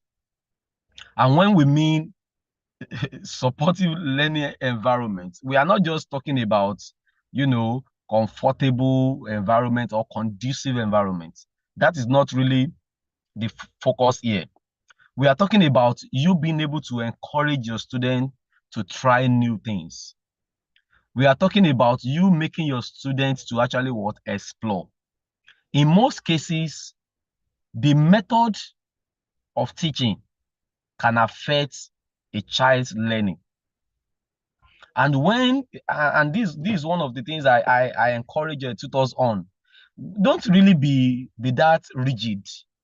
When you are taking a child and the child is not really, doing better, it is time for you to go back to your drawing board and try to see what other methods can you use.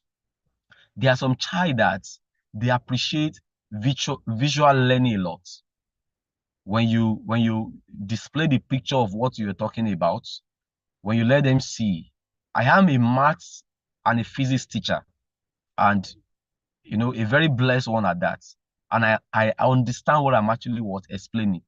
It's very difficult teaching sciences in this part of the world where you have, in fact, even if the lab is functioning, it is still not, to the level, of, it's not to that world standard in most cases. And you want to teach, physics, you want your students to understand. Imagine you finding yourself in a classroom where you want to talk about, motion, and you have a lot of students who have not been to airports. They have not even been inside plane before. And you want to explain what they will feel when a plane wants to take off, or when it wants to land, or when it is in air and all that. It will take you an extraordinary effort if you really want them to learn it and retain the knowledge. And that is why, giving them that supportive, learning environment, you being, that encouragement to them right now to go extra length. Sometimes I'll go extra length to go and find an object. I'll just get that object, bring it to my class. You see the excitement, in the student, because you are showing them what you're actually talking about. Sometimes I will have to, okay, if you have not been in plane before, let me just download this video. Let me bring it to class. Before you actually take that topic, you just say, okay, let's watch this video. By watching the video, you ask them, what have you observed? What did you observe in the video and everything? Many of them will start explaining to you. Before you know it, they're already explaining the topic you're about to introduce. Because you have made the class so fun. You have made it so interesting, and you have actually given them what they really need for them to retain the knowledge. So it is good for us to focus so much on developing an environment where our students will feel safe and supported. An environment where your students will be, they will be excited to try new things.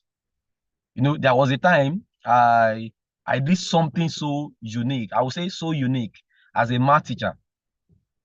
My students were having, we have done so much in the term, and I know that many of them were still struggling and all that.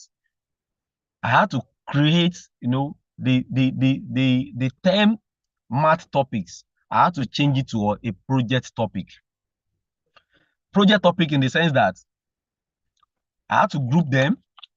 Okay, you go and work on circle theorem. You go and work on algebra. You will do it like a project. I train them on how to actually do it into paperwork, take like 2 examples. All of you should learn it as a group. Then you now come to class. It was so new to them. They have never tried it, that they will have math as a project and they will come to class to come and teach their fellow students. It was so challenging for them. But trust me, I recorded a very good performance that time. Because even a child that, before was not really excited or motivated to learn, they had to go back to drawing board. They had to say, oh, I have a defense. People will ask me questions. I had to tell them, oh, your fellow student will ask you questions. You guys have been asking me questions. Now you will know how it feels to be a teacher. They will ask you questions. When you finish your presentation, you must give them examples. You must even give them classwork. It was a thorough job, but it worked. So you must always try this so that you would help them to, to have learning opportunities, and for them to actually see that, okay, yes, they can actually fail. It's all right. It's all right to make a mistake, but not, bouncing back from your failure or not learning from your mistakes. It's what is wrong. And it's something very compulsory in my class. You don't laugh at any student, even when that student actually make a terrible mistake. Even a student that asks a foolish question, you are not the one being asked. I'm the one. You dare not. When Mr. Legend is in the class, you dare not laugh at a student and say, what kind of stupid question is that? Let the person ask the stupid question. It's not your stupid question. It belongs to the person.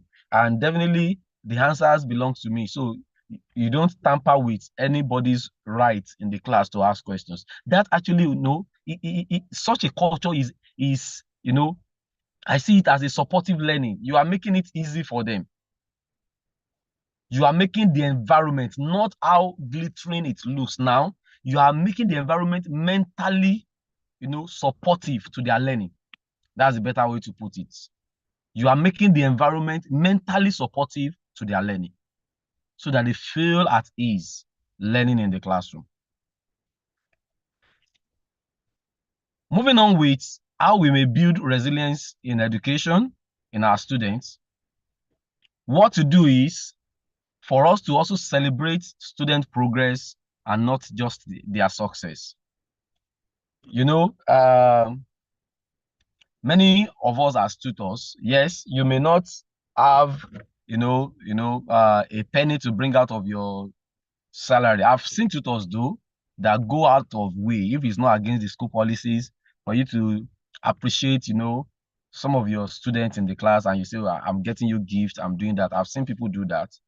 But in this case, it's not really about you buying something for your students. It's about you recognizing that, oh, something has changed. It's about you giving kudos to someone who was in level 6 last term and now has moved to level 5. Yes, what you wanted is for the child to be in level 1 and level 2, but it does not work like that. And if you want to be factual as a tutor, even your own life, your trend, of being where you are today, it's not like that. So you shouldn't build your students or even your children like that.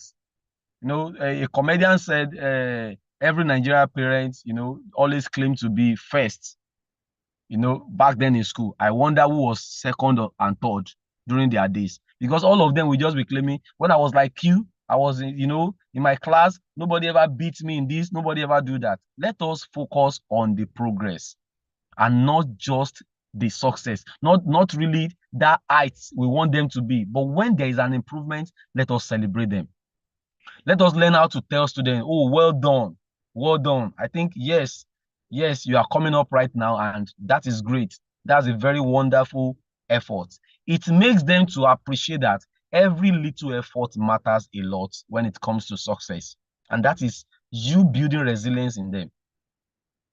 That this time you have fought your way through to be in the 5th position.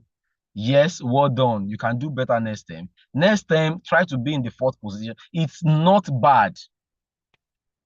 Not every child would jump from 5th position and boom into 2nd or 1st. It does not work like that with so many children. But it's possible for a child to move gradually making the effort until such a child works his or her way through to the top in the class. So you can always encourage them, appreciate that little, improvement.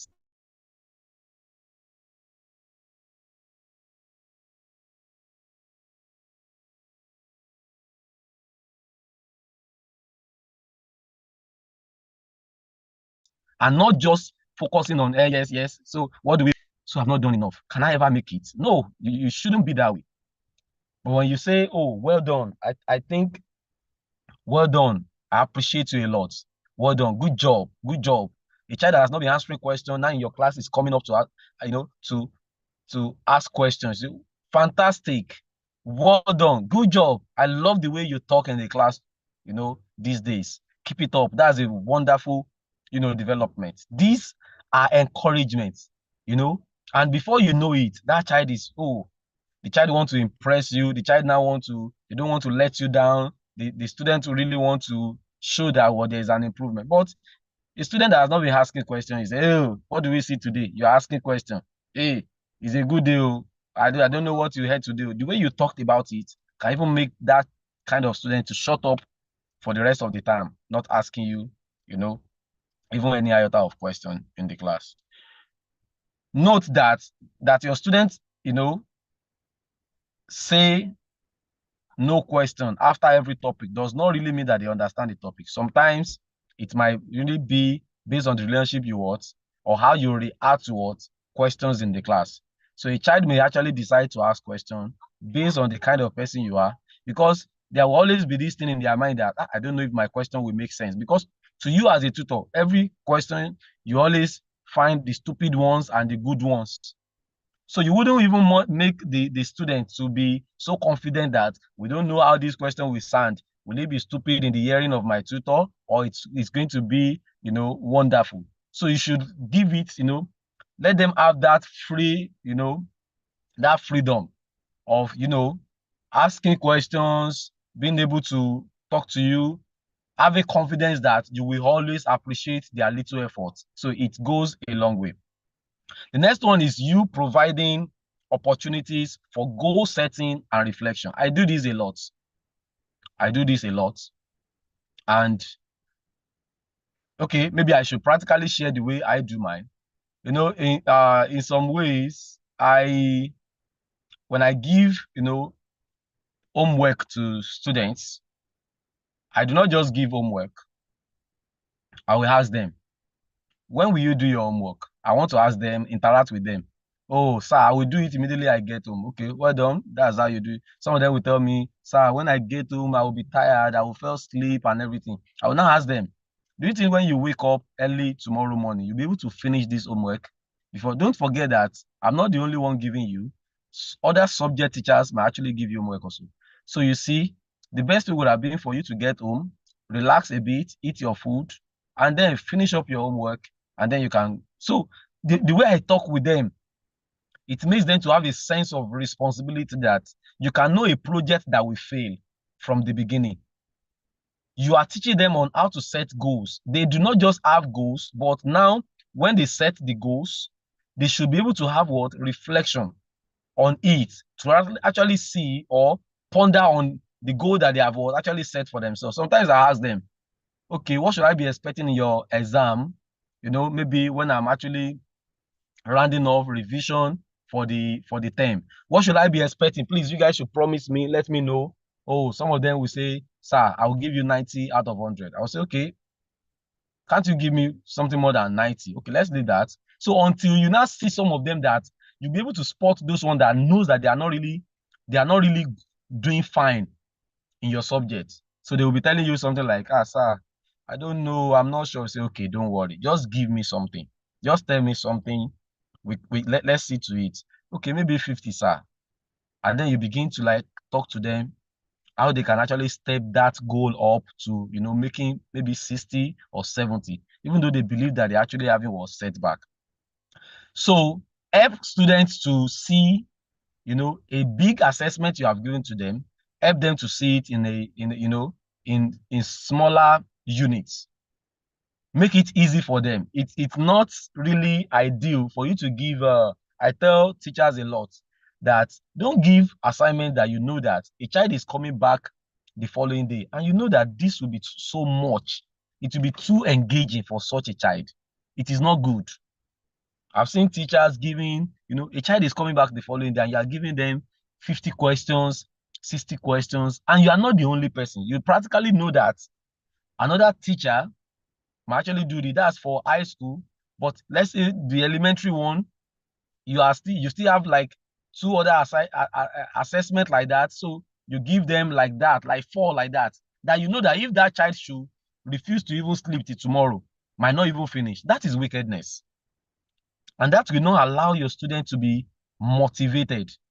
When a goal is too big and the time frame is too short, it makes life difficult for the project manager. I am a project manager and I can, speak a whole lot about that. So be a project manager for your student, that when you are giving them something to do, at least you should make it easier for them to do. You should help them to stay focused or to have a positive mindset that, oh yes, it is possible for them to actually do it. You should let them know what can be the possible setbacks, what will be challenging in the homework you have given them, and how they can tackle it. You should let them feel relaxed that, please, just give it your best shot. I tell my students that math, I love, instruction in every examination. They will say attempt.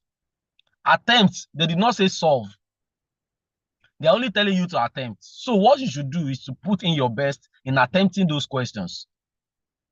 So it is in your attempt we now say, oh, if you have, practically done it well or not. So attempting has shown that you are not even expected to actually be 100%. But you should do your best to really show that you have learned something, in the class. So let us train students in such a way that, when you give them something to do, you are helping them to see how easy it is for them to go about it. And that is resilience. They are going to have a positive mindset to whatever thing they are doing to get better. Also, we should develop a sense of belonging within the school community. Let us make our students feel at home. Let us let them see that they are important. When a child is absent in your class and the following day the child actually shows up, let that child know that, yesterday we really missed you and yesterday I actually missed you.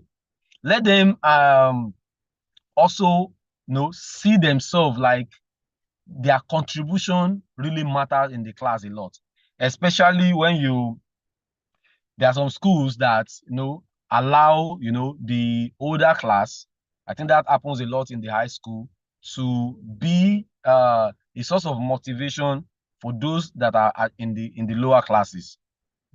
So when we go by research actually shows that a great way to build resilience in young people is to help them feel a part of something bigger than themselves.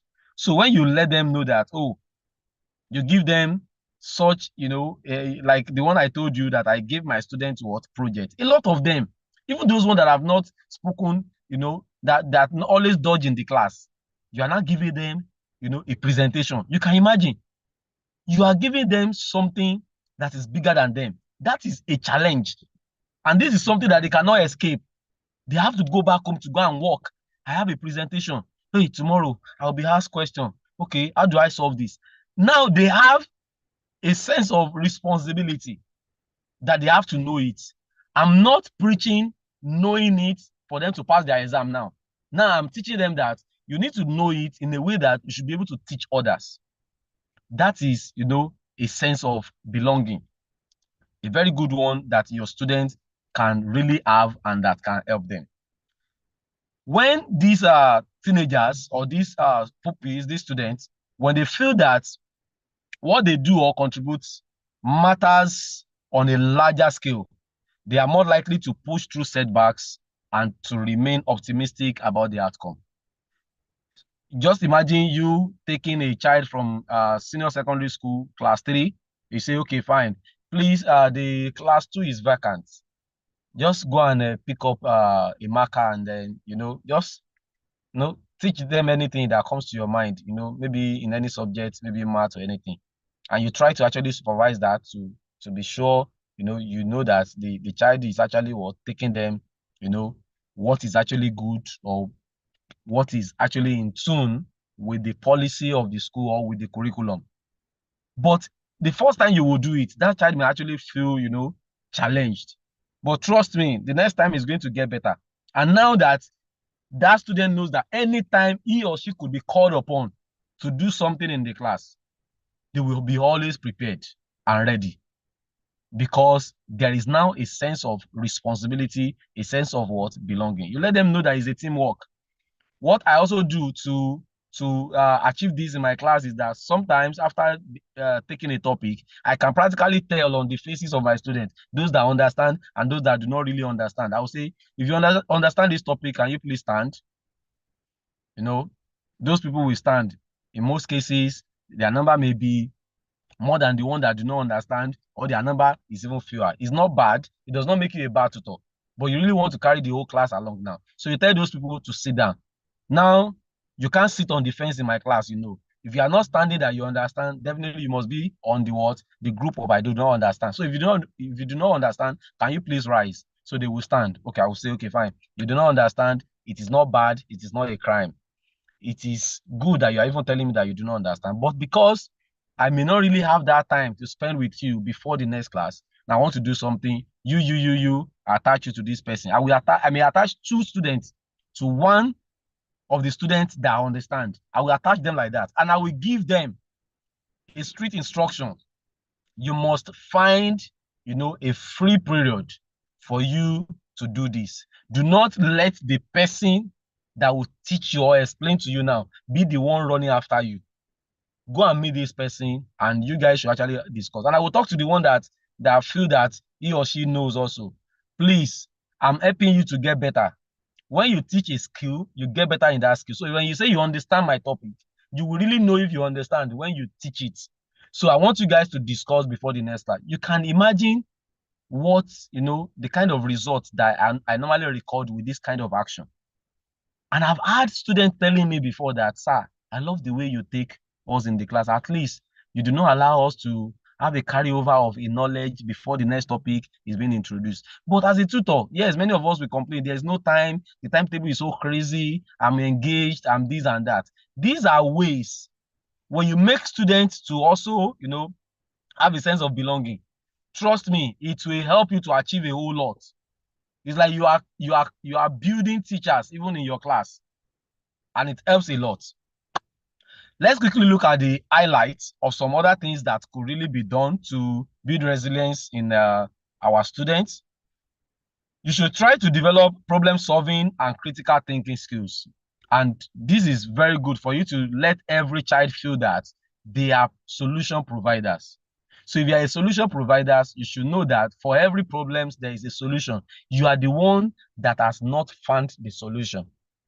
Sir, sometimes when I'm in math class, I feel dizzy, I feel this and that. Okay, that is a problem.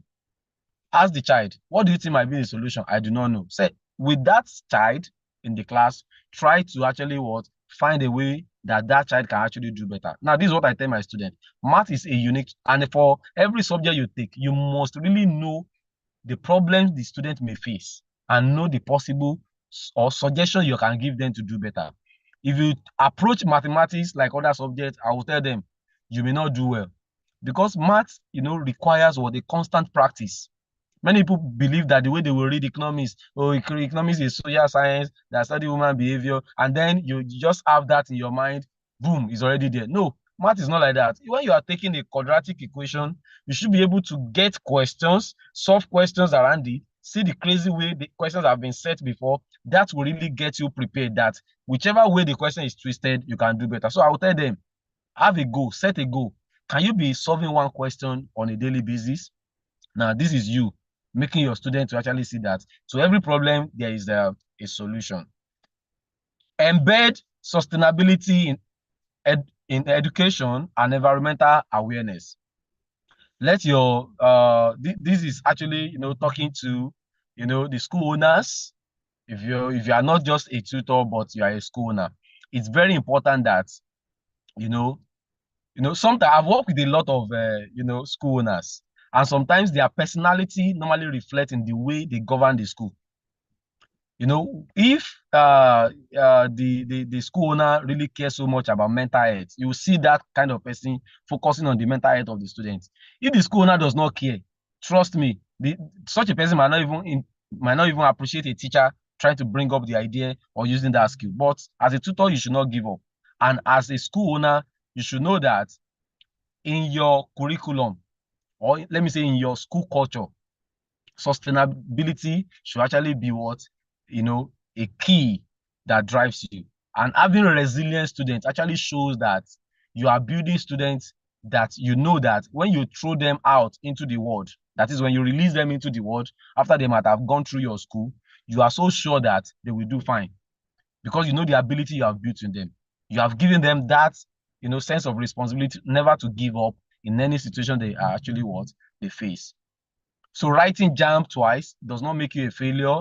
Perhaps it might be that the course you are trying to put in for is, has a very high cutoff mark, or we have a whole lot of students trying to gain admission into that same department. So for you to actually gain admission for that course, you have to raise the bar of your preparation. That does not mean that you are a failure. Because some people will just say, oh, how many times have you written JAMB? Oh, 2 times. Oh, what is that? What kind of, why? You can't compare somebody that is trying to, gain admission for medical course with somebody that just wants to go and read economics, or somebody that just wants to go and do education. Just like the example I give about somebody trying to build a bungalow and 7-story building. So we should really motivate our students and try to build them, incorporate this into the academic environment. Promote inclusivity, diversity, and equity. I've spoken about this. Let your students feel they are part of the class, they are part of the success, they are part of the story. Diversify, explore with them different learning styles and skills, and treat them equally in the class. Is very important. Emphasize experimental and project-based learning, like the one I gave you as an example. Experiment with them. Give them tasks. Sometimes I want to introduce a physics topic. I will tell them, okay, you guys, you go on YouTube, tell your parents, search. I will tell them how to what to put in the search engine, put this and watch the video. I want you to come and tell me how kaleidoscope work in the next class. We'll start next class with you explaining to me the principle of kaleidoscope. What have I done? I've given them, a task to research ahead the topic I was just about to introduce. So make it experimental with them, make it project-based with them. Foster a sense of purpose and hope. Let them know that there is purpose for them, there's hope for them. Try to suggest to students by their ability that, oh, you will do fine as a lawyer, you will do fine as a medical doctor, oh, you will do fine as this. I can see that you are this, you are that. Encourage them. It helps a lot. Develop coping skills and stress management techniques. Do not think that you are the only person that go through stress. Students also go through stress. There was a funny video that was going viral on internet. The child was shouting in Yoruba, "Shefe pamini, shefe pamini." That is, do you want to kill me? Do you want to kill me? And when I went into the video, the story behind it is that they gave that child too much of homework that the child couldn't even finish till the following day. And the mother was compelling the child to do the homework. The child was now shouting, "Shefe pamini, shefe pamini." That is, do you want to kill me? Do you want to kill me? So you have to, know that your students also go through stress, and you should help them to actually manage it.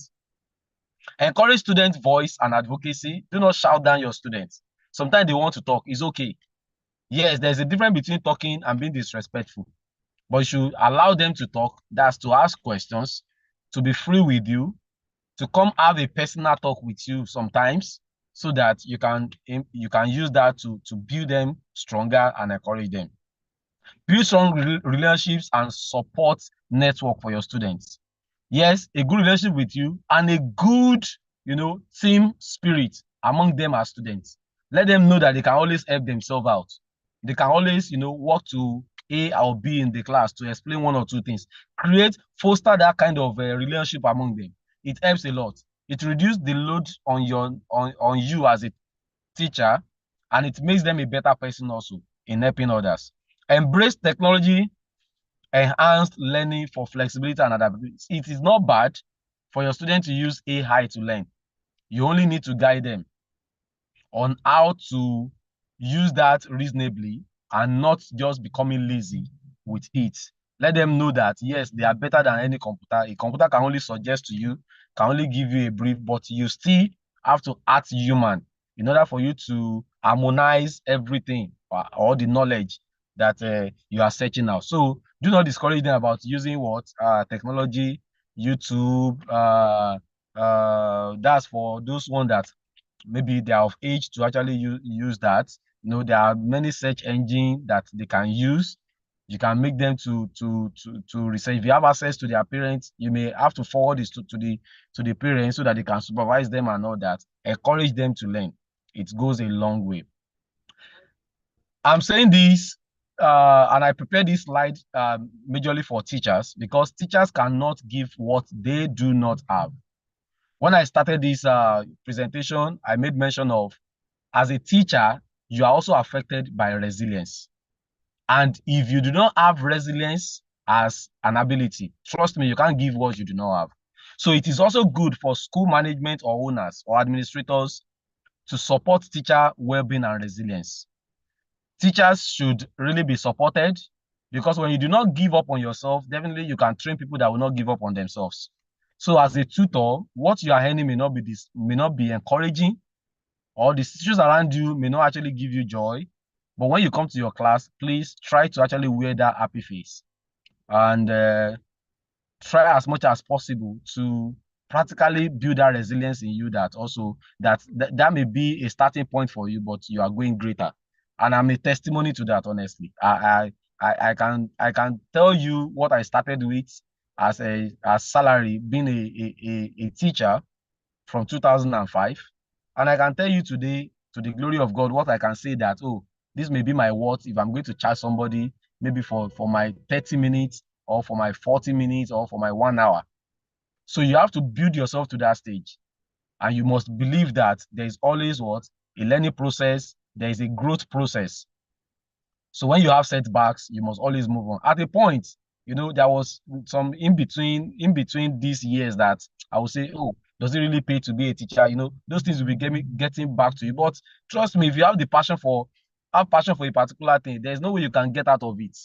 You always find yourself coming back to it. Even when you have so many things that you are doing. Like now that I'm a project manager and this and that. Am I still a teacher? Yes, I'm still a teacher. I still have school owners calling me, doing training with them, coming to take some of their students that are about to write exam and all that. People that have worked with in time past, consulting me, saying that, okay, please, so our students are having issues in this topic. Can you help us to come and use 1 week just for you to brush through to do this and that? I still do a whole lot when it comes to teaching.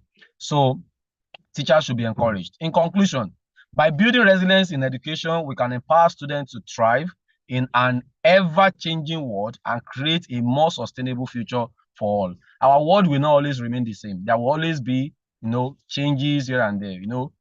People say change is constant, and so will it be with your students. So build them in such a way that even when the world around them change, they will still remain focused because of the ability of resilience they already have in them, that whatever setbacks that they may face, they can always turn it to building block for their success. Thank you very much for having me. And this is where I draw the curtain. So you, moderator, thank you. Wow, that was an awesome one. Wow, it was quite engaging, quite explanatory. Thank you so much, Mr. Sani. I really enjoyed your section. So Sani is the last speaker for today, and I want to tell everyone that has been with us, I want to say we appreciate you. Thank you for joining us. Thank you for everything. We'll still drop a full record of this. If we are not following up on our YouTube, we'll still drop this record. Thank you so much for joining today, our Voice of the Teachers Conference 2024. Let's see you tomorrow, all of you. Bring your friends, bring questions, bring your contributions and all that. Once again, thank you so much as we come to the conclusion of today's event. Bye. It's a good night from here. Bye, everyone. Bye. Thank you. Bye, everyone. Thank you so much. Yeah, Mr. Excuse. Okay. One moment. Can you hear me? Yes, I can. My brother, that is or maybe let me go off here. Let me end this thing. I'll call you now. Is that okay? Okay, that's fine.